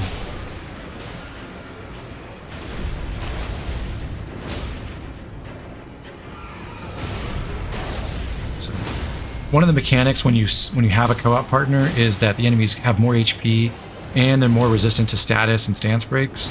So these demi-human chiefs would probably get stance broken a little bit faster if I did not have Istvan around, but he's doing a wonderful job for himself. Good work, buddy.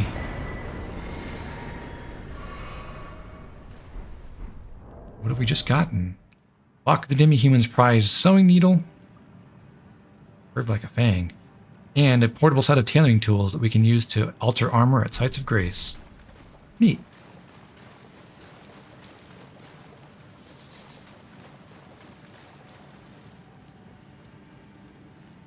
So we don't want to just warp out of here because there's this tunnel at the back of this dungeon, back of the boss room, and if we go through there, we'll find a few more demi-humans on the way through.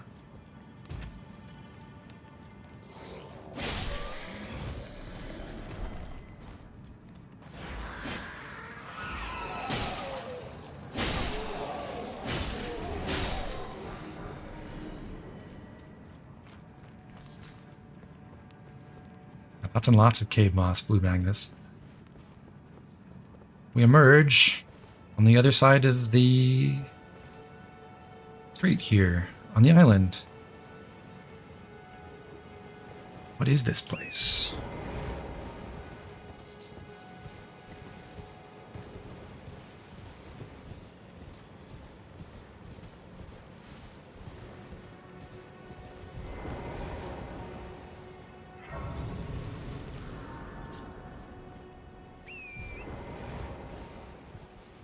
It is the Church of Dragon Communion, and there's this corpse of an ancient dragon right here.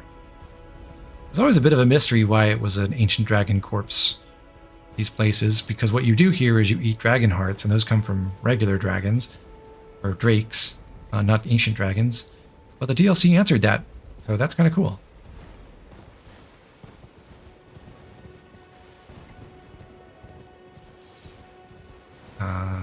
We have no dragons to commune with, though, so nothing to do here right now. We will have to find out from someone else what you can do at the Church of Dragon Communion.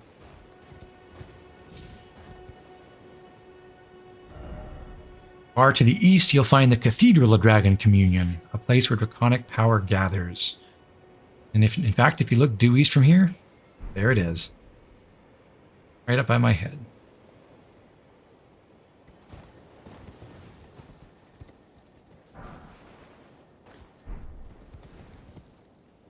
You have to eat those tiny wafers along with the dragon hearts. Yeah. It's an important part of the chemistry. Sweet. Foulfoot. Four-toed foulfoot.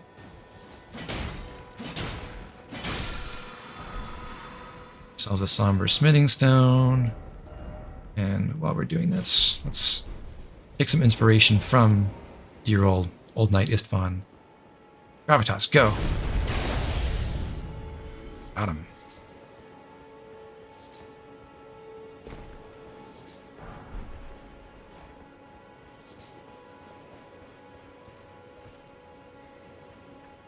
Hello, dog.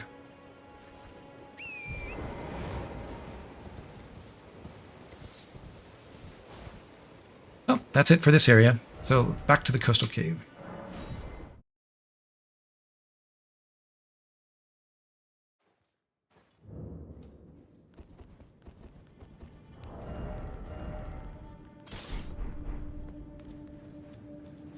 Oh yeah, need to go talk to Bach. Oh, what are you doing here? I got your stuff, buddy. You must leave this place at once. They'll rush in and beat you to a pulp. You'll end up just like No. Hold on, let me talk. Wait. Is that what I think it is? You got it back for me. My sewing needle.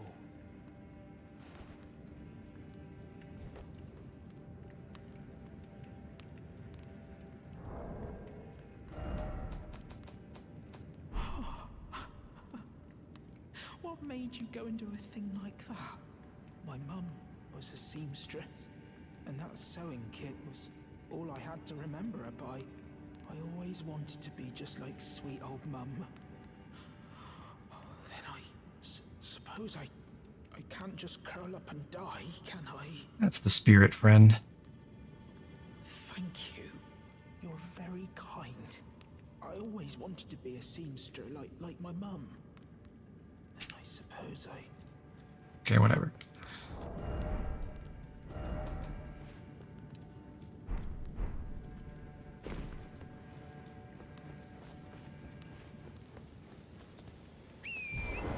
Alright, we saved up, looks like a little over 9,000 runes. Let's see what we can buy from this merchant over here. What do you need? I don't want any trouble. First off, got a handful of runes to sell, and then we'll buy his inventory of smithing stones. We'll buy the armorer's cookbook, which lets us craft fire arrows and bolts. We'll take the note about land squirts, the note about stone digger trolls. Probably don't need a short bow, but I'll go ahead and take it. I do want to have a straight sword, so let's take the broadsword. And the club, just to have a strike weapon. And why not? Let's take the iron round shield too. So we basically bought out the entire inventory. All done? Well, be on your way then. It'll be a stronger small shield than the other ones we've had. And our notes tell us the heads of the stone digger trolls bear old wounds. So if you hit them in the head, we haven't encountered a stone digger troll, but hit them in the head, that'll be valuable. And land squirts, which we also have not encountered, are soft where they touch the ground, and poison will cause them to rupture. Okay? We should poison the land squirts.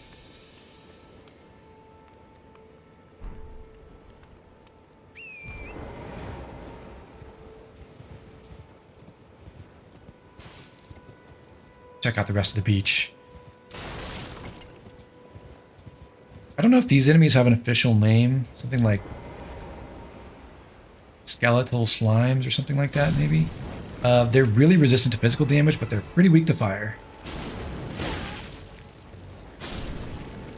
We got the one-shot kill in the first one because there's a bonus for sneak attacks. Basically, if they're not aware of you. If the enemy's not aware of you, you deal more damage by like 20-ish%.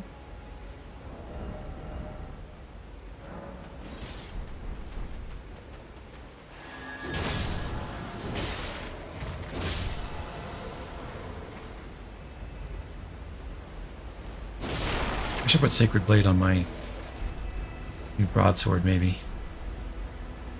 A gold pickled foul foot, that's nice. And over here we can use the Spirit Spring to get up.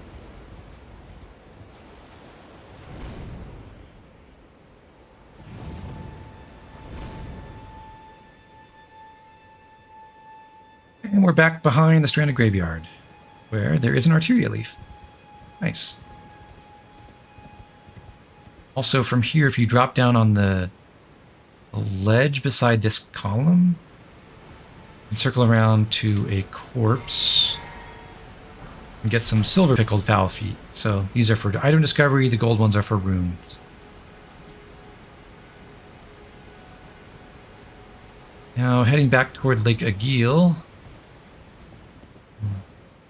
Over here there's this bizarre bottomless hole in the ground. I think technically this is directly over the Stranded Graveyard area. Like if there weren't a death plane in here, I think if you fell through this, you would land in the dungeon by the drop down to this Cave of Knowledge. But for whatever reason, they decided, instead of letting you do that, which I thought would have been kind of fun, this just kills you. So there's a bottomless pit in the middle of Limgrave for no reason. Oh well. Don't really want to fight those bats. But you remember we went to that artist shack and we found that painting? That was a painting of this view. Under this archway, seeing the minor Erd tree over there by these gravestones. And that drops in a helmet called the Incantation Scarab, which looks ludicrous. This thing has negative damage negation stats. It makes you take more damage, and in exchange, it reduces the cost of incantations. That is not for us. I didn't even realize we got a commoner's headband altered. This is like one of my favorite pieces of headgear, because it's basically a blank face, but it shows your entire face, but you got a cool headband with it. But blindfold it is for us for now.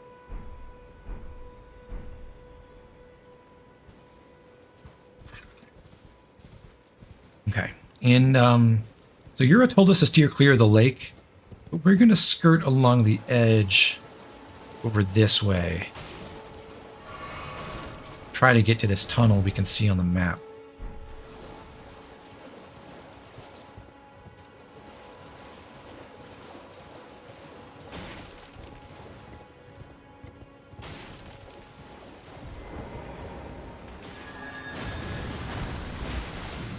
Ooh, I'm overloaded. Didn't realize. Well, not overloaded, technically. Heavy load. But this crab is stuck, so I guess I'll just cheese it.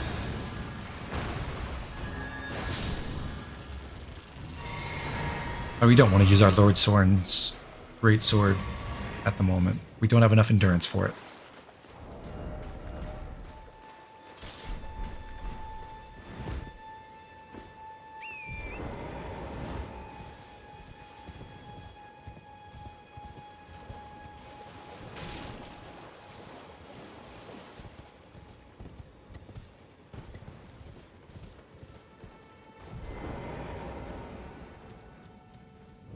Limgrave tunnels. Drop off this elevator. We could reach some side tunnels in the elevator shaft, and this one has a corpse with an item. But now we have to make some slightly tricky jumps to get to the bottom. That's easier to mess up than you might think.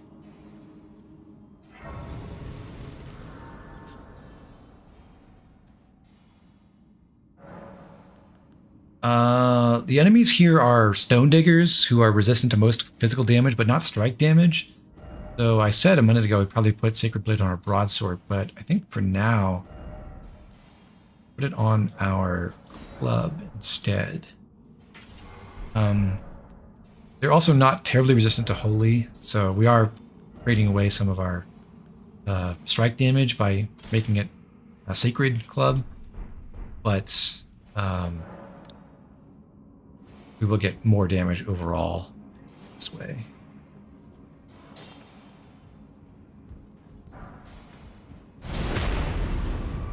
Yes, a slight downside of the automatic item pickup mod is I'm looting those smithing stones from these veins in the walls, and when you loot the veins that the stone diggers are picking at, they will become aggressive. So normally what you do is you sneak up on them and backstab them, and then you pick up the items. But the automatic pickup is messing that up just a little bit.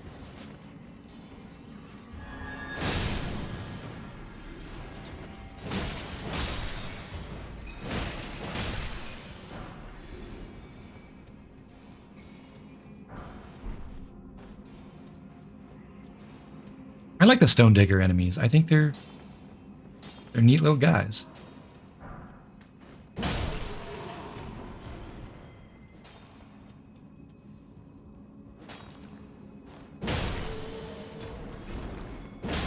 Sorry I stole your stones, buddy.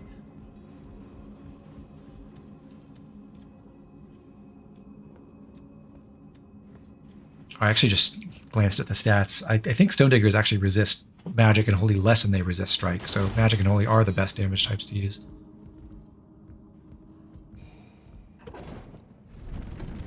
Fist and claw weapons can light attack them without being recoiled. That's interesting. Normally you have to two-hand most weapons, otherwise you bounce off.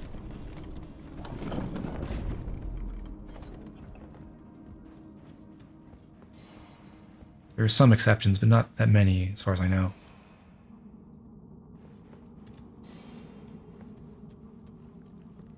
Here we've got this cabin.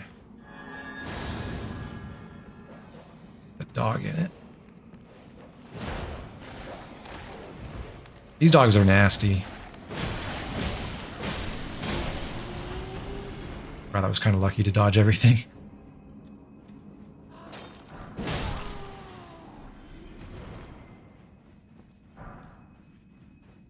My smithing stones. In the shack, there is a corpse.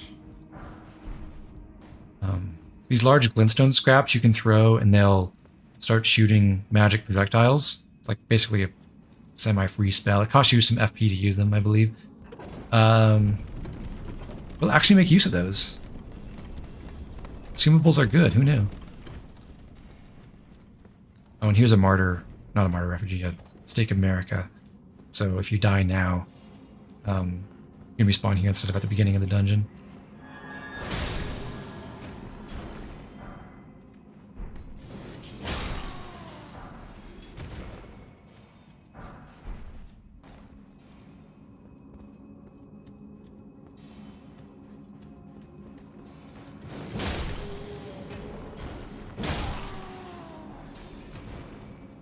Running heavies are working great. Ooh, and we got a couple of explosive stone clumps. I think those can also be used well against the boss of this place. Right out. This is our third elevator in a row that has a secret on a ledge part way down. Not the same ledge as the first one, but over here on this one you've got a corpse. And then a somber smithing stone.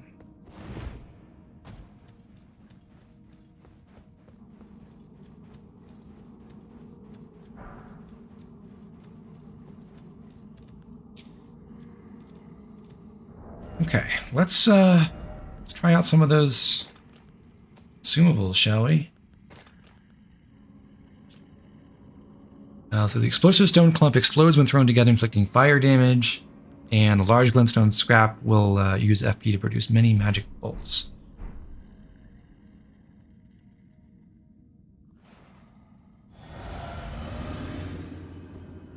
Open the door. I'm going to try to throw the explosive stone clump at Stone Digger Troll's head, and we'll see how that goes.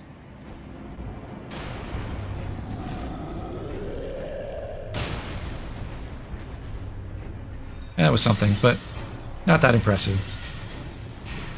But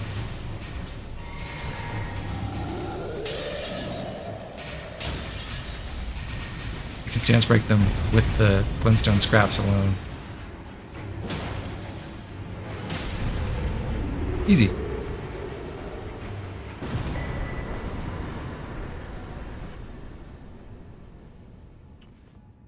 Roar Medallion is a pretty neat little talisman. There are certain skills that are roar skills, and that will improve their effects.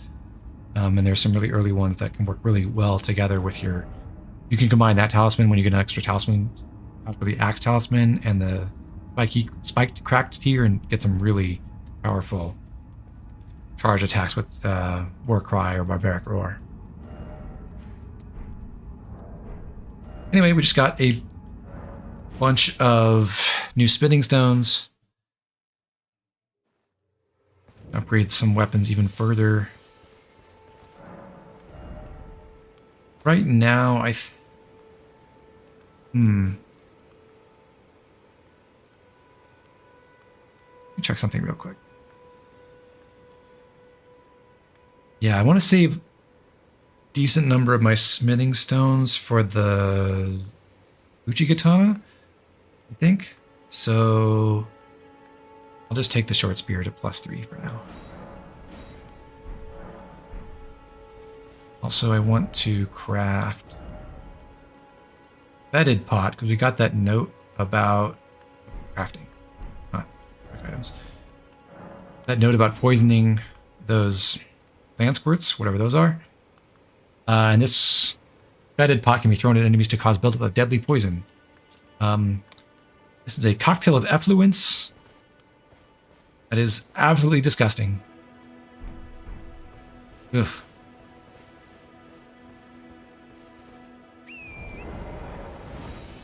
Get my spear back.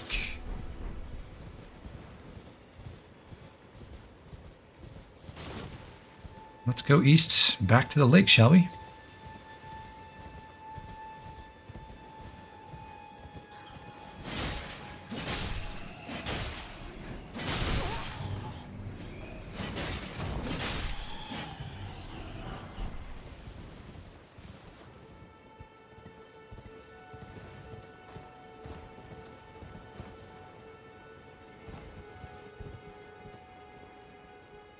Well, I can see this big bonfire with a whole bunch of wandering nobles standing around it, but I don't see no dragon.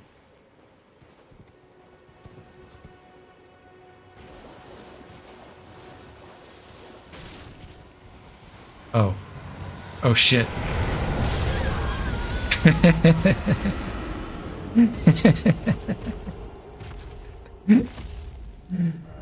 Ah. Hello, Agil. That was fun.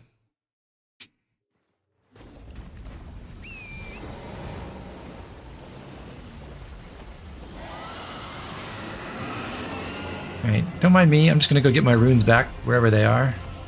Please. Oh, there they are. Okay.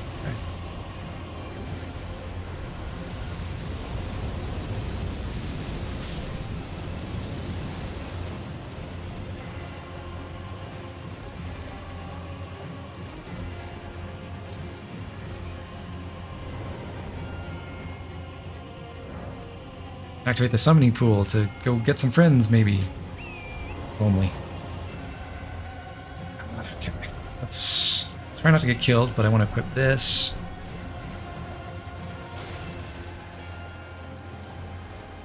Lost interest in us. Here's some land squirts. I throw my poison pot. I poison myself because that thing is just that gross. Look, they all explode.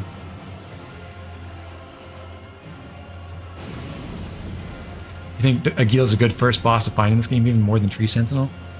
I've heard of people who legitimately didn't see anything in front of them when they walked out of the first step and immediately took a right, went to the lake, and encountered Agil, which is pretty sick, honestly.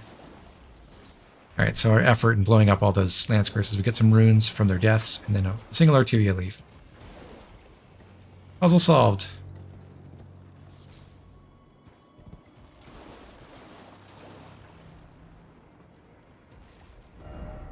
Let's go. Actually, I'm not sure if did I have to attack Yura to make this work? I thought maybe just dying would do it. Or not attack Yura, attack Agil. When you attempt to fight Agil for the first time, Yura will have new dialogue for you. I have to fight him. Alright, I have to go attack him. And then come back. If I had done any damage, I think that would have worked, but I wanted to just get pulled over. It was a much better bit.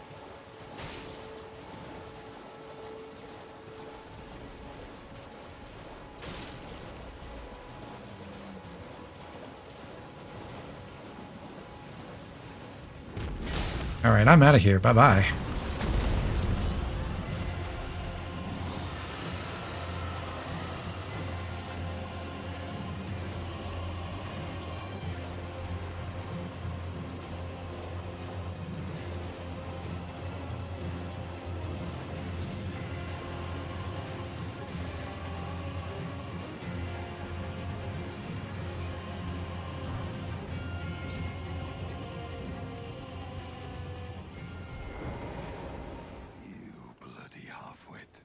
Picking a fight with a dragon. You're probably right, buddy.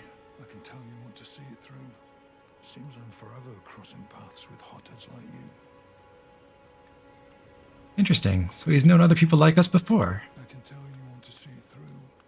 Fools will be fools. Fight all the dragons you like.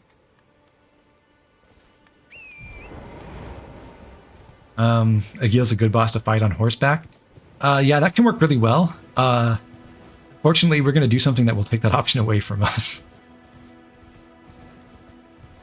Over here, got another Arteria leaf, and then on the island in the center of the lake, there should be a Trina's lily.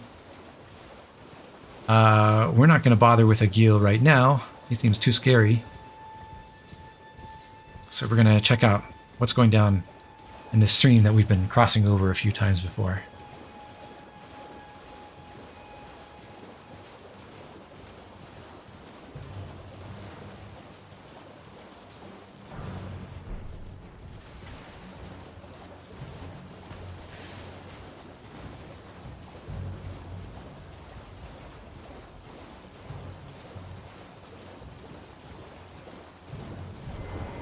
Hello? Torin?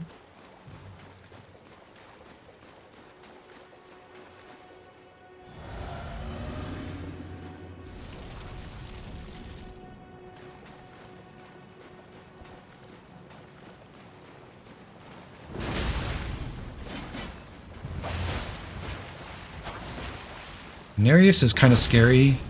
He uses Reduvia, and he can hit you with the weapon skill to inflict a whole bunch of blood loss. Impaling Thrust does work pretty well, though. And Yura comes in to assist as well, which is great.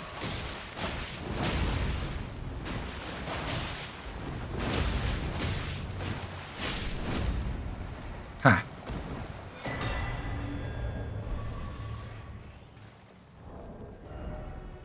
Reduvia is one of the, I think, is that our first somber weapon? First unique weapon with a unique skill that can't be upgraded with regular materials. This is used by noble servants of the Lord of Blood. We can't wield it because it requires more arcane than we have. It would be an option. And the Reduvia Bloodblade skill is pretty nice to have early. It's a projectile that inflicts blood loss and does decent damage.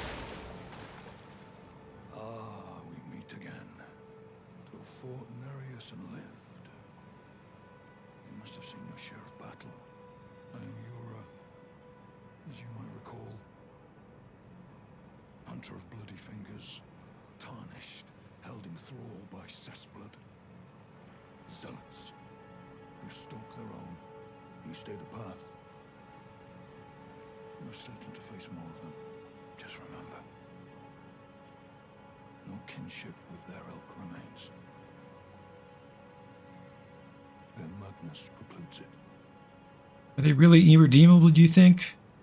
Don't let your emotions stay your blade. How do you know about all these people, too, Yura? Inquiring minds wish to know.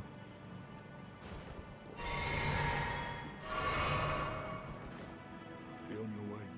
Perhaps we will meet again. If fate permits.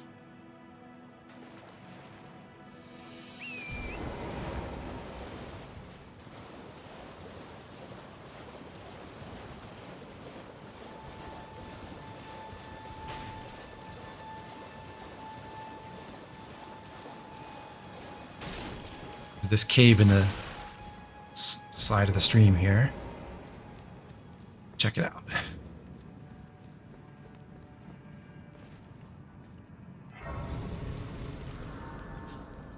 I'm gonna rest to refill my flask, but I'm gonna hold on to my runes again, because there will be a shop that opens soonish.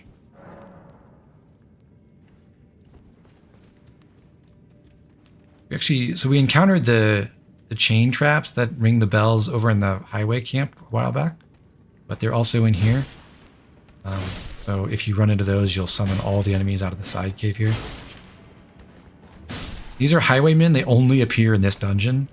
They have their own unique armor and item drop. Well, their other items aren't unique, but their armor is unique.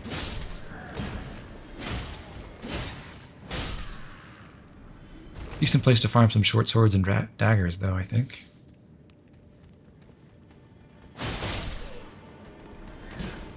Never really tried it, but I suppose since those guys are sitting next to some red barrels, we could craft our own fire pot and throw it and blow them up. That would be fun.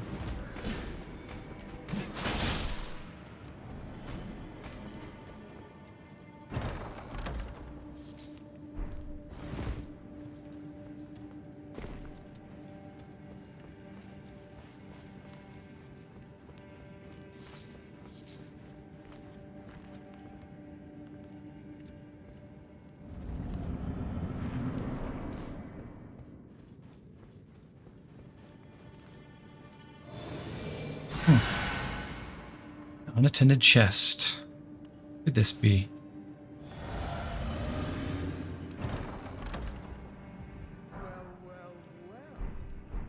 Thought you'd just help yourself to a man's personal belongings, huh? You scheming. Yeah, that's basically what I do. Gods demand repentance. You're not wrong. Your coin. All of it. God, Impaling Thrust is so good. I surrender. White flag and all. Alright, Patches, you can live. Well, finally come round, have you? I knew you would. You're a lady of reason, through and through.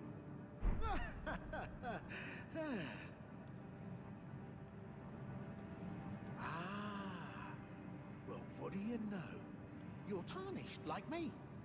Now, how did I get that wrong? I took you for a demi-human or some such. An innocent mistake, I assure you. Well, So he's racist. now we're squared up. Oh, things aren't looking good. Be nice from now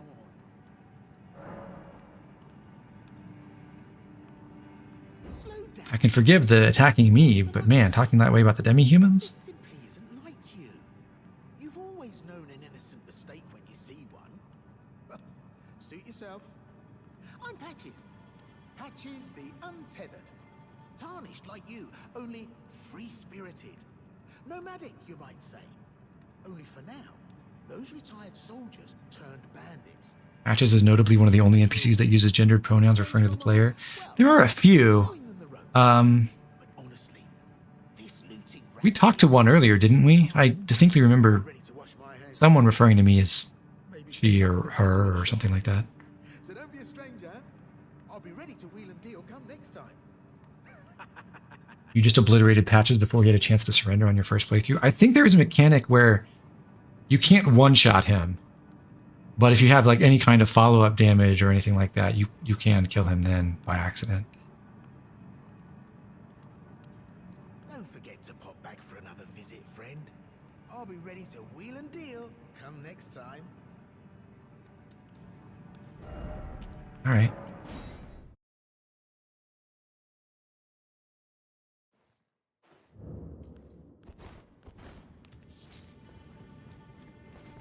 You know what? Once we have a chance, let's fire a new tech.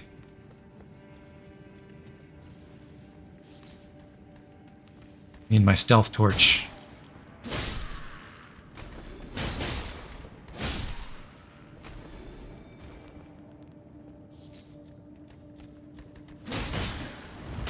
Ow.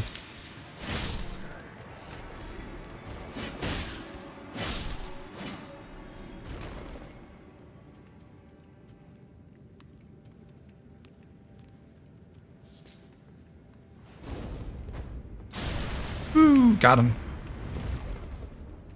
Didn't hit the third one, sadly.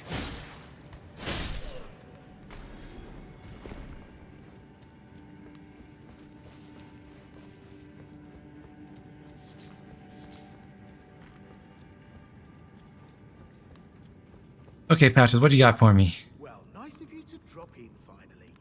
It's all a bit ad hoc, but I'm sure you'll find something.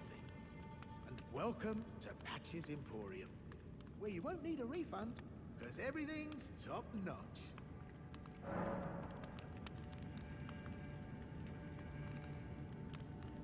Yeah, I had those bandits make a clean break.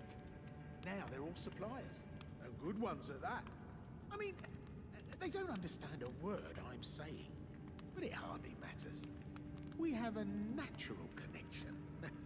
They're all foot soldiers, survivors of a defeated army, worked to the bone by their high and mighty lord, only to be thrown out with the rubbish.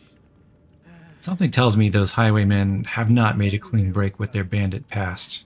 To hell with it all. Wondering what's inside the treasure chest.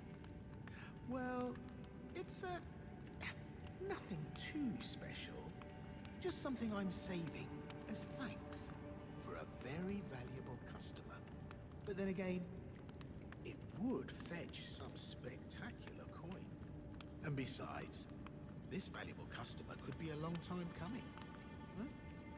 Everything is give and take. Give and take. Well, if it's reserved for someone else, I guess we'll just leave it for them.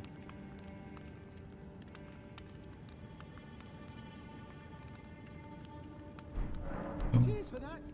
Thanks, Patches.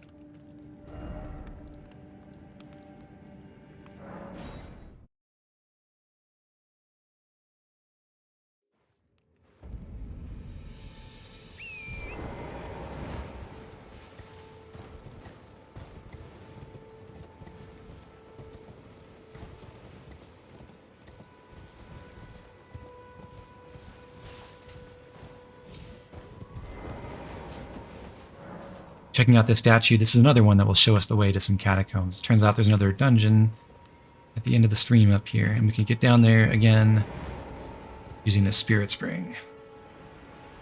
So right under there is where we met up with Yura after defeating Nereus. So just covering the upstream area here. Weirdly, there's no apparent water flow from the upper stream up that way down to this area, even though I guess theoretically this is supposed to be flowing into Lake Agil. Miyazaki, you're messing up my water cycle simulation. Please fix.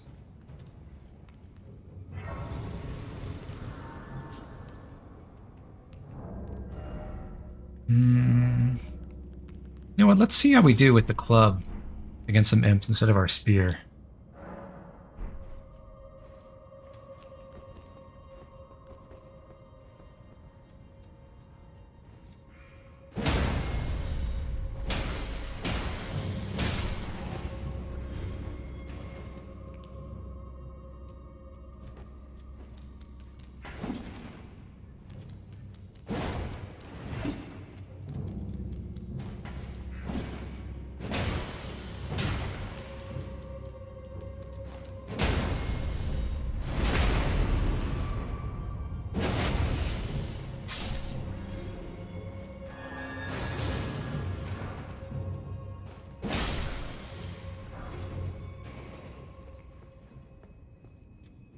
There's a trap on the floor in here, but maybe we can use it to our advantage. We get these guys to run out at us. Shoots fire arrows across the hallway.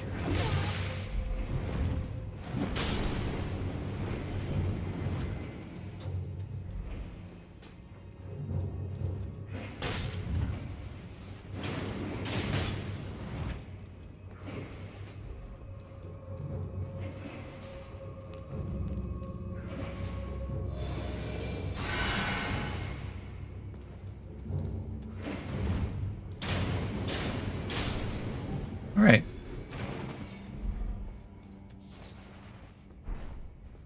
bunch of root resin that can help us craft more grease. And we've already opened the boss door. This is the simplest catacomb in the game, but I still find it really annoying because there's... This next room has 3 imps. They suck.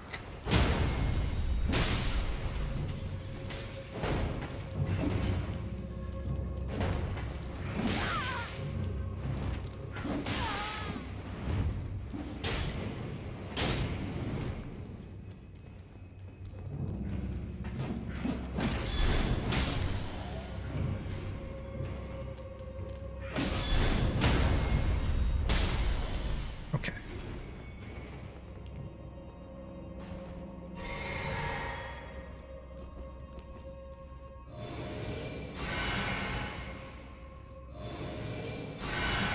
Back to our regular weapon.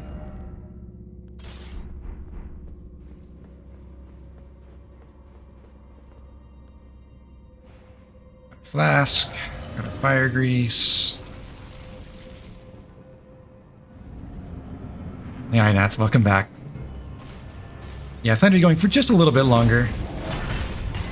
These Grey Warden duelists are really cool guys, like design-wise. Oh crap! Ooh, that could have been really bad. That was a tough miss.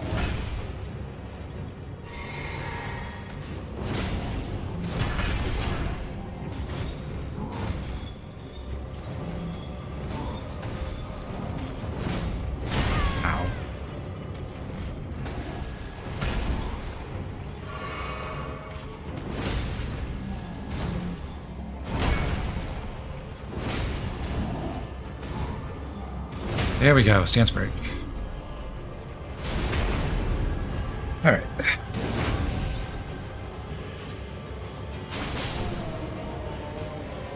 And we win.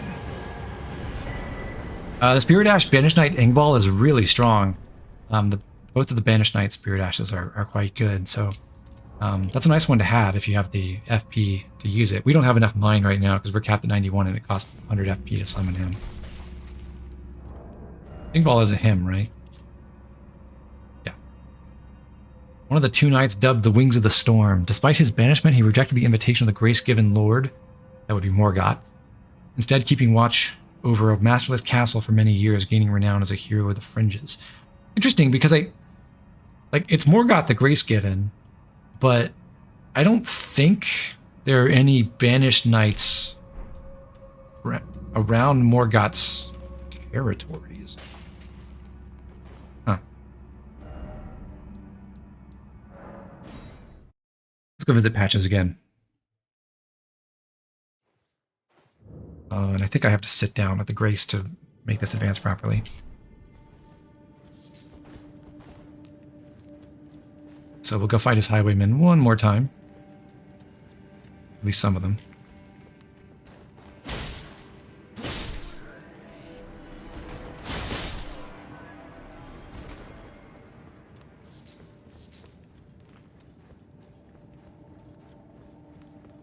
Let's see what Patches is doing now. Hello again. Welcome to Patches Emporium. Cheers for that. Okay.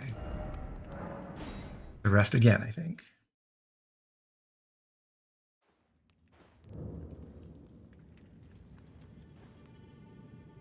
Some of the event scripting is weird. My understanding was if you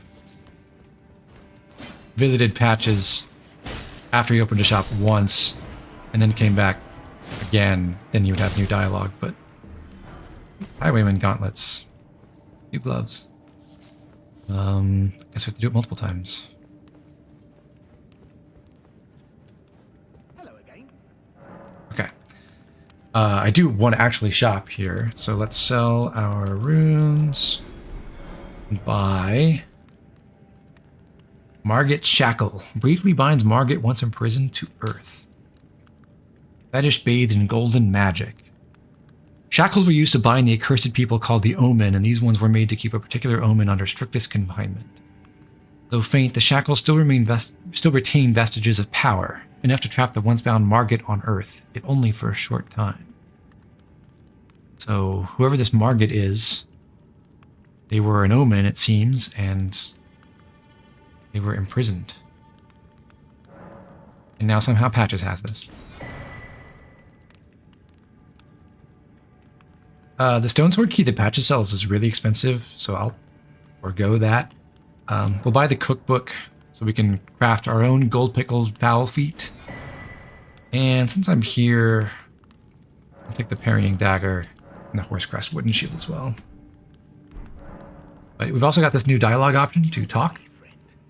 You've really been there for me through thick and thin. It's my first playthrough. No, it's actually my fourth. But the first one I'm streaming, Gunji. An extra special thanks for an extra special customer. So Patches is... That chest that Patches said was reserved, he's now handing it over to us. Treasure chest is yours, in word and Wonderful. sure it may be worth its weight in gold, but a Patch's promise, well, that's priceless. Cheers for that.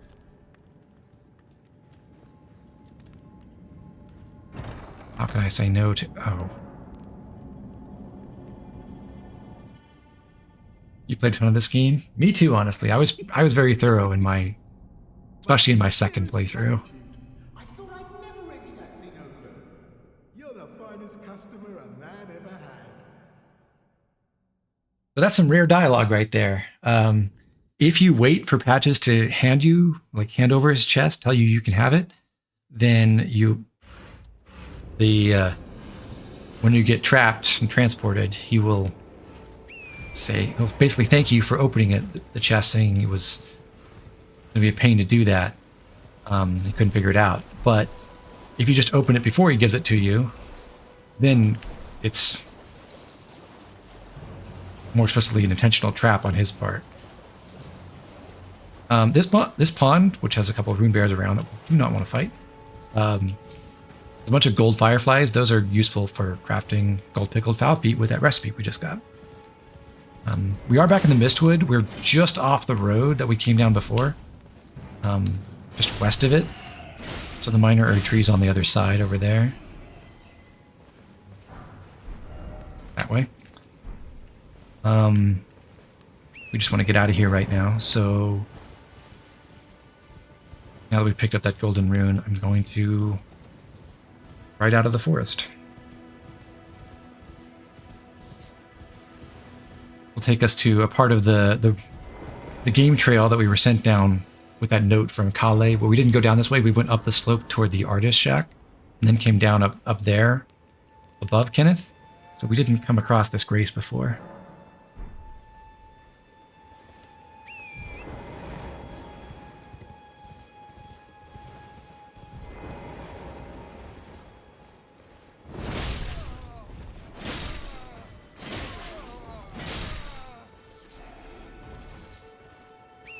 So when we visited Kenneth, we also didn't check out underneath his ruins where there's a group of demi-humans, and as I said before, we find out that Patches is friends with these, so it's a little bit odd that we can just go and kill them all. Oops.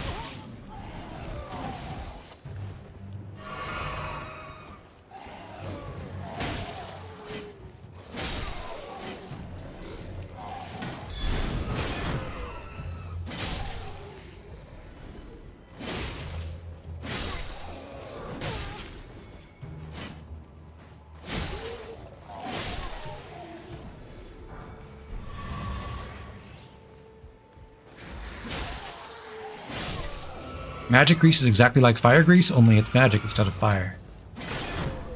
You can believe that.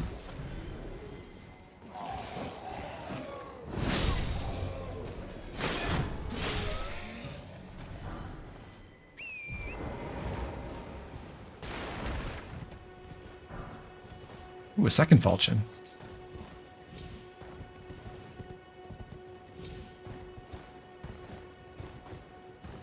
Hello, Kenneth. We cleared out your fort. With bated breath, did you manage to recapture my fort? Yes, sir. Excellent news, just wonderful. And the knight's dead to boot. Well done, my friend, well done indeed. I knew I was right to trust you. Now, How does one magic grease? The same way you fire it, maybe. as promised. Go ahead. It's all yours. Bird Steel Dagger. This is what's interesting about this weapon is it is a pure physical damage weapon that has faith scaling, and you can put infusions on it. You can use Ashes of War on it. So if you put an infusion that scales with holy damage or scales with faith, like Flame Art or Sacred, then you'll have your faith scaling up your holy damage or your fire damage, and also your physical damage, which is pretty cool. Unfortunately, it is a dagger, and that means its range is horrible, so I don't really love using it, but cool feature. Right then. Time for me to head to the fort. I've much to do. First, I'll have to re-establish communication with the demi-humans. Those demi-humans? What's that look? You don't believe me? Oops. Well, under the Earth Tree, commingling with the demi-humans is made possible. Even the vulgar shall not be left behind under the rule of true order. Which is why I, Kenneth Haight, next in line as the rightful ruler of Limgrave, have sworn to uphold it. Just you watch, my friend. Just you watch. Ah, yes. I've been meaning to ask. Would you like to enter my service? I see bright things in your future, stout warrior. God, standing up here above Kenneth, I look like an absolute Amazon. Workings of the Erd Tree's true and who knows? Perhaps sometime down the line, My intimidating stature, which is a rare event in this game because the Tarnished, regardless of which body type you choose, is I think right around 5'7". So they're like a reasonably tall woman or a kind of short man. But all the enemies, almost all the humanoid enemies basically, that are like, other than demi-humans, are enormous. They're all like 7 feet tall. Very well indeed. I knew I saw something in you. I shall await you at my fort. We shall hold a ceremony for your knighting there, I think. I see great things ahead of us. We are truly by the Erd Tree blessed. Truly we are, Kenneth. Right then, I've much to...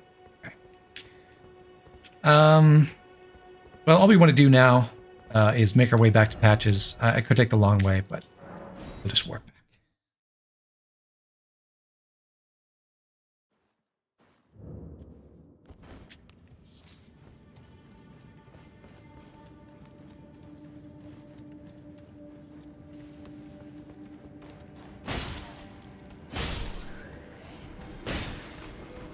Kenneth is such a just a guy name.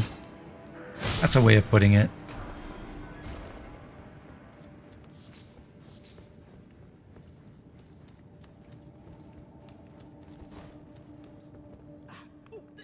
How in blazes? You're alive.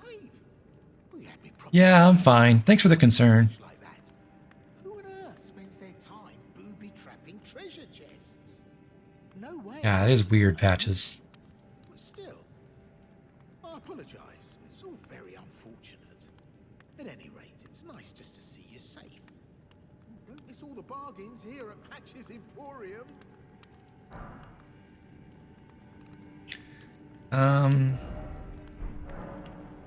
Hey, you know what? I don't think that was an accident. Cheers for that. You were racist earlier, unlike Kenneth. So you and I have a problem. What's wrong with you? Hard of hearing, are we? Fine. Have it your way. You'll get what's coming.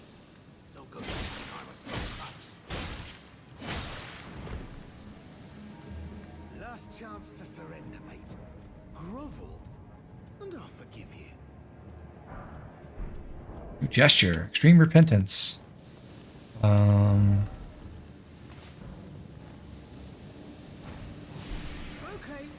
I can see. I'm sorry. I'm sorry. Consider it water under the bridge. A momentary lapse of judgment. All's well, as you know. So, Okay, glad we could get past that little misunderstanding. be friends again. Cheers for that. Now we basically covered all of Lower Limgrave. We haven't killed a Geel. We've cleared every dungeon down here, except technically for one. And I think it's time for us to go up through the gate front.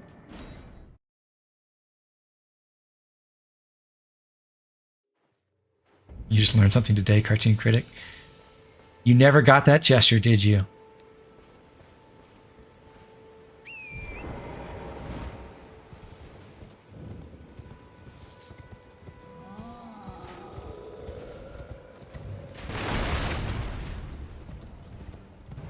Bye-bye. I love that Torrent can just charge through these barricades. It's wonderful.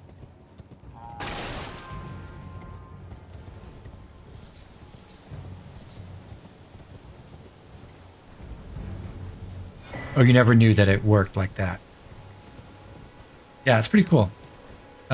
You have to be, I think, under half HP while you do it, and then he will forgive you. Oh yeah, going this way. In this field, there's a dormant golem. You haven't encountered these kinds of enemies before. This one does not respawn, so you can fight him here once.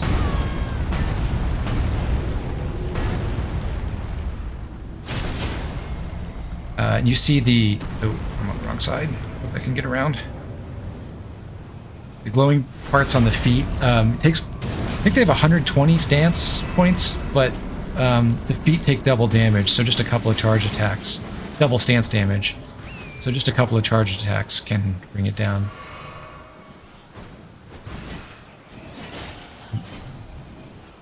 Short spear is so bad at hitting bats while mounted because I just keep poking the ground. You know what? We are cheating a little bit because we're not going to get the note that tells us to do this for a while. Let's use our gravitas, shall we? And not get killed by this ram, hopefully.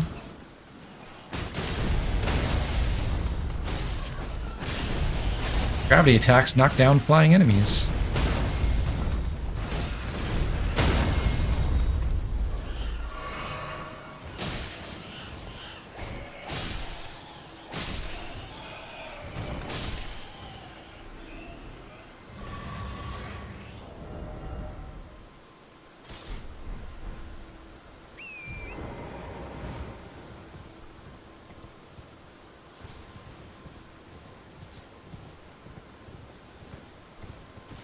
Well, that wasn't the prettiest, but we got the job done. Up here we can get another gesture, and underneath this giant ruin, there's an arteria leaf. Also over the cliffside here, there's this basin-looking thing, which apparently is a sundial. I guess you can see that, the carvings. And there you can pick up some starlight shards. Those are consumable items that will give you FP regeneration for a period of time, but they're also used as a kind of currency later, so we don't really want to spend them right now. And there's a limited number in the game, with, I don't believe, any way to farm more.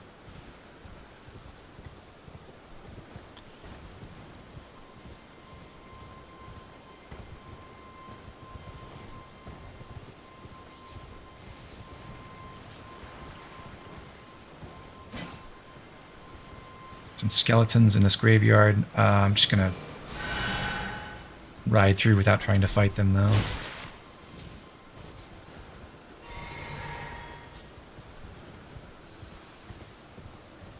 We got the Godric Soldier's ashes. No, sorry. Not yet. What's over here? Couple items. This spot, though. There's more skeletons. There's an arteria leaf by the graves there. There's this corpse with the Godric Soldier's ashes. There's some blood roses by this crucifix. And then if you loot this item, where the two red jellyfish are, all the rest of the jellyfish will become aggressive as well. So they really don't want you to take their magic grease, I guess. I do not want to fight them, so I'm just gonna wait. There's one more thing to do here on the south side of the road. We could circle back where the gatefront gate was. Check it out. Welcoming committee's gotten stuck here.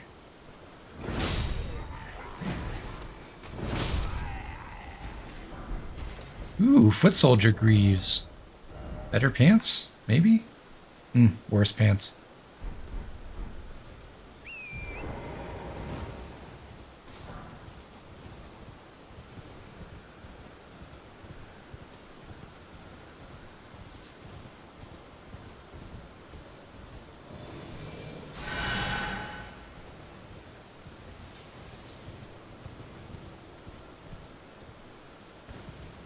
So from this side we can get to, I guess not the top of the gatefront gate, but shouldn't this thing have a proper name, like Thorn Gate or something like that? Oh, I wanted the jacket. You can feed sweet raisins to Torrent to heal him when he's injured, which is basically useless, but it is a mechanic that exists. The arrow's reach talisman increases the range of arrows and certain thrown items, I believe. Hello. I guess I don't need you.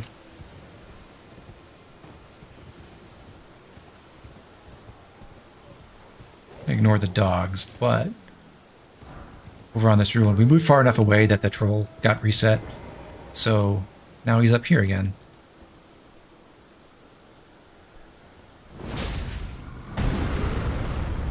This is kind of a tricky place to fight him because you don't want to fall off.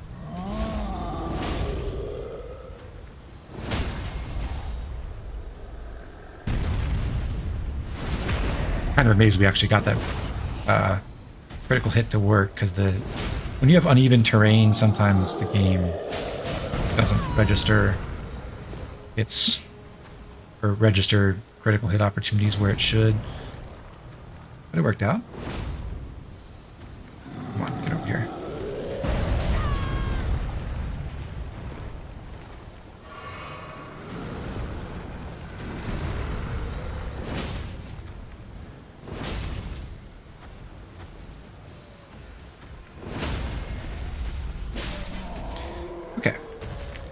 Killed the troll, and down here we can find a corpse with 400 runes for us. Now we want to climb our way over and across the gap here.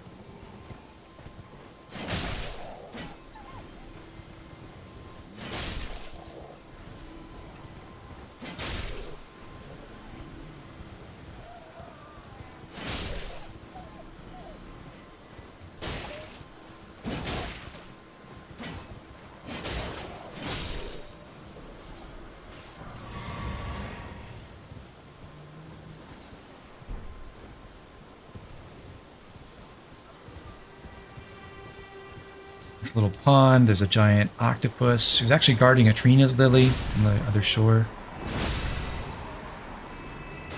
It's kind of weird to talk about a pond shore, but I guess that's what it is.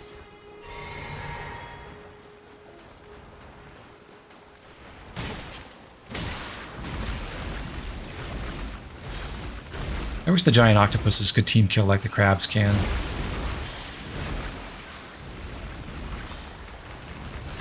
Oh, there's bats too? Oh, okay. That's not good.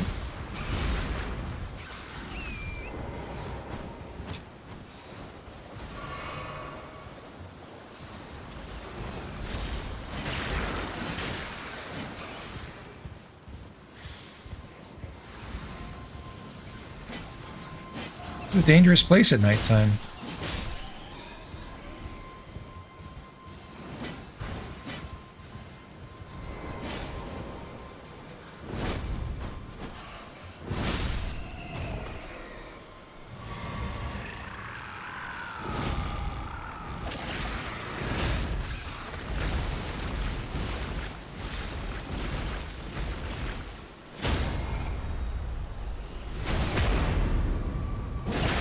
Everything wants a piece of me tonight. Yeah. Well, I'm looking forward to getting my Uchi Katana, because that'll be better suited for a lot of these weak creatures where I just need some sweeping attacks.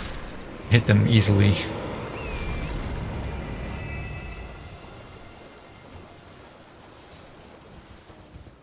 Okay, got the Trina's Lily. A bunch of trolls over in that field there. We'll come back to them. But up this ledge, there is a graveyard. And it is booby-trapped. Ah!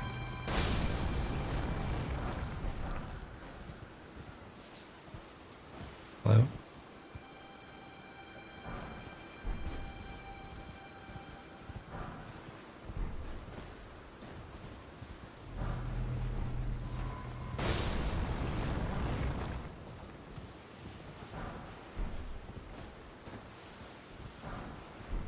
Did the stone worm enemy things have a name?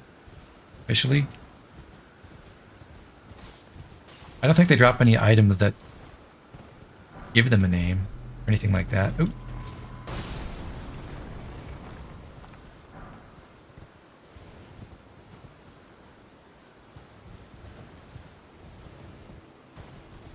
There's this carriage. Some Kaiden cell swords.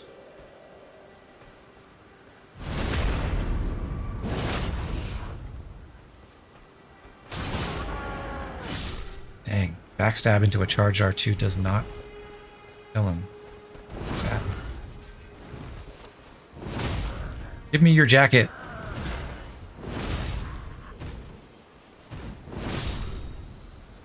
Yes! Thank you. Don't I look spiffy? Oh, that's nice.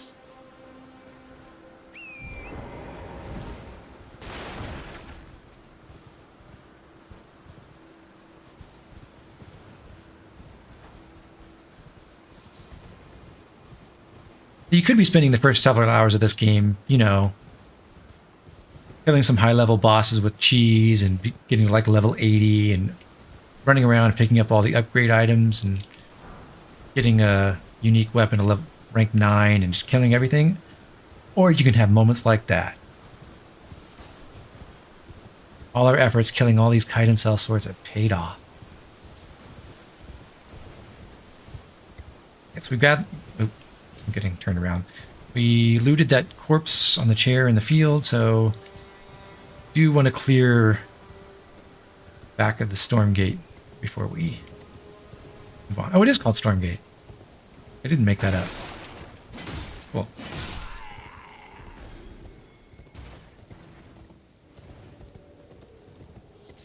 I need your boots, your clothes, and your motorcycle. My Arnold's not very good.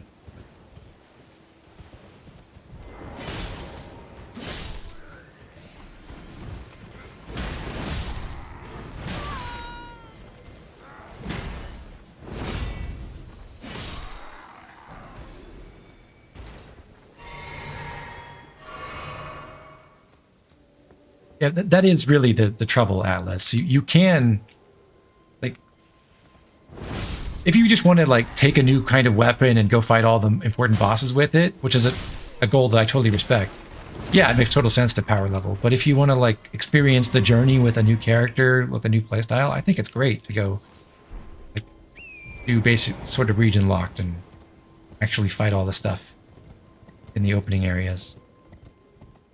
Rewarding. Okay, got all the loot at the Storm Gate. We also cleared the entire field southwest of the Storm Gate. And the fields on the other side too, really. So heading up the road a bit, we will come to... There's a group of wolves. They literally appear out of thin air. We just saw as you come to the road here. It's like the only example I can think of in the whole game where creatures... Well, where wolves in particular just spawn in like that. We come to this little shack. I'm holding on to a substantial number of runes, but I'm going to keep them for now. Stone sword key. That's our second one, so we could now open that dungeon back at the stranded graveyard. And in here we've got this young woman. Everyone's been grafted. Everyone who came with me. They crossed the sea for me. They fought for me. Only to have their arms taken. Their legs taken. Even their heads taken. Taken and stuck to the spider. Did you Does not sound good. If you're grafted by the spider, you become a chrysalid. It's quite a lark when you think about it.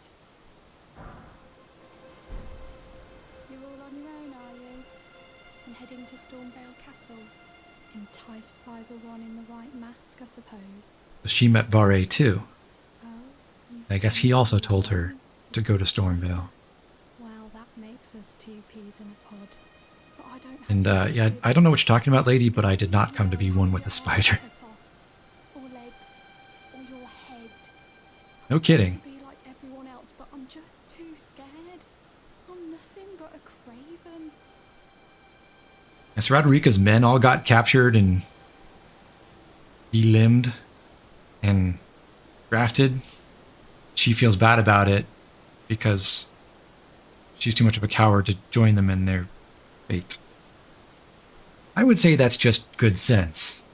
I know. Can you take this little one along with you? The poor thing deserves someone braver than myself. But she thinks she should be going and getting herself grafted, and she just doesn't want to do it. That's not Betsy. And that new spirit jellyfish is kind of cool. A floating spirit that illuminates its surroundings. Owing to tears, the jellyfish girl searches for her distant home. Will bravely spew poison at foes on our summoner's behalf. It seems her name is Aurelia. This is actually part of a quest, which is very cute. But not for a very long time. It was a pleasure to see you. Oh, can you pass on a message for me? If you see the little chrysalids in Stormvale Castle, tell them I love them. And that, despite my craven heart, I'm sure I'll be joining their club soon enough. I'm finally getting the hang of this whole pain thing, you know? Yeah, what's your name again? Roderica? No, we didn't know. Heartbroken Maiden. I would say don't go seeking more pain. Just stay here. We'll deliver that message for you. Or whatever.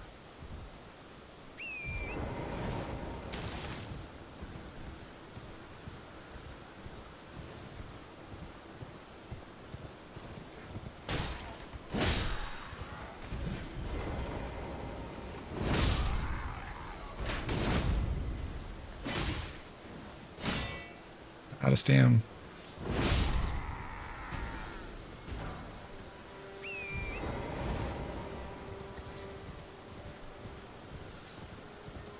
Up the road here, looks like there's some fortifications, but we're not interested in that just yet. We just want to kill this scarab and get Ash of War Wild Strikes, which is really nice. It just swings your weapon in front of you over and over, and NPC enemies usually don't react properly to that. They just kind of stand there and get hit over and over. Here's this corpse, and there's 3 bats. Lovely. Can't hit him to save my life.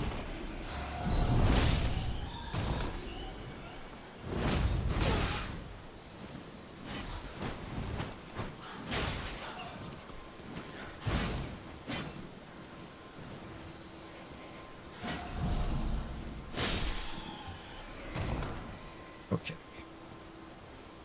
Well, that could have gone worse. Please give me a weapon with a sweeping attack. I could use my broadsword too, I suppose. But I'm saving my upgrades for the katana.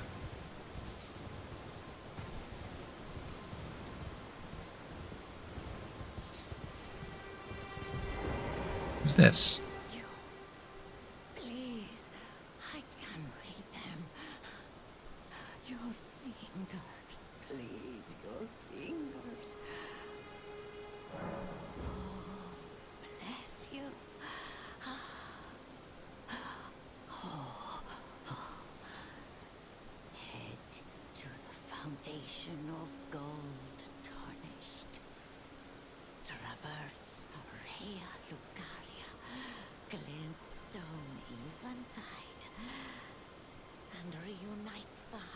I don't think it's ever called Glintstone Eventide anywhere else. That's interesting. But the bridge is collapsed and cannot be crossed. That sucks.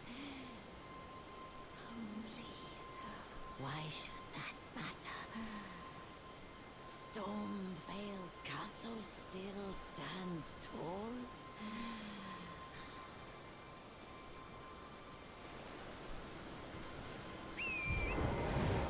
Check this out. This is our bridge, and sure enough, yeah, I'd call that a bridge collapse.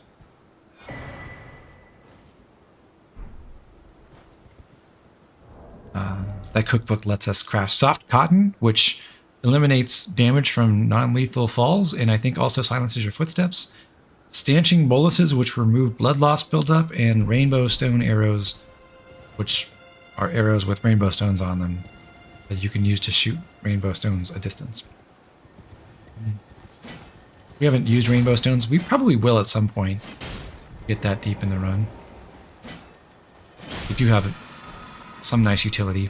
And there's Ash of War Stormwall, another great Ash of War. The Stormwall skill is like parry, but it costs a little bit of FP. But the bonus from it is that you get essentially, not quite as good, but essentially the same quality of parry in terms of its duration and like what frames you have to use it on for it to work as the buckler parry.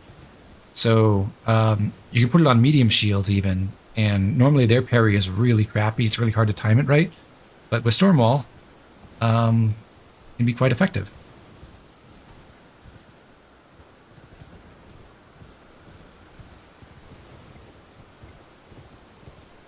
I think it also deflects arrows and stuff that are flying at you, but doesn't like reflect them, so not that amazing.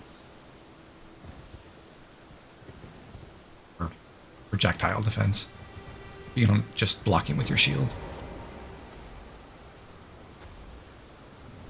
If we sneak up on this guy, will he try to stomp us immediately? No. Good. We had time to dodge out of the way.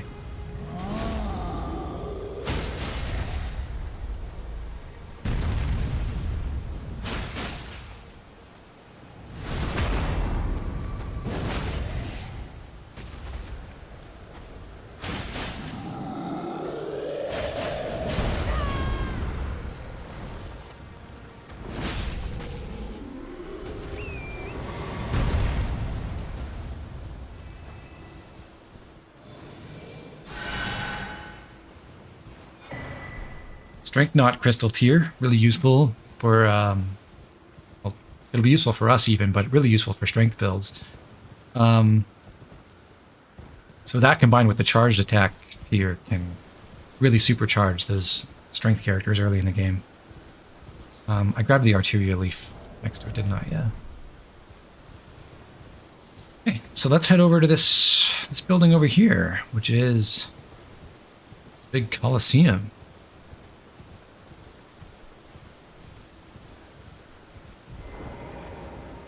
Uh-oh, we're dismounted again.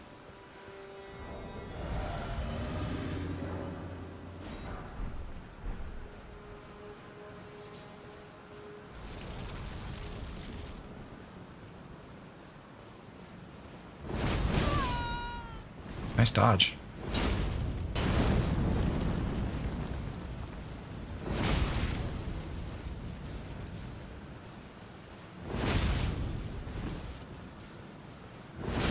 I'm just going to outspace you if you don't mind. You got a nice big hammer and I do not want to get close. Ow. Yeah, not like that.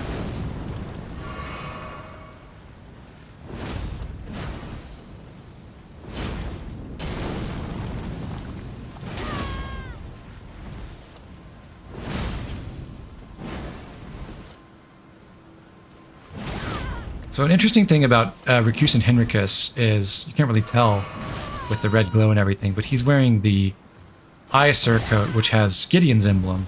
So he's a Recusant, which is a faction we'll meet in a bit, but also either is or was a servant of Gideon.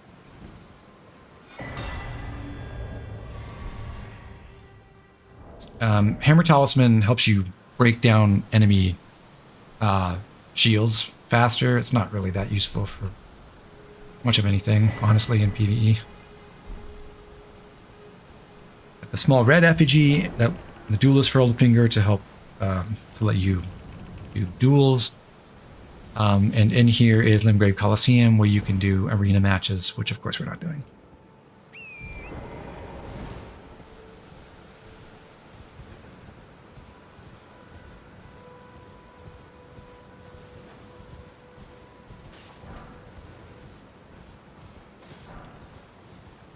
Come on, son, break up this mist. I want to see again. I guess it's not the sun, per se, but you know what I mean.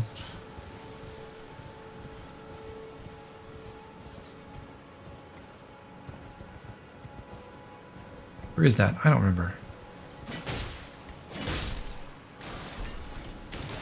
Interestingly, like, this is such a hidden spot, but on this ledge you can get some soporific grease, so sleep grease. So an early source of sleep beside your sleep pots.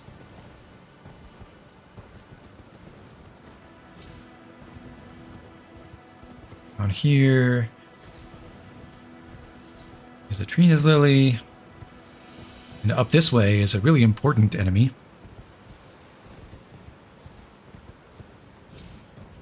A mounted Godric Knight. But what's special about him is that he will drop really important skill.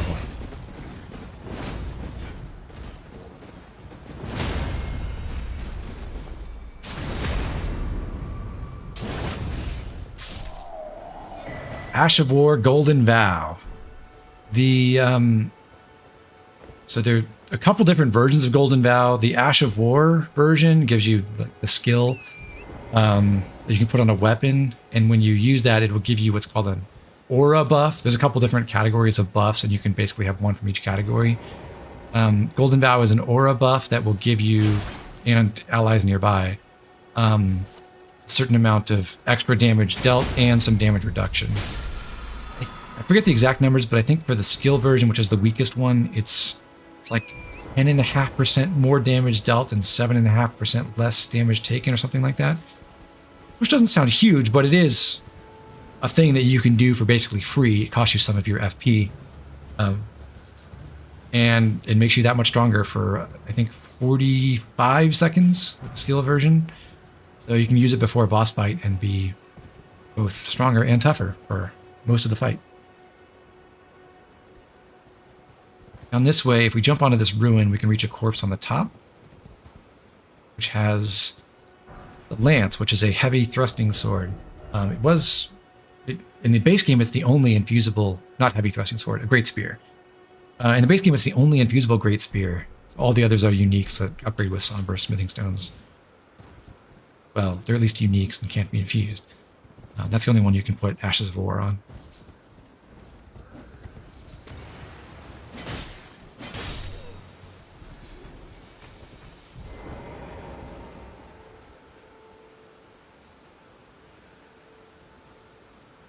The lance is a cool weapon. I think heavy thrusting swords in general are pretty cool. I think in the context of this game, and where you're mostly fighting on foot, it's kind of goofy.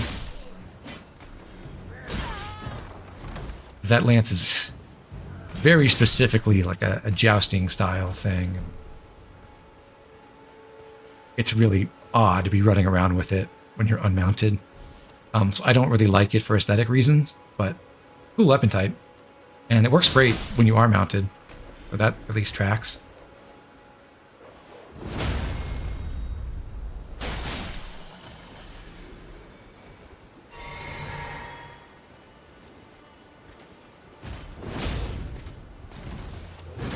How dare you try to thrust me? I am the thrust master.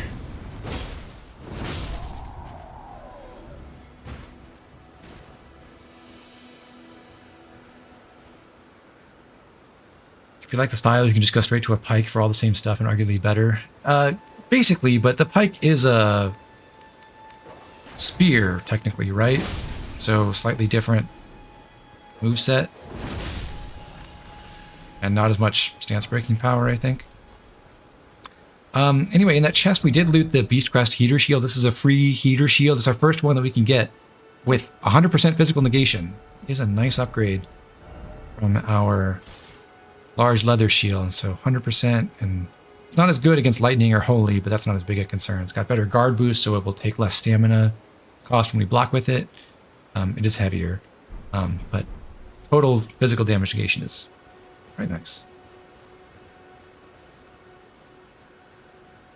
Sneak up on you. Oh, it's got a collar. Killed someone's pet dog.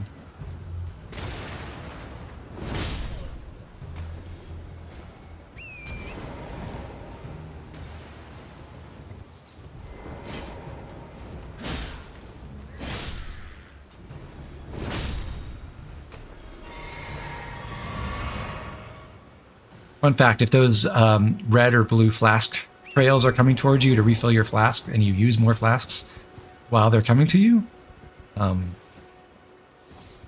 can use that to potentially get more flask refills for free. You're fast.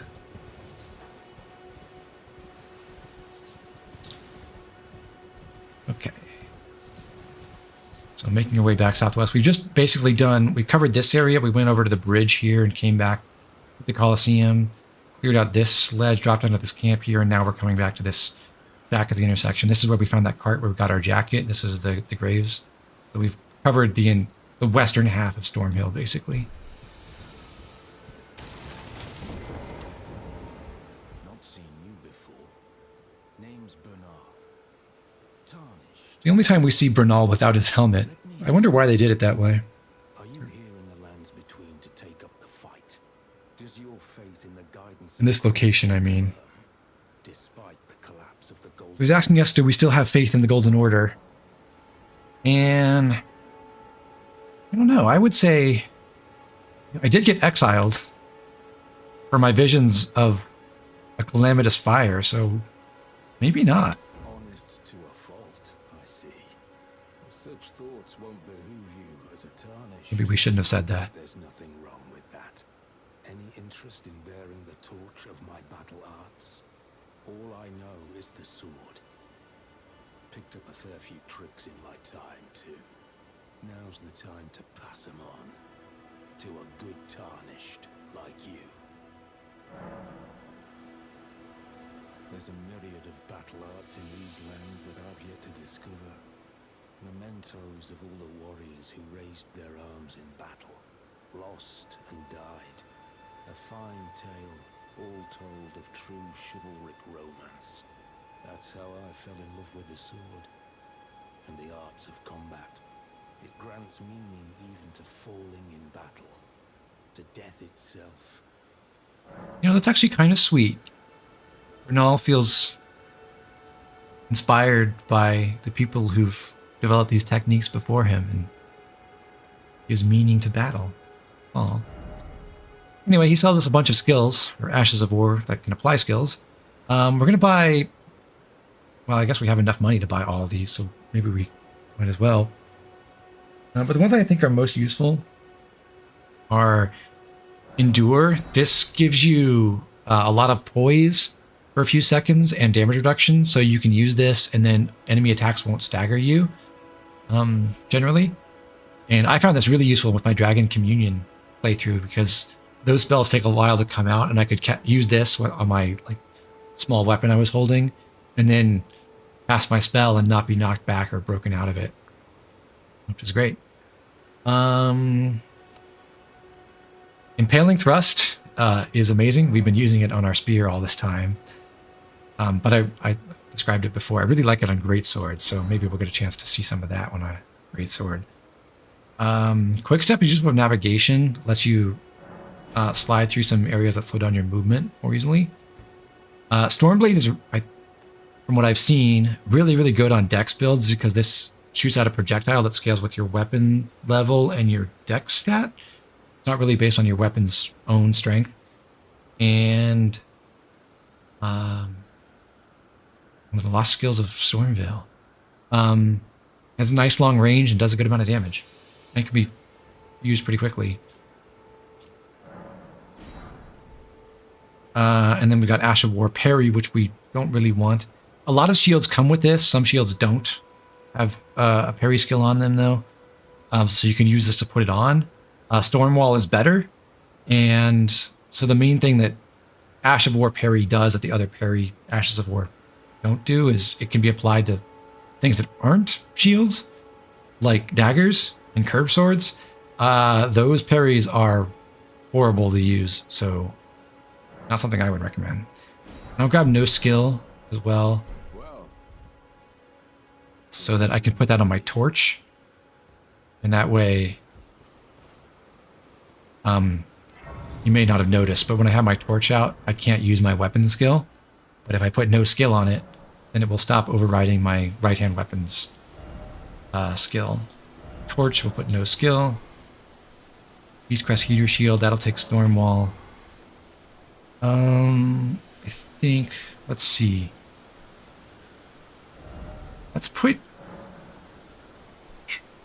Okay, Standard is better. Let's put Stormblade on one of our falchions, I think. And... don't really want to... well...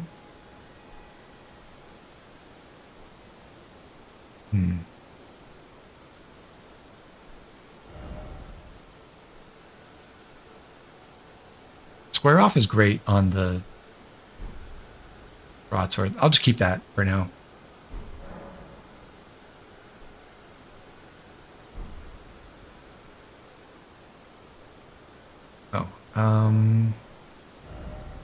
Let's put... honestly, with how little endurance I have right now, or it may be worthwhile to have the green spill crystal tier instead of the strength knot, but I'll try the strength knot. We want... oh, we also want to put Golden Vow on the lightest weapon we can, so we'll put that on our Burying Dagger. Okay. We got Sacred Blade, we've got... okay. Lastly, Pastime until Nightfall.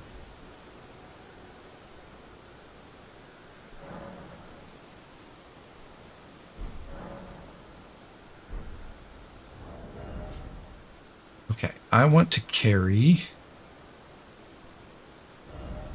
Burying Dagger. I still have a equip load to spare for that. That's good. And I want my Sacred Club.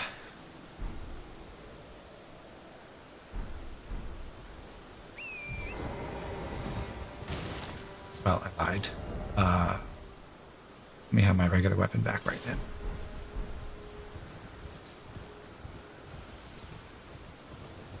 We just picked up a whole bunch of root resin near there. That was nice.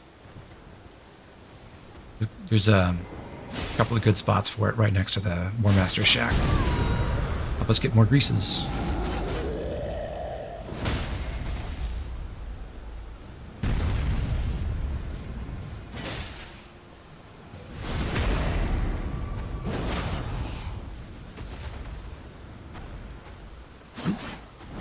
Targeting error. Trolls pull out their swords when they get to about half HP.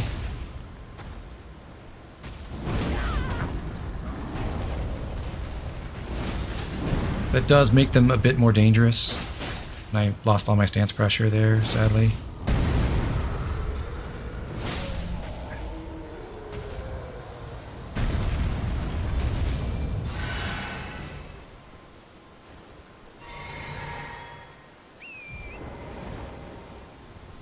These kinds of trolls at least never drop any loot. You can't get their sword or anything, so they're only good for runes. But also they're giant enemies, and giant enemies are able to block, are able to break these statues that are glowing if you lure them into them. It's the only way to do it. So we've done that, and now we can get at whatever's inside there.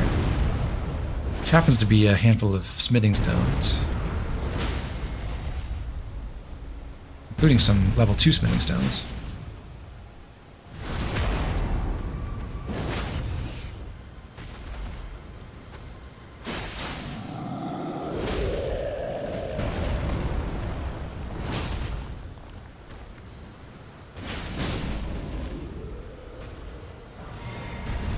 Well, 1 level 2 smithing stone.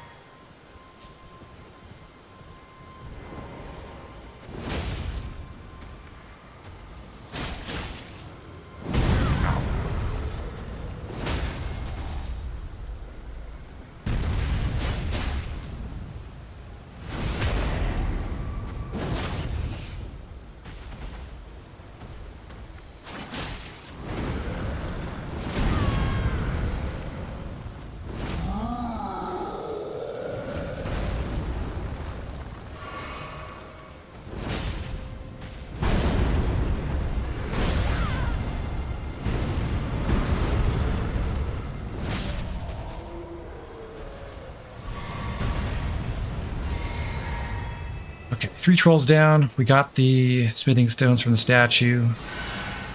Change our weapons and get ready to fight a field boss.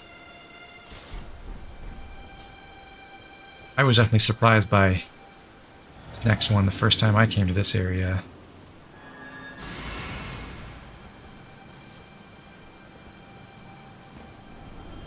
Come here at night on top of this ruin, and in spawns a death bird. This is another enemy that's counts as those who live in death, like the skeletons. They're extremely weak to Sacred Blade and holy damage in general, but especially Sacred Blade.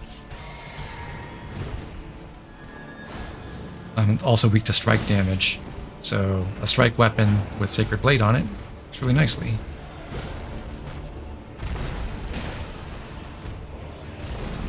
I haven't upgraded this, so I'm not doing tremendous damage, but good enough. And that drops the, what is it, is it the red feathered or the blue feathered branch sword, which raises your defenses when you're low on HP. Helps save you from death, basically. Elden Ring guide playthrough win. I think this is it, maybe?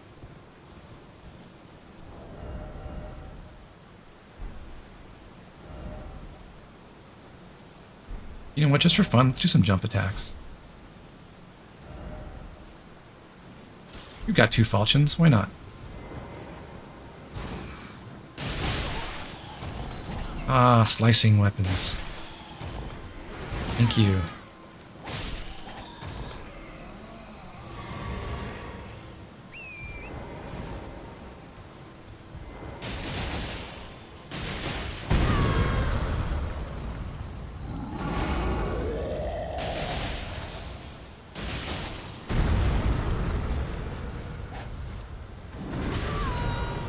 Maybe I should consider duplicating Bloody Slash and having some bleed curve swords.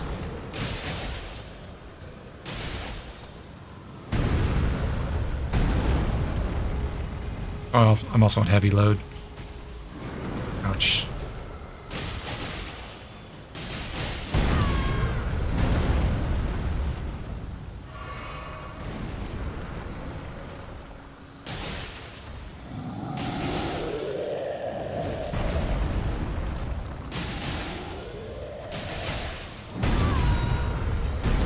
Reload feels so bad. The rolls are so slow.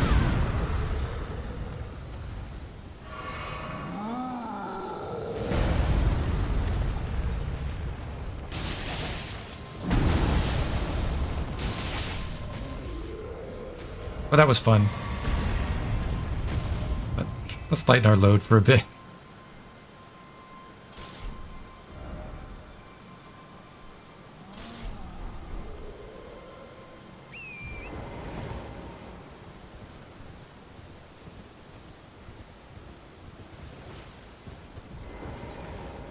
All we need is the Fates prep screen music. I already get sick of that. I don't need more of it in my life.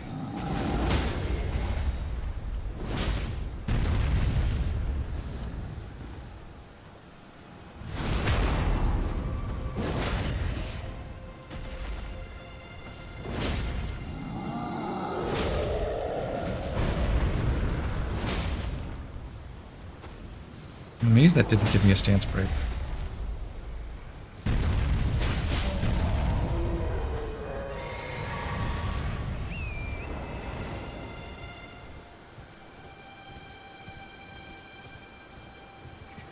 Alright, that is all the trolls in the troll field.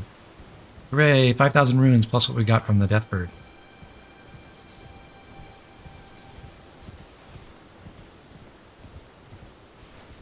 Up here, you can find another guide and gatekeeper statue. Pointing our way to our third catacombs dungeon. I'm looking forward to. But before we head there, someone's calling out for help. Help me! I'm stuck. Hello? Hello? Anyone? Seems to be this bot. Fine. I forgot. Need to talk to him first. Games? Oh, my stars. I'm so happy to see you. I am Alexander, also known as the Iron Fist. And as you can see, I'm stuck here. Please, can you help me out of this? My thanks. Yes, I can, friend. Just give me a good smack from the rear with something nice and big. And I'll pop clean out, I'm sure. Don't dally. There's no need to fret. I'm very well trained. Give it your all, I say.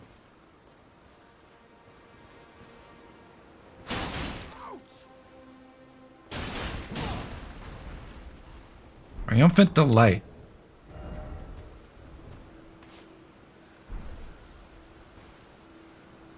We did it, pot friend. Well played, good lady. Well played.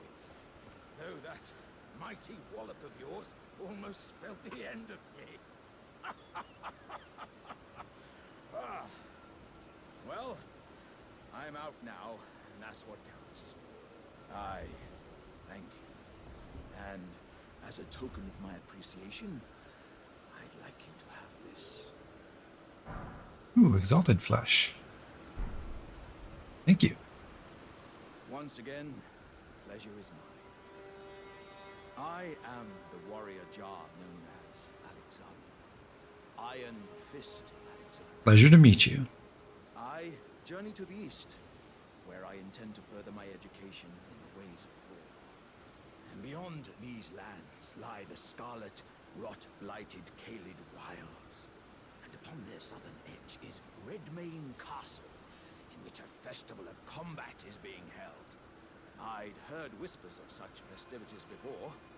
Doesn't the notion set your breast aflutter?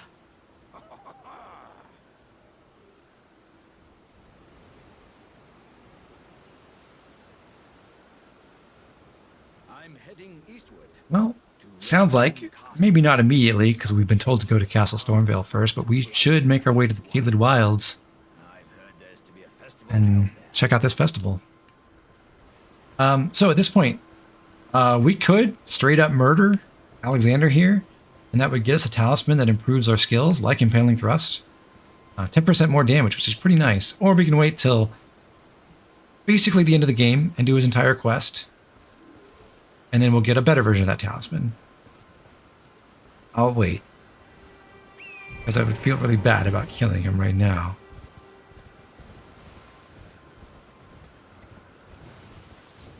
I'm not going to fight this octopus, but I do want to fight the troll, who's chilling right over here.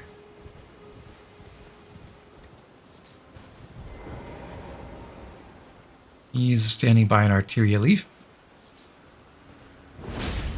Ow.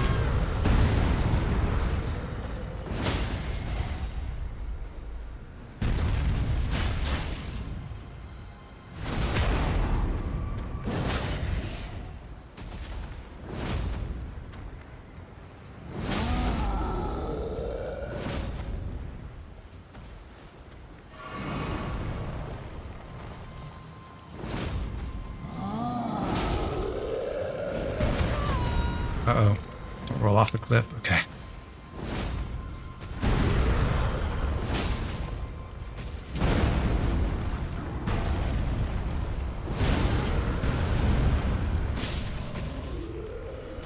Alright, we lived.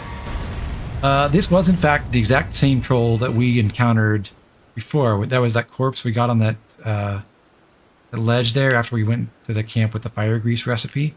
So we've killed him twice.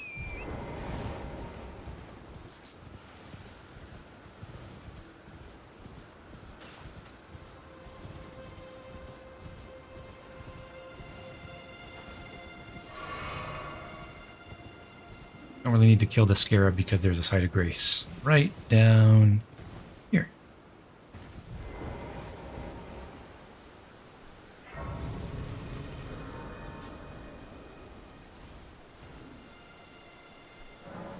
And now let's make use of all those runes we've just hoarded out of the troll field.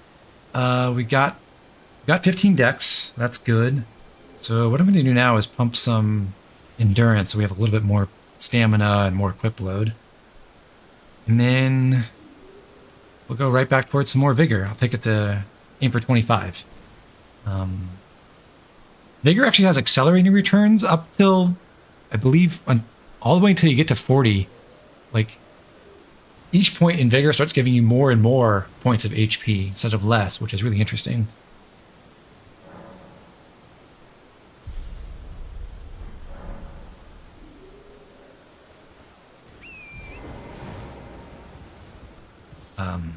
So there's another mad pumpkin head on that bridge, but got a little bit more of this area to explore before we cross.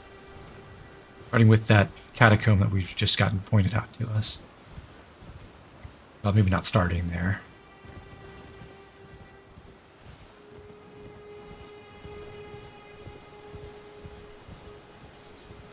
As first, we'll take a slight detour to go check out whatever these soldiers are guarding.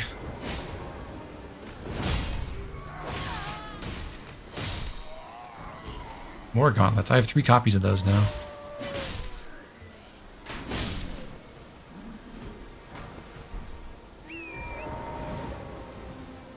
Oh, at nighttime, you can hear those guys screaming.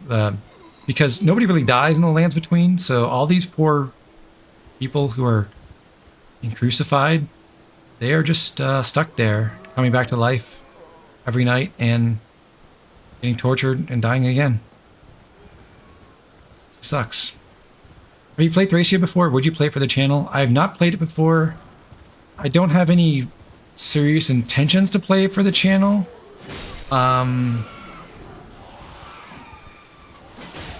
I would welcome a remake. But yeah, at the moment I don't feel compelled to like go back and experience classic Fire Emblem, and I kind of like to keep it that way, to be honest.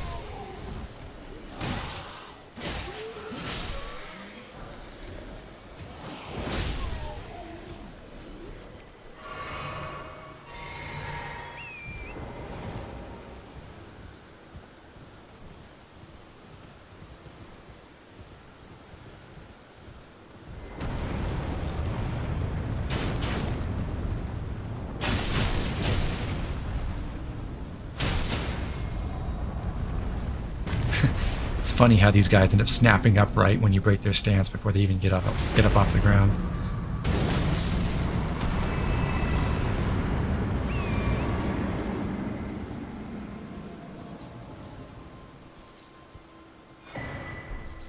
You can yap about Thracia if you want, TJ. I'm not bothered by spoilers. I know some substantial stuff anyway. And if you wanted to talk or commiserate with the chat or with me, I'm happy to hear it. Anyway, we just got the spear talisman, right? Wasn't that what we grabbed? Or the lance? No, lance talisman. Lance talisman makes our horseback attack stronger. Good if you're fighting on horseback. Now let's go to those catacombs. This place has been violated. Refuse the Erdtree's call to return, to live within death. Sickening. Well, it sounds like we need our club again.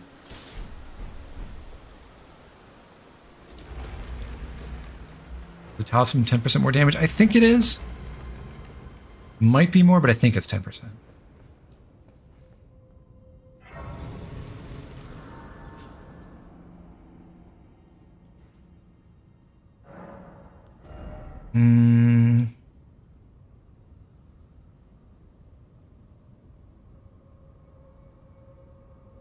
Alright, I'm gonna hold on to my...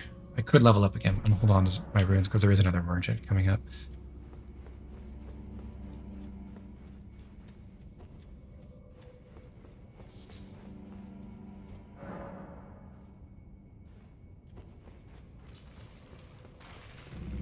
It's a skeleton dungeon. We have just a thing for skeletons.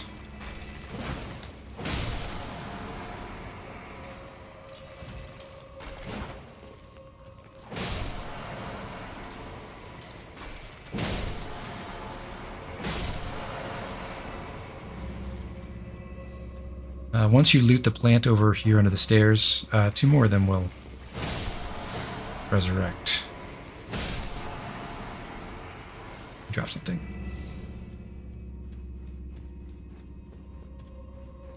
Yes, it's a classic game, fun for all ages. Bonking bones with a stick.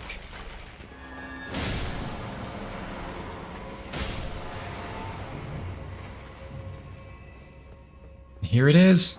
The Uchigatana. We could have had that ages ago if we started as a samurai, but that would not have been optimal. And honestly, I had a lot of fun with the spear, which we'll keep using. But maybe not that exact spear. Okay, I can get this to spawn. Good. Ooh, that enemy has glowing eyes, which means just a random chance can happen with basically any regular enemy and a couple of bosses, actually. Enemies with glowing eyes give you 5 times as many runes when you kill them.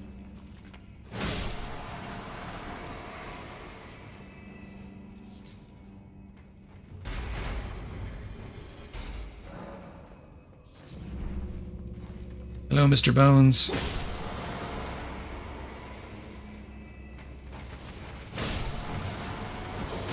Oh no, I got hit. There goes hitless.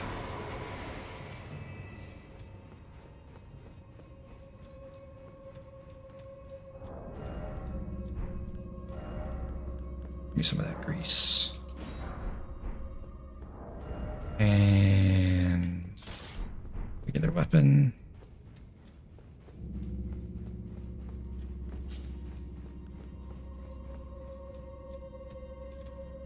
Drink our flask. Golden Vow. Drink our other flask. Fire grease. You hand this bad boy and let's go. Black Knife Assassins are resistant to pierce, but what can you do?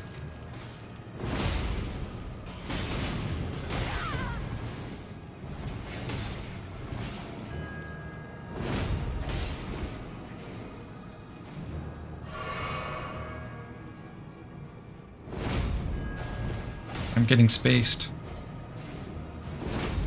No. You.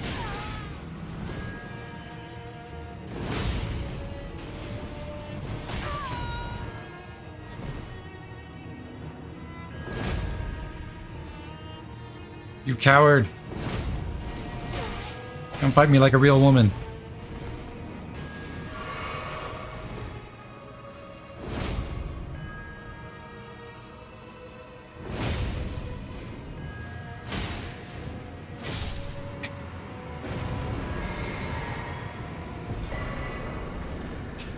Assassin's Crimson Dagger. This is, well, maybe not so crucial for us now because we have a chance to swap weapons. Got some Death Root, that's a new thing. Beast Clergyman seeks and devours these. Source that gives rise to those who live in death.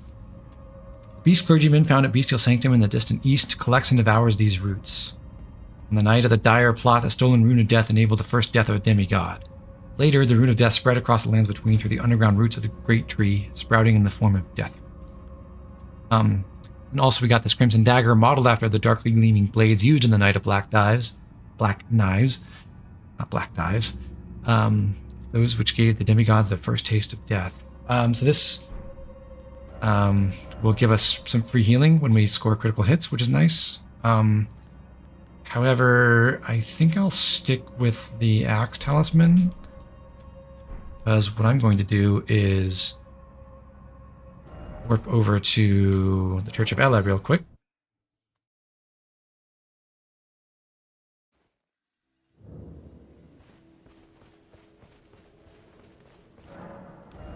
And go take my Uchigatana and upgrade that to 3. And then equip it.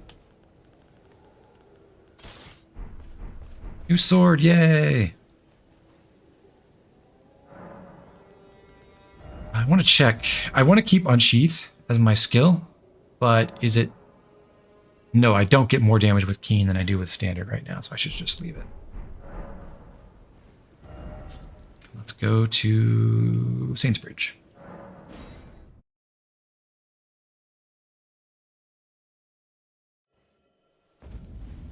Right out, shall we?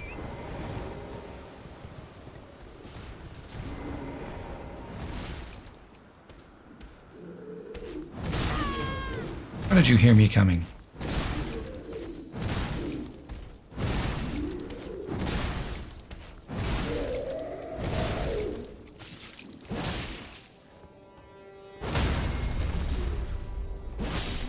Nice.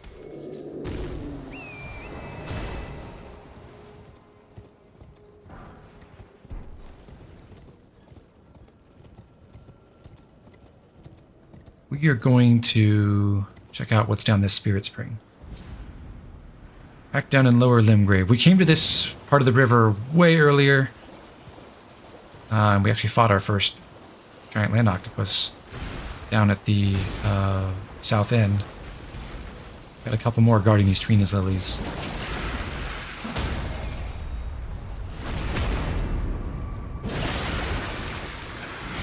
God, this thing is good.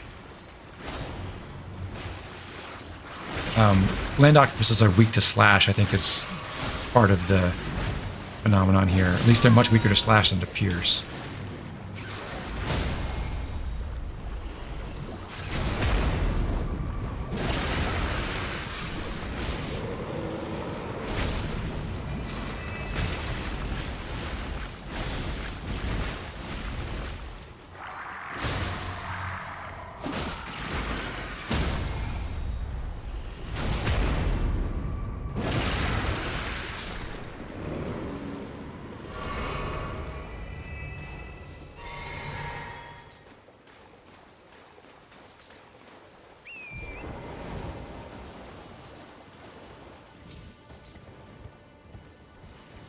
I enjoy the Mad Pumpkinhead enemies. I think they're obnoxious to fight, honestly, but they're such funny little guys. Funny big guys, I suppose. Land octopuses I could probably leave.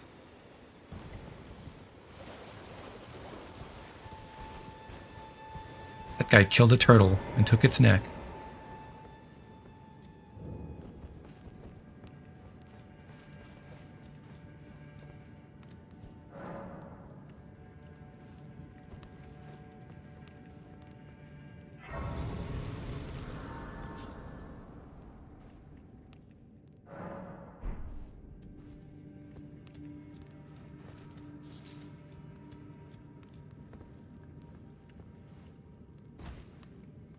Place is dark.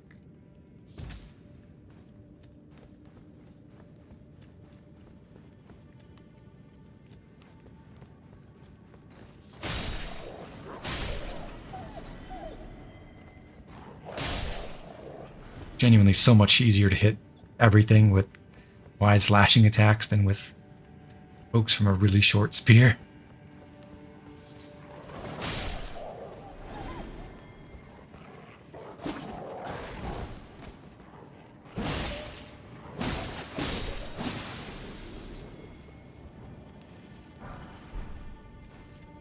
Sorry, puppies.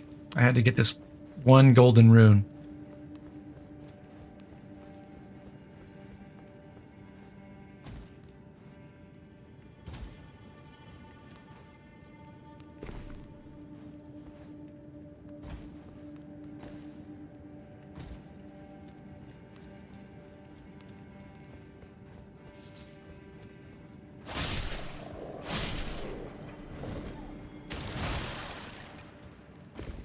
Little hidden path behind the crates, and that brings you up to a corpse.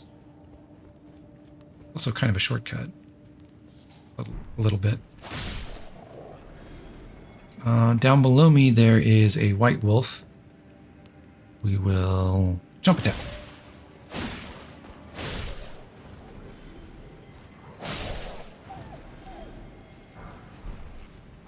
Free fire grease.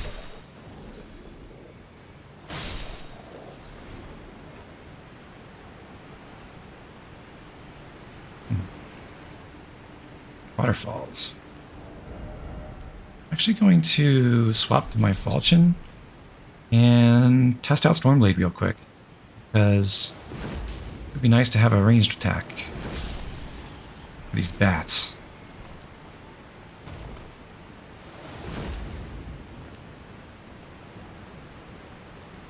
That guy die? I didn't get runes for it.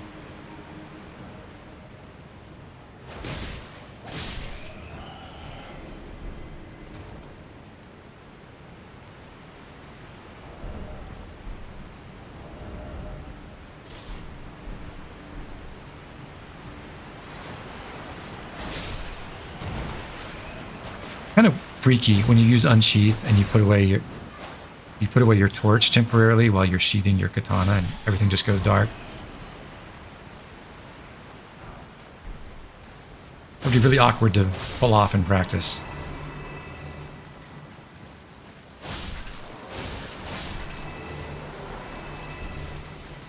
Thing behind waterfall smiley face, yeah. What a classic.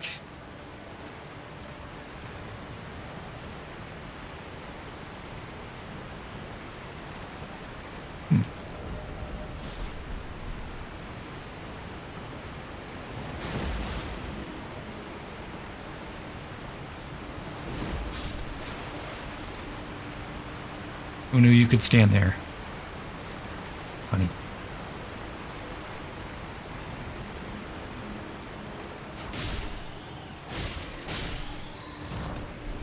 Shamshir, another curved sword.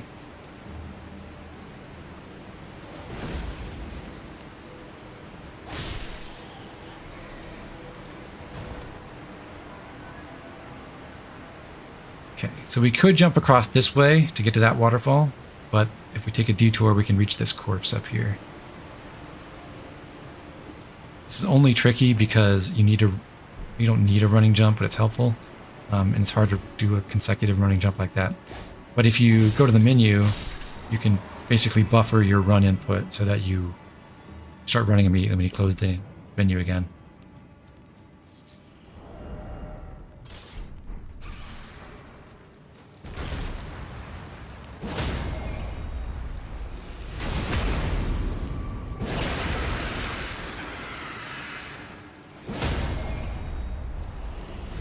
That's nice.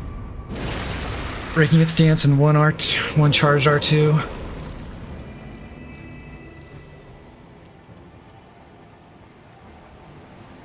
Poor guy. Can I have your clothing?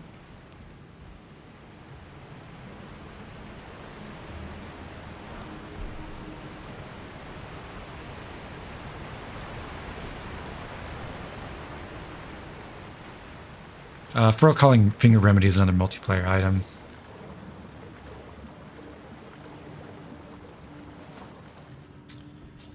Ooh, we do have enough FP to use Golden Vow. So, use our flask, Wondrous Physic, Golden Vow. I don't even really need the grease buff for this fight. It's not going to be that hard, but we'll do it.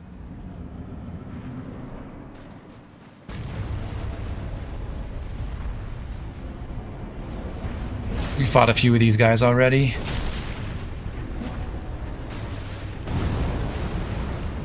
Unsheath. I hurry.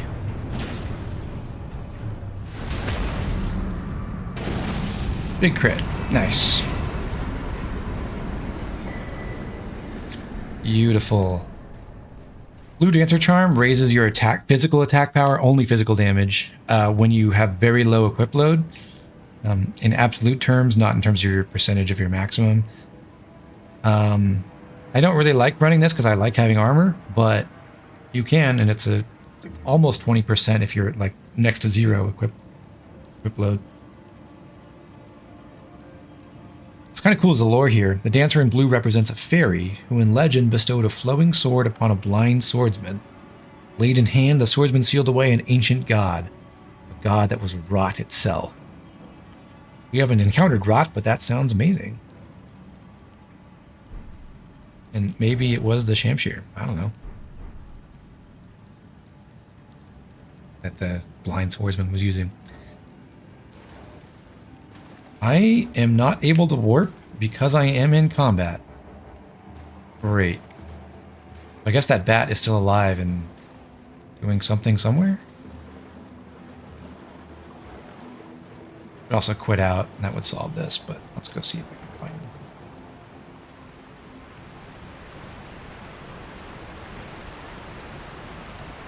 And I don't want to try to hunt him down. Yeah.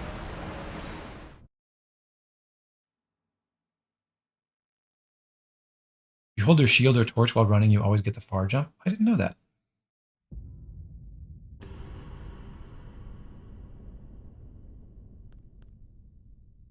Is that why sometimes I see people playing this game and they're holding block all the time?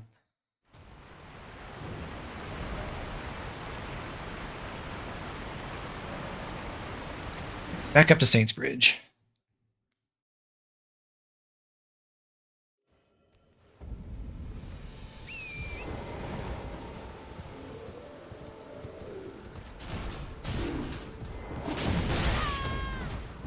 Ouch.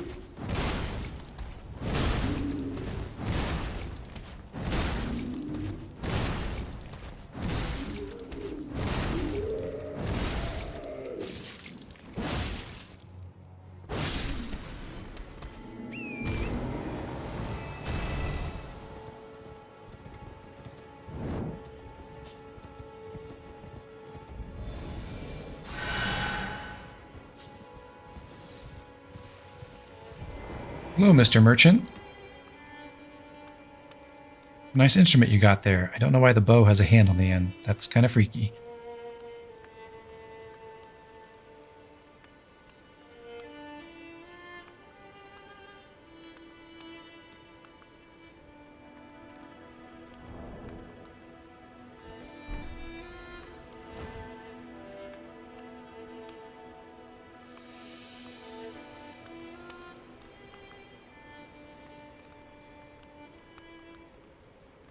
Pretty tune, though. Oh, dear. Yeah, I'm terribly sorry. Are you here as a customer?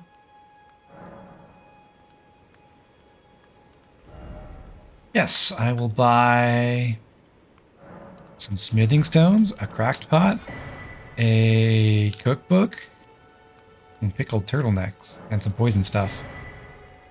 Short sword, I don't really need to buy this, because I have some lighter swords already that I put golden bow on, but we'll take it. Halberd maybe for later. Bandit mask I like, but I'm not going to use. I'm sticking with my blindfold.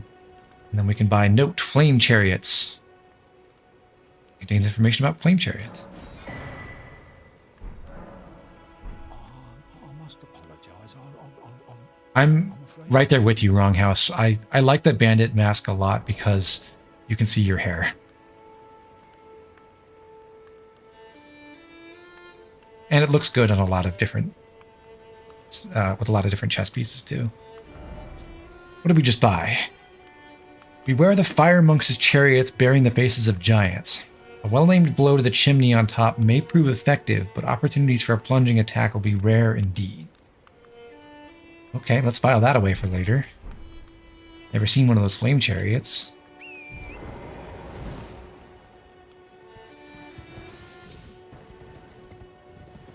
I go south from here.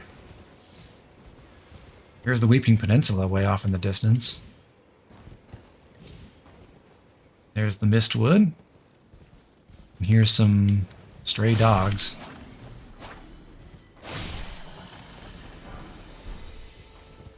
Guarding a golden rune. 200 entire runes. Amazing.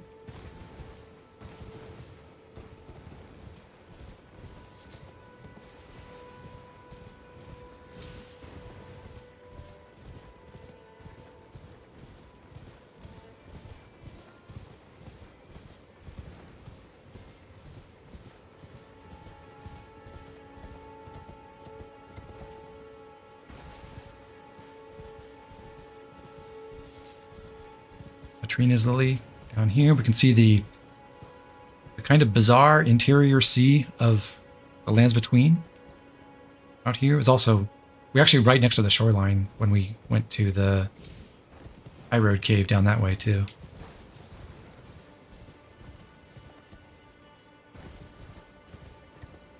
Right down there. Water lapping at the rocks, right next to it. So, it's kind of a weird situation. I guess the sea feeds the Murkwater River, which evidently dries up at this spot here, and then nevertheless flows down right outside the Murkwater Catacombs, and then down the stream and fills up Lake Agil. Hydrodynamics around here are pretty weird.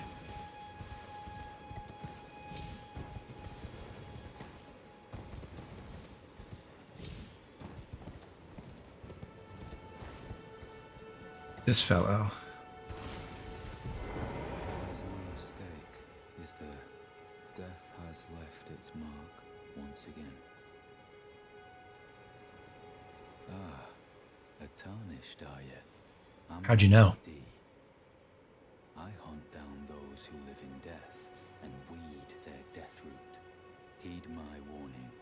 The village here has been touched by death, and worse yet, it is home to a mariner. If you value your life, then go no further. I respect that, but we did kill the tree sentinel. I think we're good.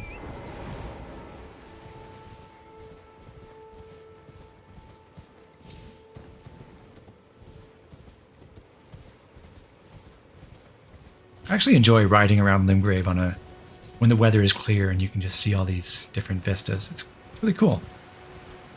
Bye, Skellyman.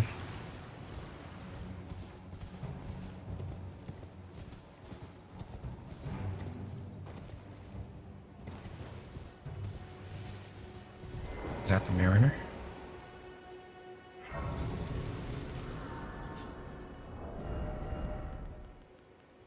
Oh, skeleton enemy. Sounds like Sacred Blade time. The Tibia Mariners do not count as those who live in death, so they don't get like the extra damage multiplier, but they're still weak to Holy and Strike. So, same deal as all the other skeletons. Hi, Val.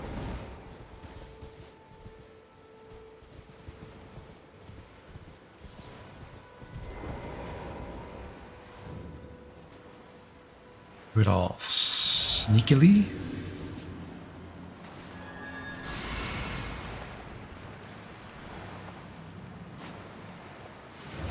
We've been spotted.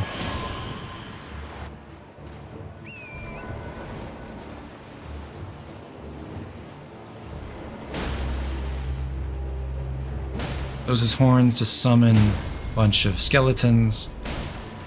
Don't think that's going to be a problem.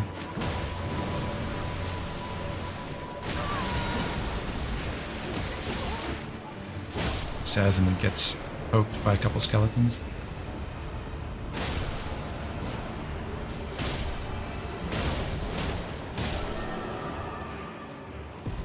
That wasn't hard.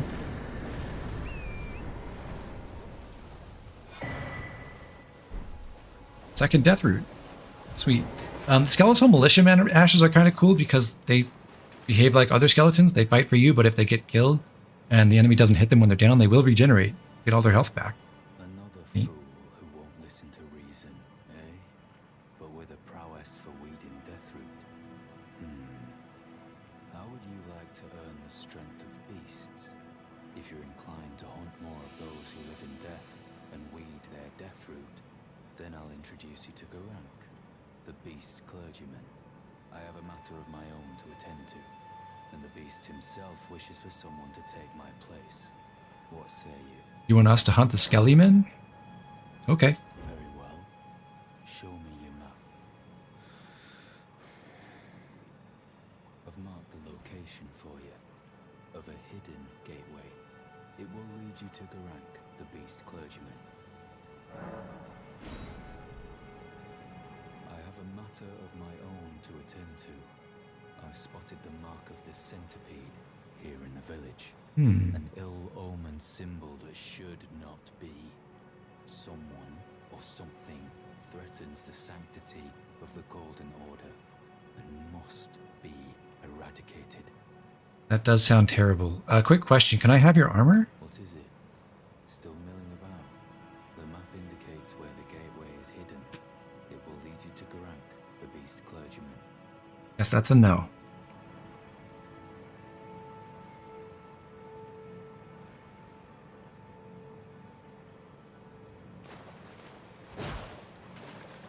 Hold on one sec. Hooray! Okay, you can hear me. Game's on, right? Really sorry about that. That was obnoxious. I think we're back in. Ah. Okay. Alright, we talked to D. He's gone now. He marked our map. So we got a waypoint right down here. Alright, let's figure out the rest of the village, and then we'll check out where D sends us, and then that'll be the last thing we try to do this stream.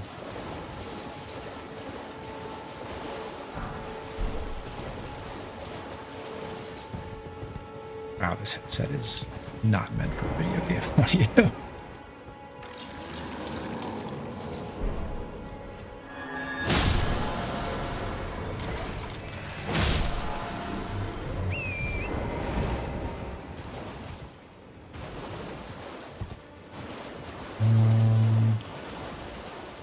There's nothing else to loot up there. Yeah, so we'll go up here and in the tower there's corpse. Hello.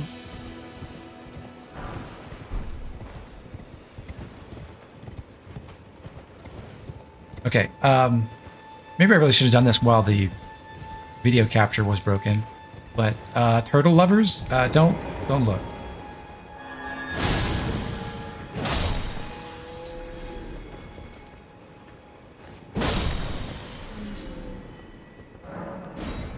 We can use our stone sword key to access this basement and get some turtle-y stuff.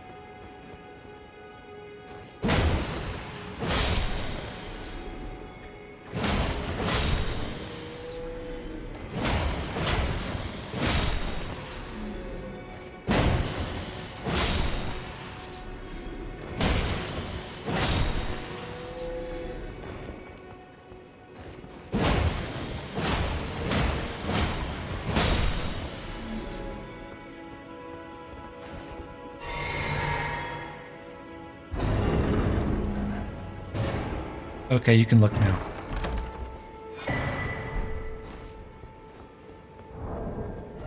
The green turtle talisman improves your stamina recovery speed. I know there are people out there who really swear by this. I don't really feel the effect that much. At least I certainly don't think it's worth my one and only talisman slot right now. But stamina recovery is nice. There are other ways to do that, like with pickled turtlenecks.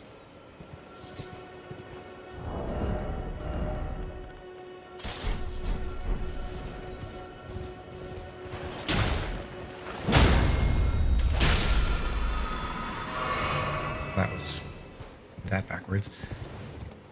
Down here we've got another graveyard area.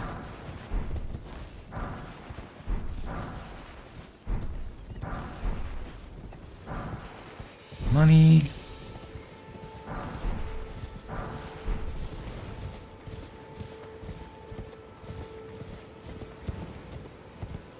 So here we are back above the Third Church of America, where we got the Flask of Wondrous Physic. Nope. We can make our way up to this ledge here and then use the Spirit Spring to jump up after we grab this Trina's Lily. Hello, Mr. Trollman. And check out this cave here, which is kind of sort of the last dungeon in Limgrave.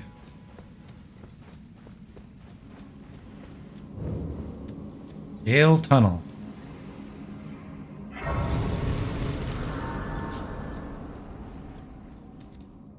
Here's Alexander. Ah, I hadn't expected to see your face again.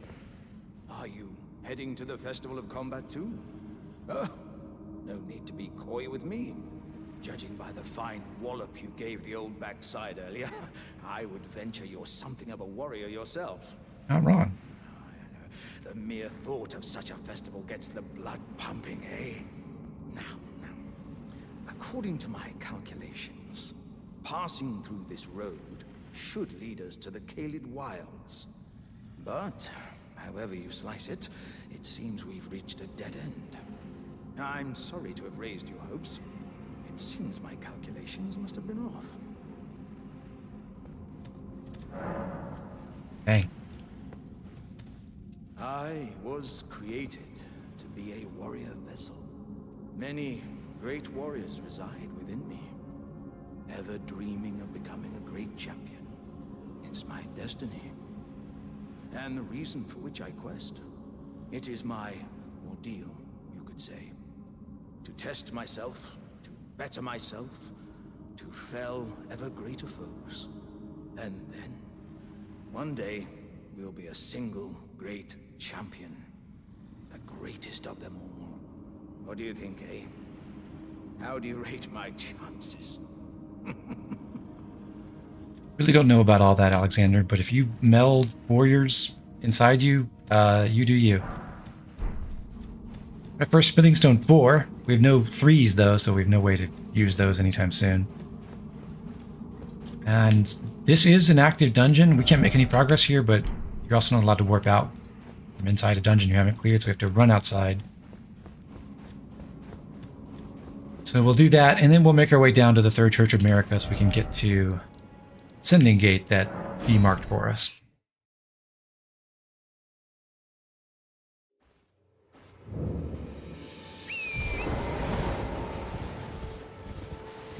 Oh, not the east side. I want to go down here.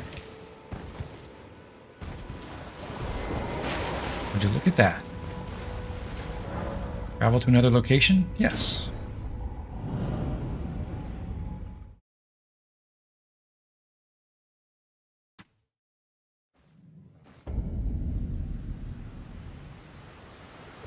Rails Dragon Barrow.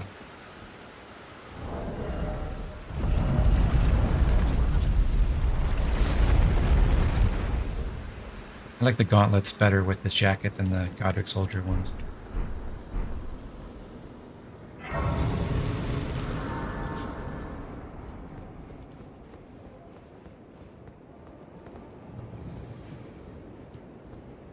Is there a faded mural back here, or is that just a weird pattern? No, I guess it's just a weird pattern. This is Garank. We will feed him some deathroot. I smell it. Death. Feeding me. What's going on under that hood?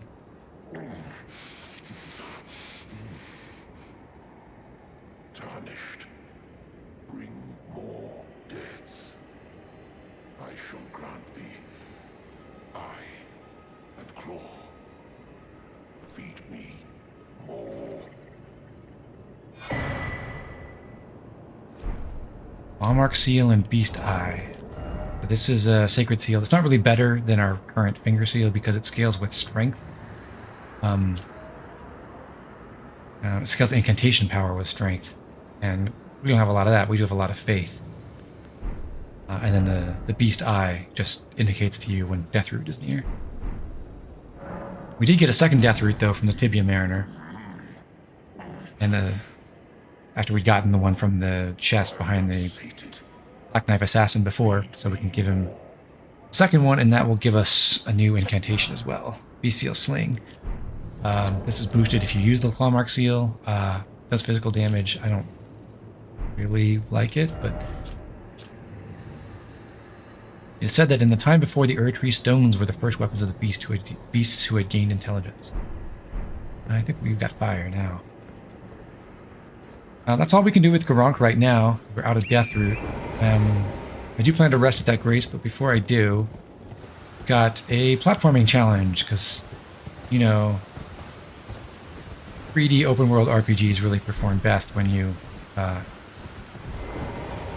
put platforming elements into them. So down over by the side of the building here, there is a root growing out of the cliff wall, and you can drop down onto it. And then from there onto another root. And from there onto this dome. Wow.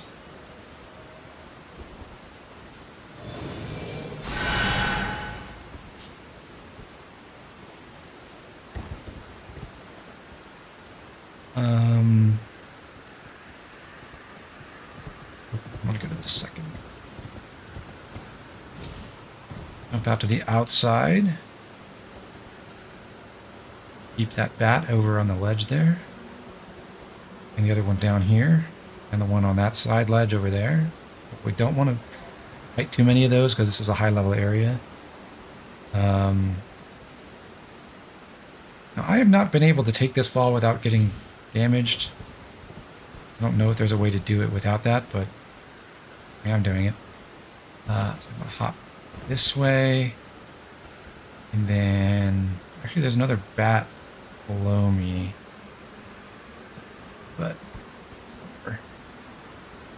From here I can jump out to the outer tower. I'm barely clinging onto this ledge somehow. Counts as a safe landing. We go and fight this bat, because I think it'll see me regardless, and I don't want to be stuck in combat if I can avoid it. They're not that strong, so even though this is a high level area, I can't kill them. They just dangerous.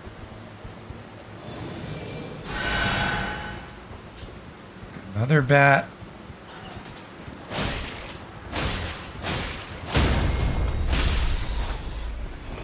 Yeah. Lead proc is kind of nice. And these give a good amount of runes because this is in-game scale, basically.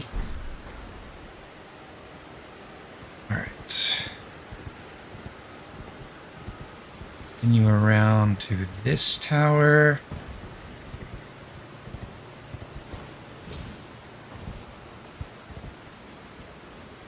You know what? I'm actually gonna... I'll have those raisins. You'll torrent back up just in case. Don't want torrent dying to fall damage. This ledge. That'll do. Okay. And then here. And then down to this corpse, and we get the Dragon Crest Shield Talisman. So you are intended to explore this early because this is the lowest ranking talisman that does this. The physical damage negation talisman, it's really good, but it's a scary area. Because walls can kill you and the bats can kill you.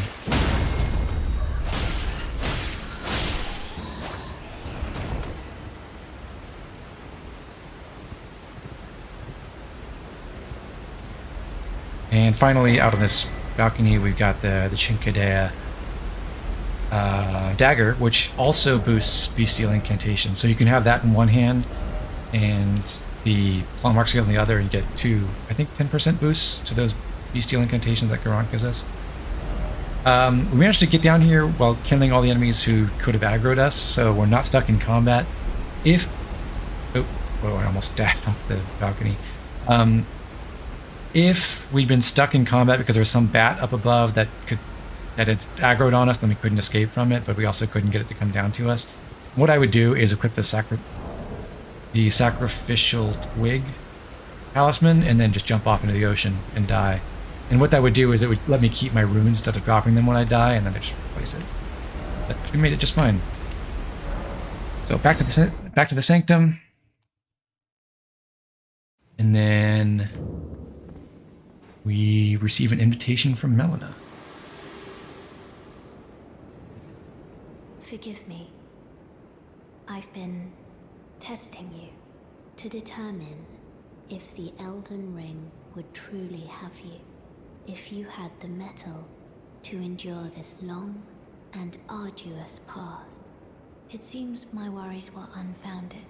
Torrent had your measure from the very start, whereas I merely pretended. There is but one other thing I can do to offer you guidance. I can take you to the Round Table Hold, gathering place of tarnished champions, guided by grace. Very well. Let's do it. Let my hand rest upon you for but a moment.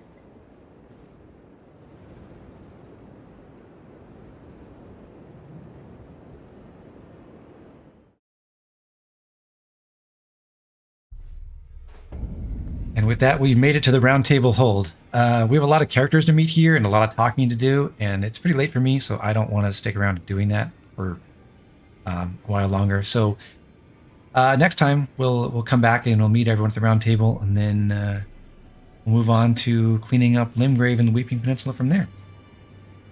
So thanks for watching, everyone. I had fun doing this. Seemed like I got a pretty good reception from you guys, so thanks for coming. Thanks for participating in chat. Thanks for watching. And I'll see you next time. I will probably do this again Thursday evening. Thursday afternoon, Thursday evening. And not really sure on a schedule for this yet, but we'll figure it out. But probably Thursday, and then probably at least the following Tuesday if I don't do anything else on the weekend. So again, thanks for watching, everyone. I'll see you next time. Have a good night.